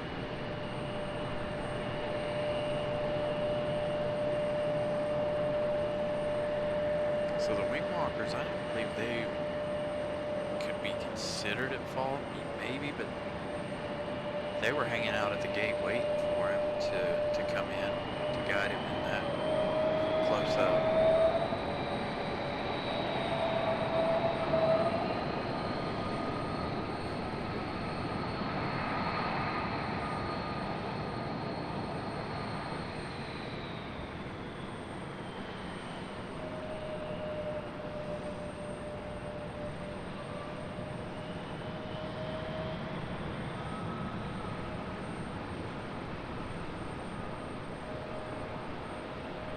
Absolute butter touchdown for this A319. Barely a puff of smoke.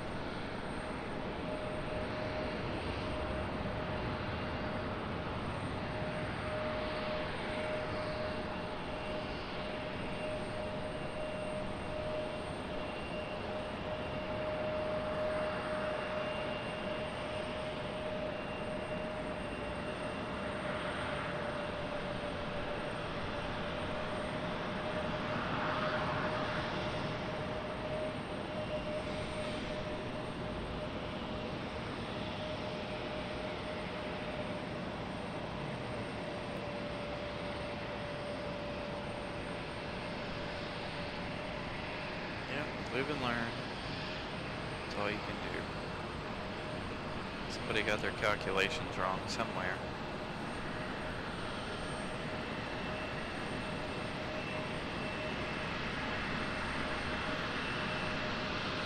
See, alright, here's a good example of the wing walkers.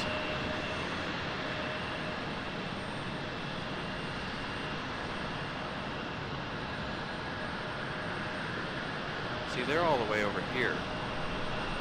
And they don't go out with or go out when the plane is coming in. They only go out so far. So they wouldn't have had any idea, being that the gate is for the Air France is right here on the corner. So they would have been standing about where those cones are. So they wouldn't have been able to see the left side of the aircraft anyway. But I'm sure they would have known that he was on the wrong taxi line. But again, all we can do is speculate what happened.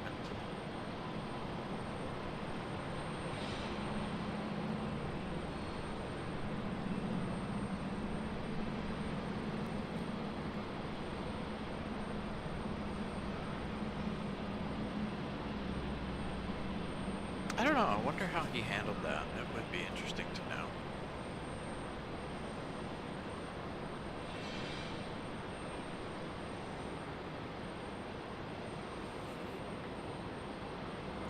Putting the American to bed over here.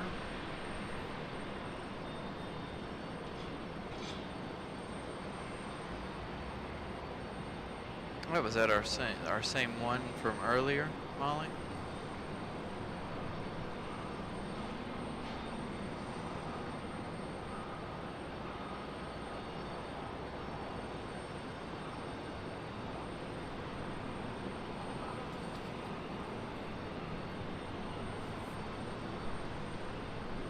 Ow. As I hit my face on the tripod. Reaching for my drink.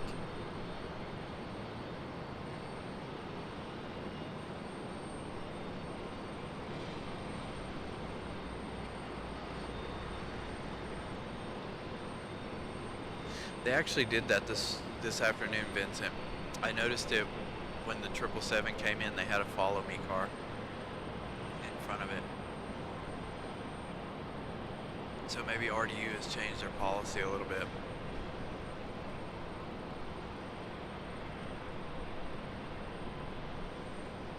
Since the incident on Friday.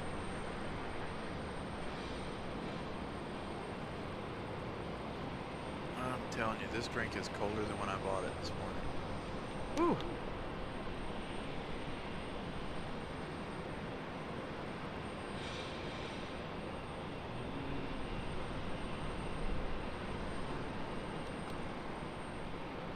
Alright, we should have Florida 1 departing here anytime now. Was scheduled for 9:01, I think you guys said was 9:01. So we'll see. It is 9:06. Probably, since we only have 30 minutes left, we will stay for the 777 departure. And I'm gonna go home. That's a nice 9.5 hour day. Our second longest show. Holy, speaking of Florida 1,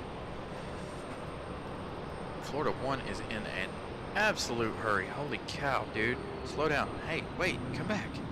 The people want to see you. Slow down, dude. Good grief. The viewers want to see you. Boy, he's in a hurry.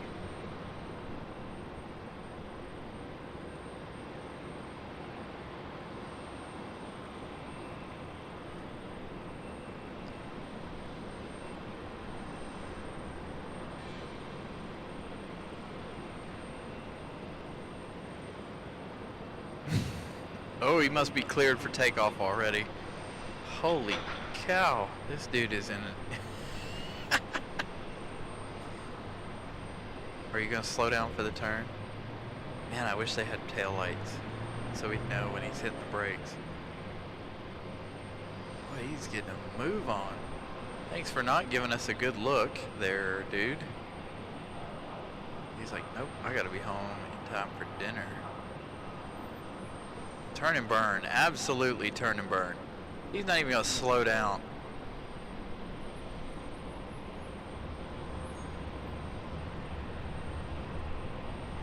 Very nice, Southwest, very nice.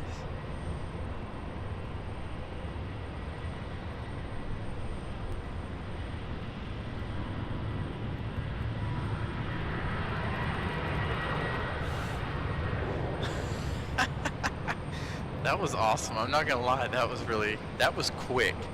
Like, I would have liked to have been on that plane because I'd have been having a blast with that. I'd be like, can we do that again? They are late. They were supposed to depart 8 minutes ago.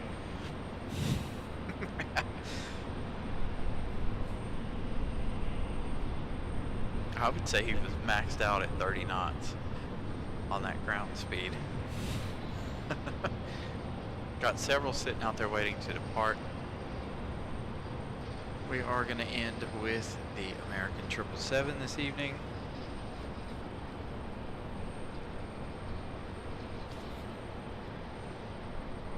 I don't know. I have no idea, but he was definitely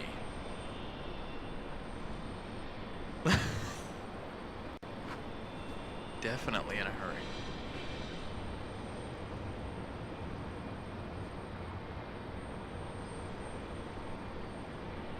As you can see, we've got several sitting out there waiting to depart.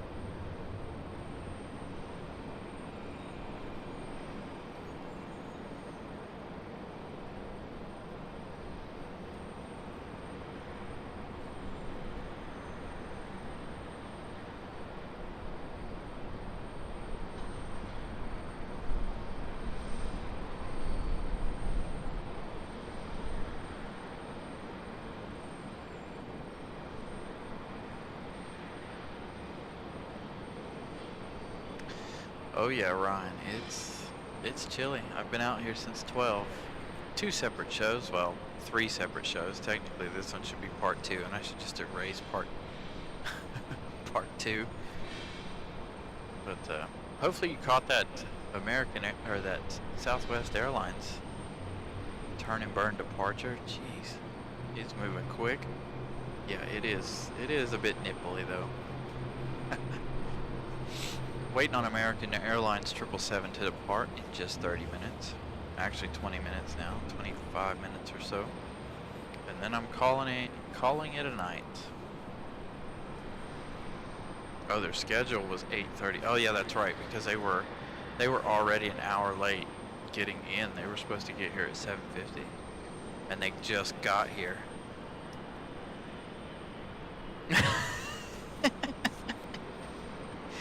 I was hoping nobody would catch that, Vincent.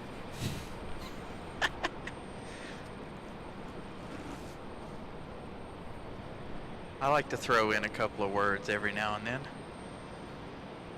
My favorite one is meow, but now you guys are going to be listening for me to say meow.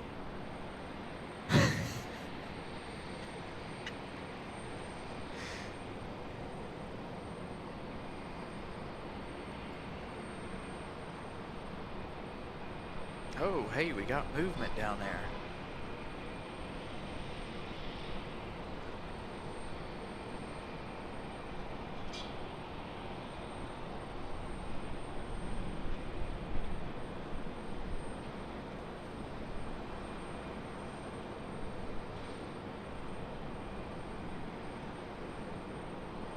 Yeah, Molly likes to throw in words too.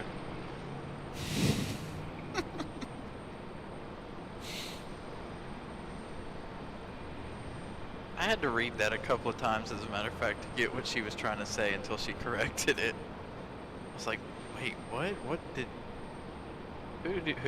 Who made her mad? And I was like, wait, ordered what? There goes our A220.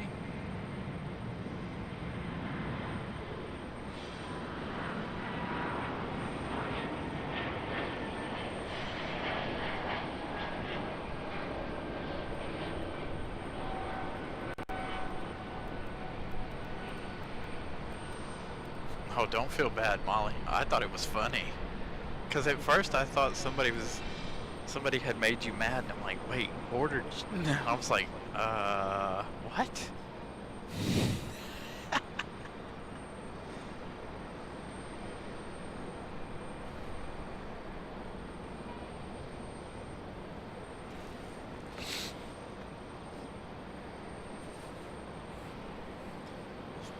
You shouldn't feel bad about it, because I'm gonna pick on you about it all the time, as will all the rest of us, I'm sure.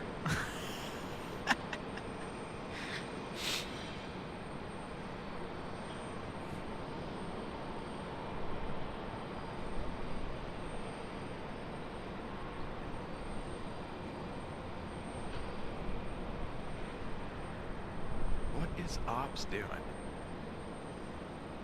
It's like two of them just chilling. I wonder if they're waiting on the 777 to push back.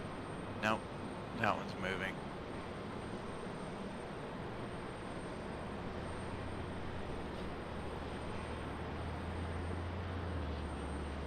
It was very funny.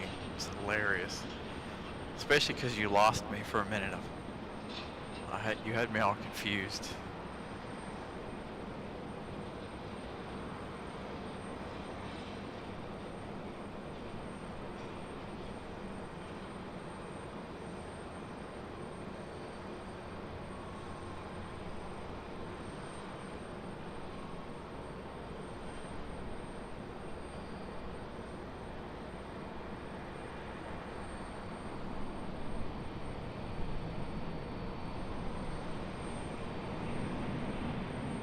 You know what's funny about those typos is what happened was I did the typo and then I copy and pasted it without realizing it. That's why all 3 shows earlier in the week were messed up.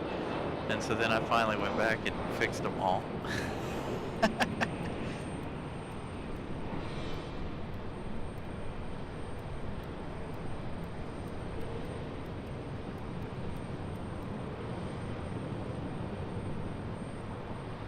Oh yeah, there's enough action to hold us over until our 777 departure.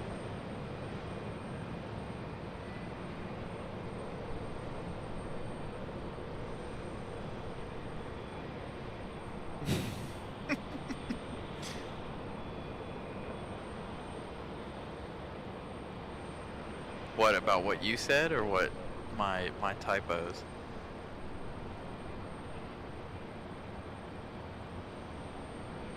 Oh, about what you said. Oh, okay.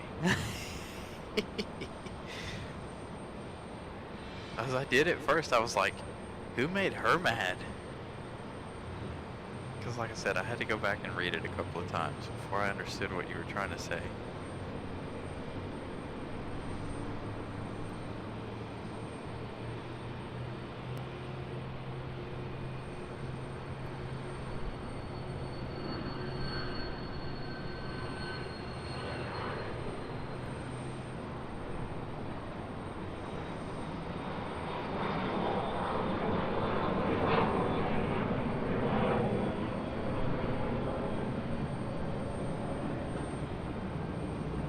Is this our 757?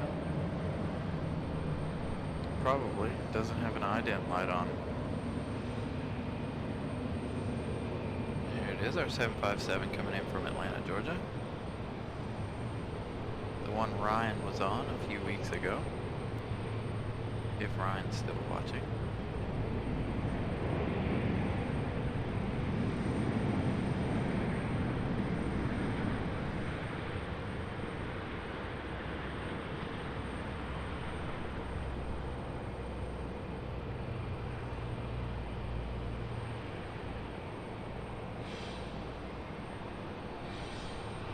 Right, I still need that ident light. Scott, are you here? We need the ident light emoji too.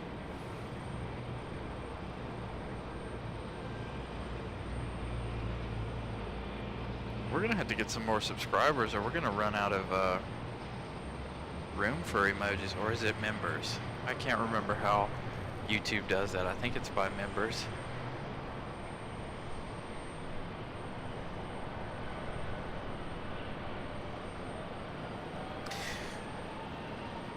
Yeah, no, Matt, man, no, too cold. Maybe in July I could handle a little ORD, but January, no thanks.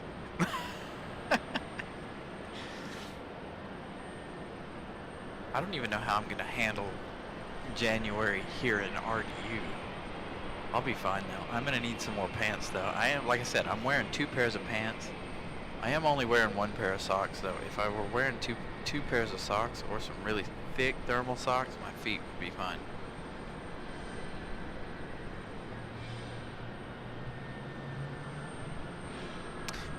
Everybody wants the ident light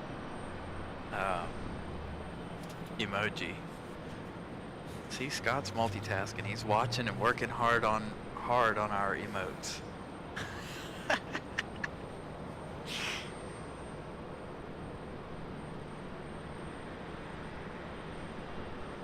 Got another Southwest getting ready to depart. He's not moving nowhere near as fast as Florida one was.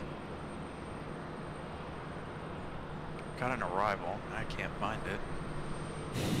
Taking me a minute.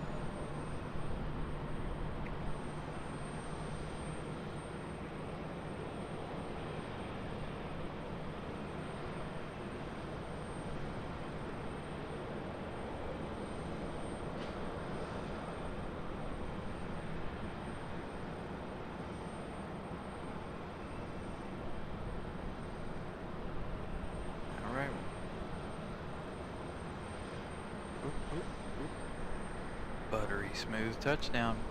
Still need that butter emoji as well.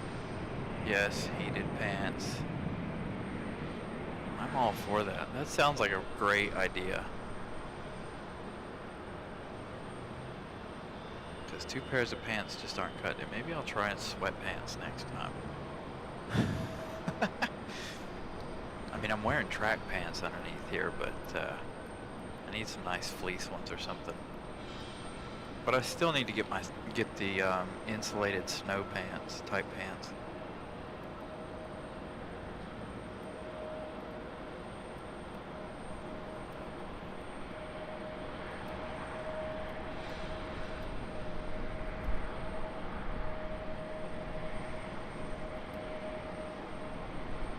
Or a nice pair of Carhartts or something.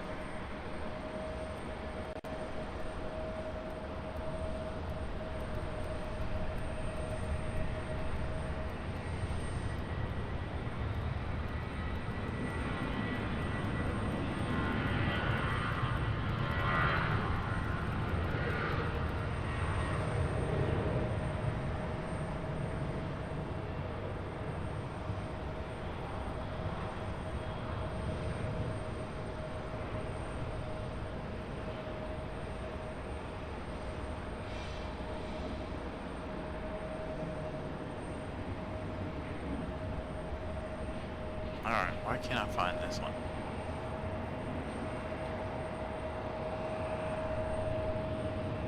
There it is. Just a little too high.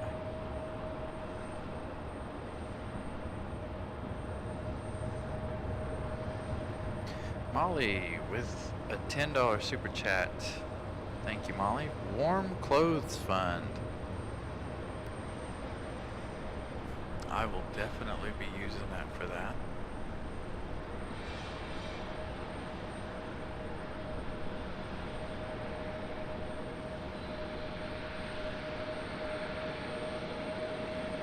Like I said, I'd be fun, and I gotta find my sweatshirt. And went MIA. I was searching all over the house this morning looking for my other sweatshirt, and I could not find it.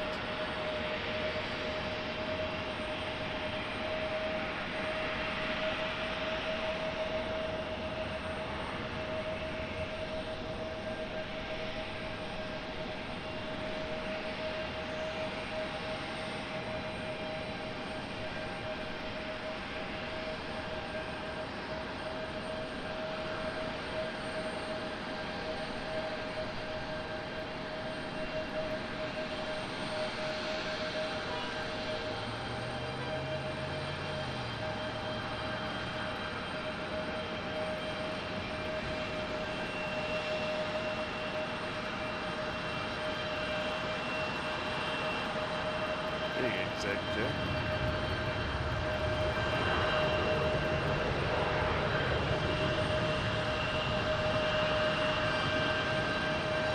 I do think that this car sitting down here, hold on, I'm gonna show you this. We gotta see at least 3 more arrivals. Perfect. That will tie us over to the last million. So, Ops right here, I think, is waiting for the is waiting for the 777 to push back.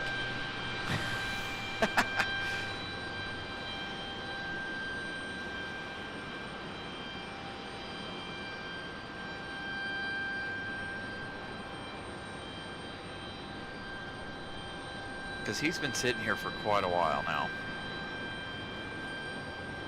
But I think he's sitting there and he's waiting to hold the 777's hand out. So they don't take out the other light pole.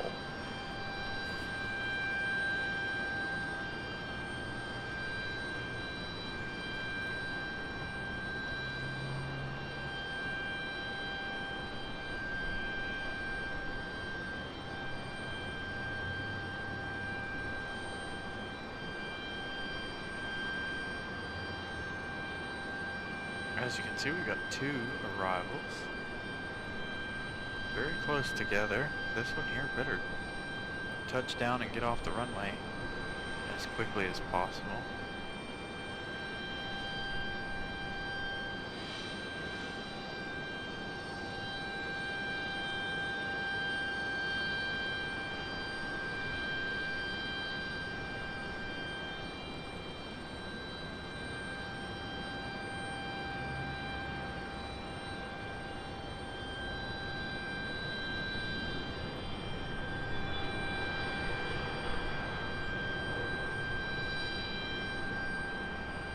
Cool vids. Air France did take out one of the light poles on Friday. Alright. No. CRJ, I'm sorry.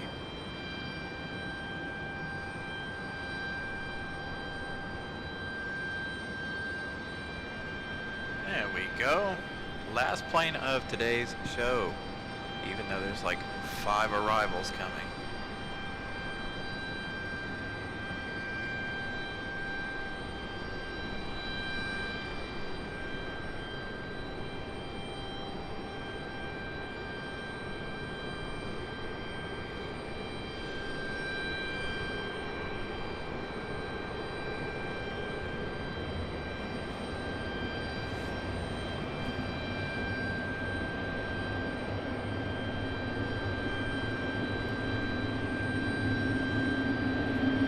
Enjoy the sounds of the 777.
So, Graham, this is the 777-200. They are equipped with the Trent 800, so they sound a lot better to me than the GE90s. You can see Ops is watching. Hold on. Ops is over here watching. He's sitting on the hill. He's like, "Yep, are you clear of it? Are you clear of the light pole? You are clear of the light pole." I don't know where that other Ops car went.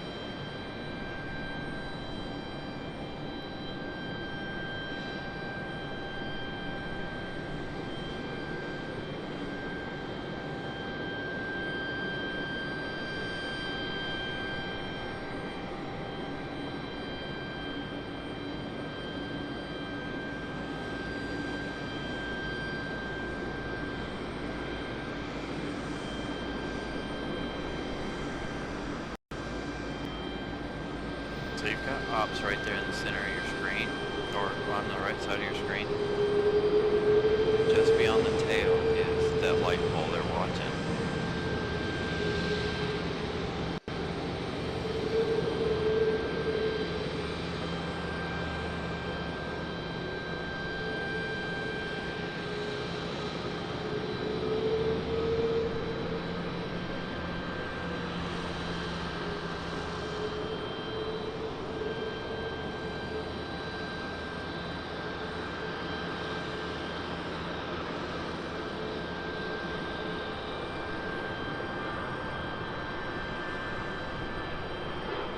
he definitely cleared the light pole.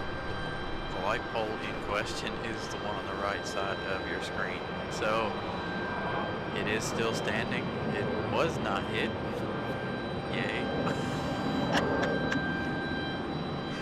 Oh, poor light poles.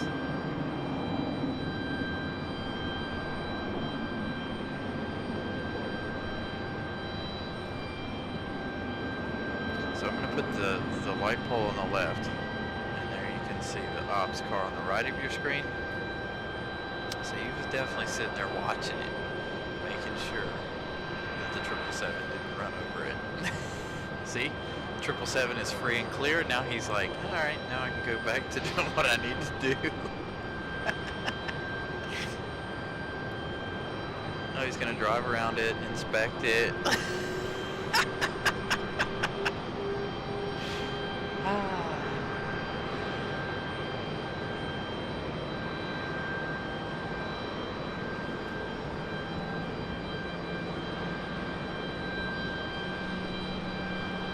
I don't doubt that it'll get hit. I'm sure it will.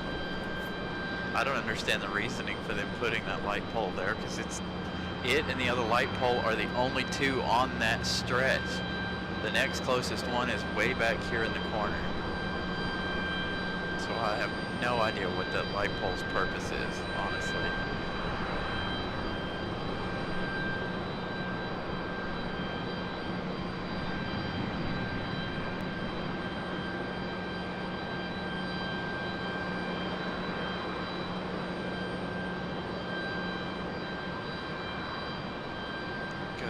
JetBlue getting ready to start up just below us.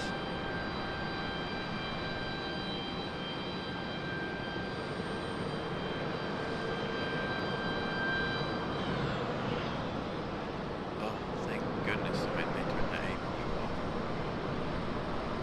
Their portable APU. There's our 777 right there.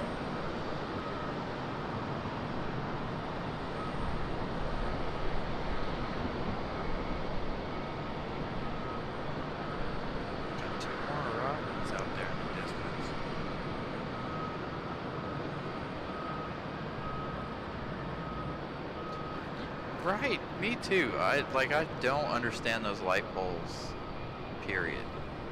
Like, it makes absolutely no sense to me, but it is what it is, I guess.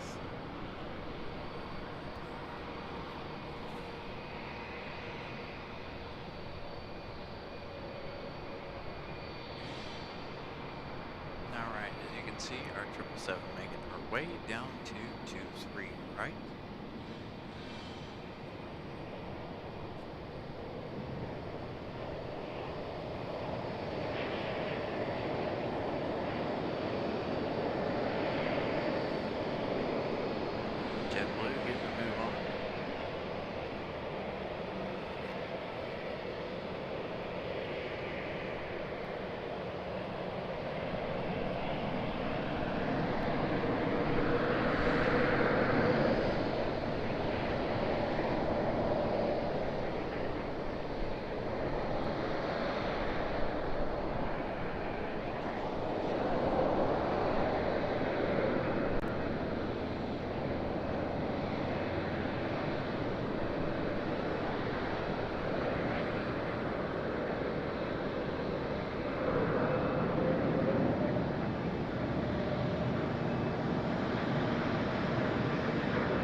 You know, Molly, they might actually take that other one down now that that one's been hit. Who knows, though? To me, honestly, it serves no purpose right there. Just like I said, you don't see any other light poles along that section of taxiway, and then you've got those two random ones just sitting there. It makes no sense to me. I mean, I think it has something to do with the fact that they put a couple of planes there overnight, but to me that's not enough of a reason to keep them there.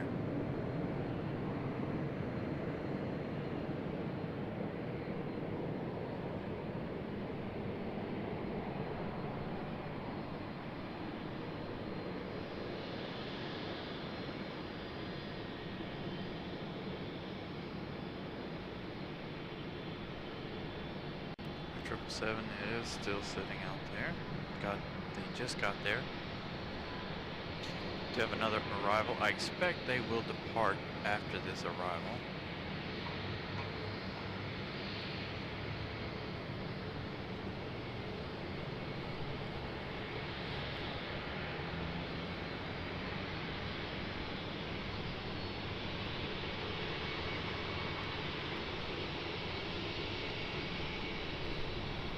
Got another Southwest heading out for departure.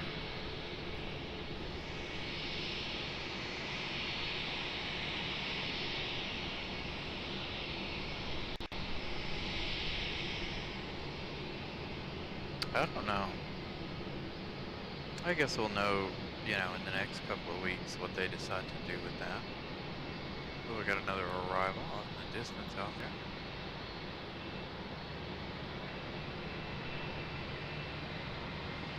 My opinion, I think everybody will agree, is that they should take both of those poles out or move them slightly up the hill. If you're going to keep them there, you know, move them up the hill where there's way less risk of them getting hit.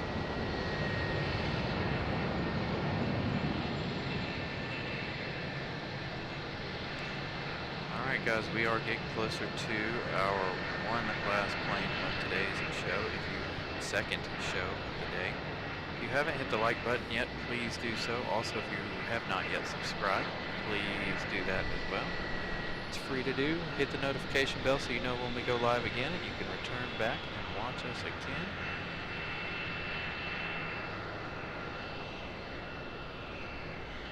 Currently doing this 3 days a week.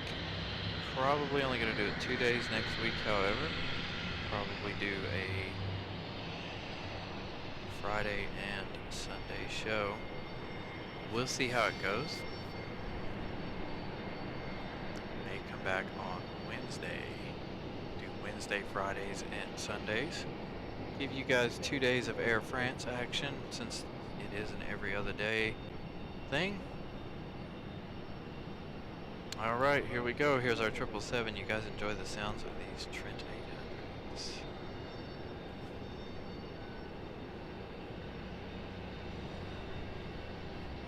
By the way, this is 777 number 2 departing for today.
Dang you, Cubby.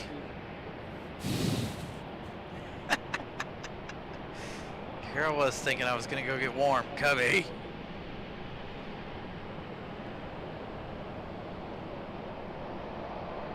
Cubby, you're gonna end the show though. I don't care who or what is coming in next.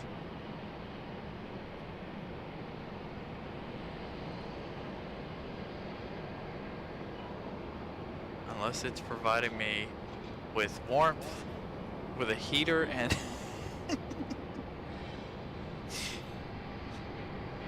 with a heater and some warm soup from Panera Bread.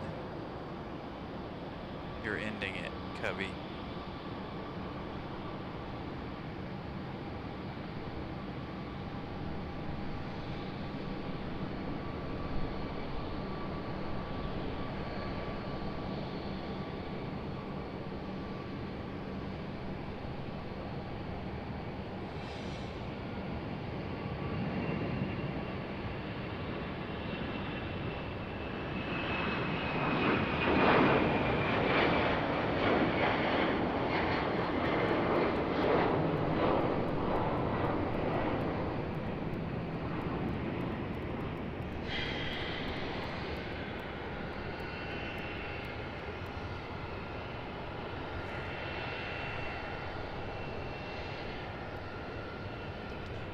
Cubby knows. Cubby's in a hurry. Hey, there goes our 777. Headed back to London.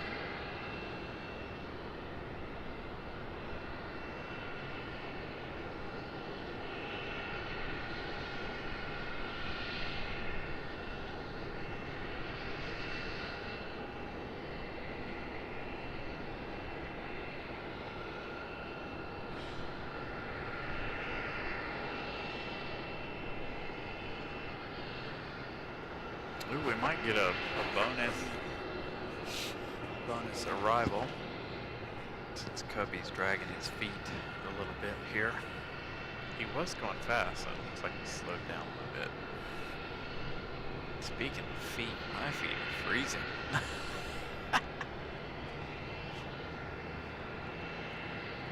49 degrees. You're such a liar, computer.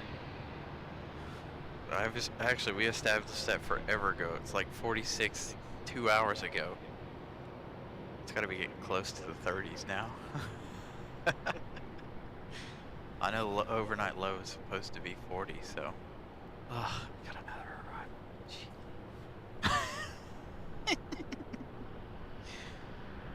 Yep, that one is headed over to London. Our first 777 of the day went to Charlotte, but it did arrive from London. So we did have 2 777s today. You'll have to go back and catch part 1 at the ending of part 1 for that departure of that 777. It was quite nice departure.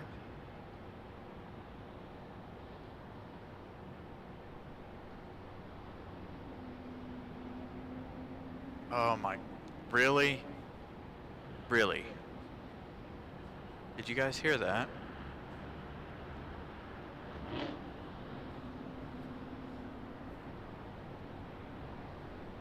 Oh my goodness, you guys are killing me.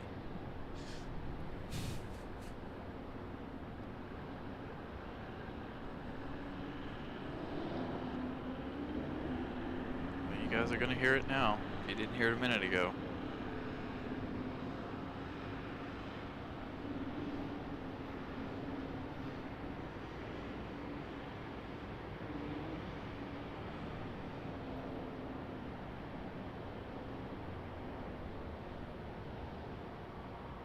Touchdown for the CRJ.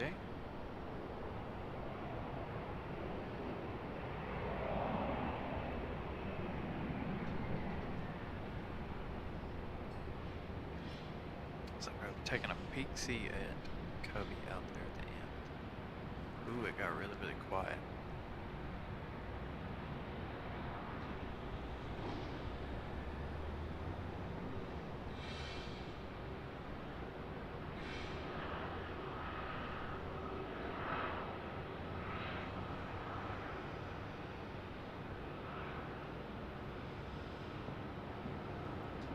Alright, I heard you. Where are you? If you don't hurry up, I'm not staying for your departure. Unless Cubby takes forever.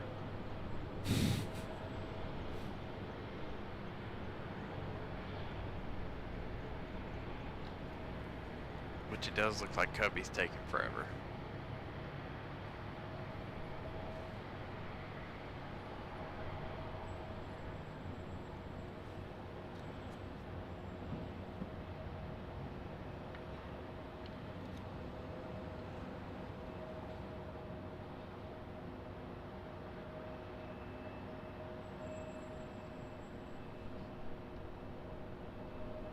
Cubby's waiting on this other arrival. I think this is an exec jet.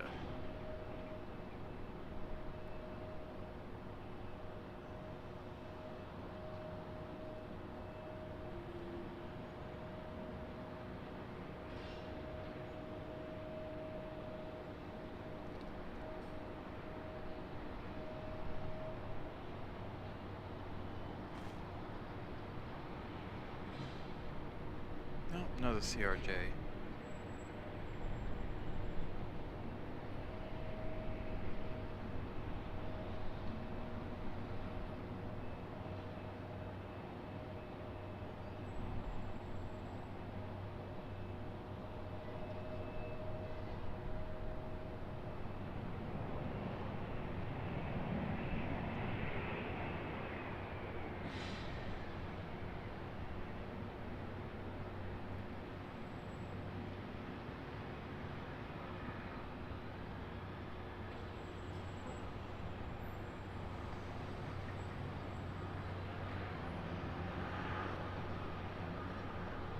Well, Cubby has not decided to get a move on, so yes, the A220 right here will be, which he's speeding out pretty quick.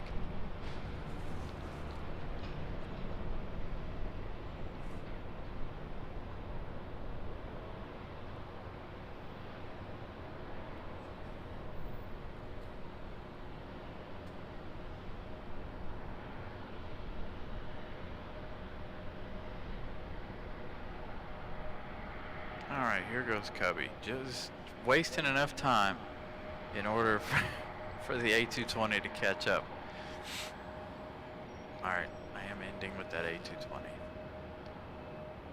Darn you, Cubby. You did that on purpose. Bet this was Molly's doing. She set this up.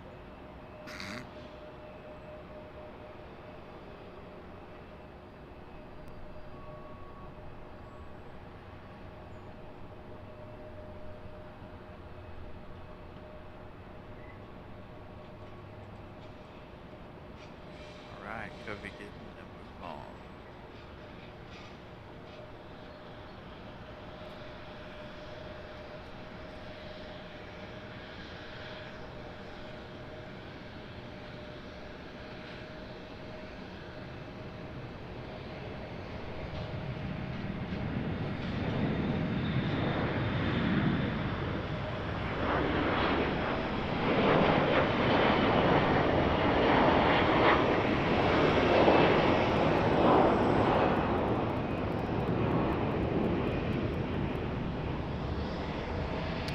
Check on our A220. Our Breezer A220 is going to end tonight's show.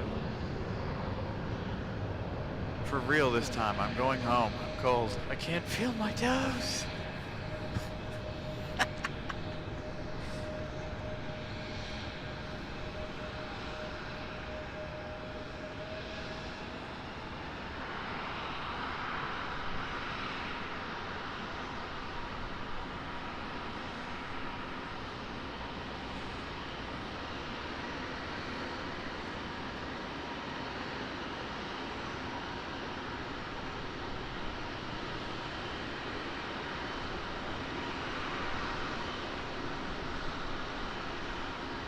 None of the rest of you planes better move. You better sit still. Stay. I'm not staying for any more.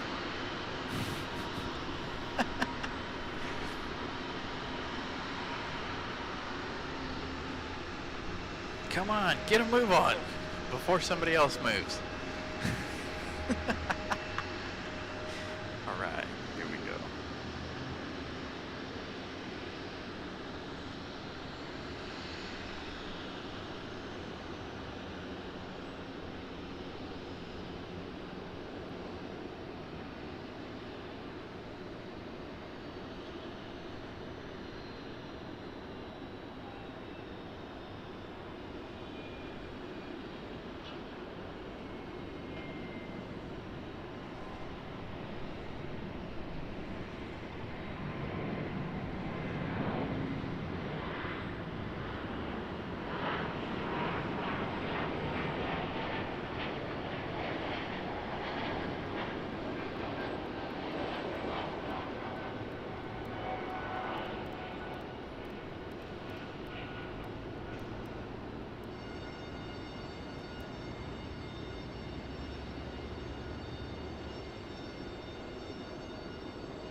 All right, you guys, that is it.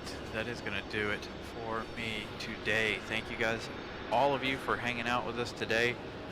Very long day. We have been live since 12 o'clock with that one short break in the middle. Again, thank you guys so much for being here. I really appreciate it. All of the super chats, subscribes, everything that you guys have done today has been phenomenal. We will see you guys again later in the week. Not exactly sure, but I think we're going to try for Wednesday or Friday, one of the two.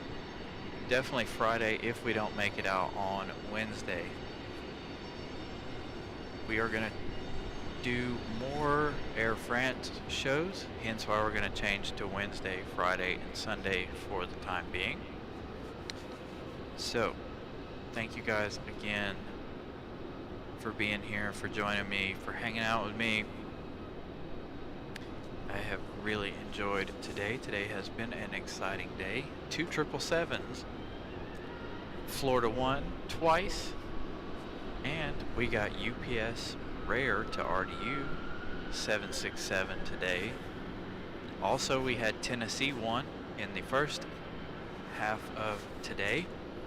So that was a surprise because it was not on flight radar and I did not see it before it was mentioned to me. That also came in without any information. So, again, we also had JetBlue Vacations livery was here as well. Medal of Honor, Valor from American Airlines was here as well. So, very nice and exciting day for the special liveries. So we will see you guys again. I gotta take my gloves off to end the show, but we will see you guys again later this week. Thank you guys so much.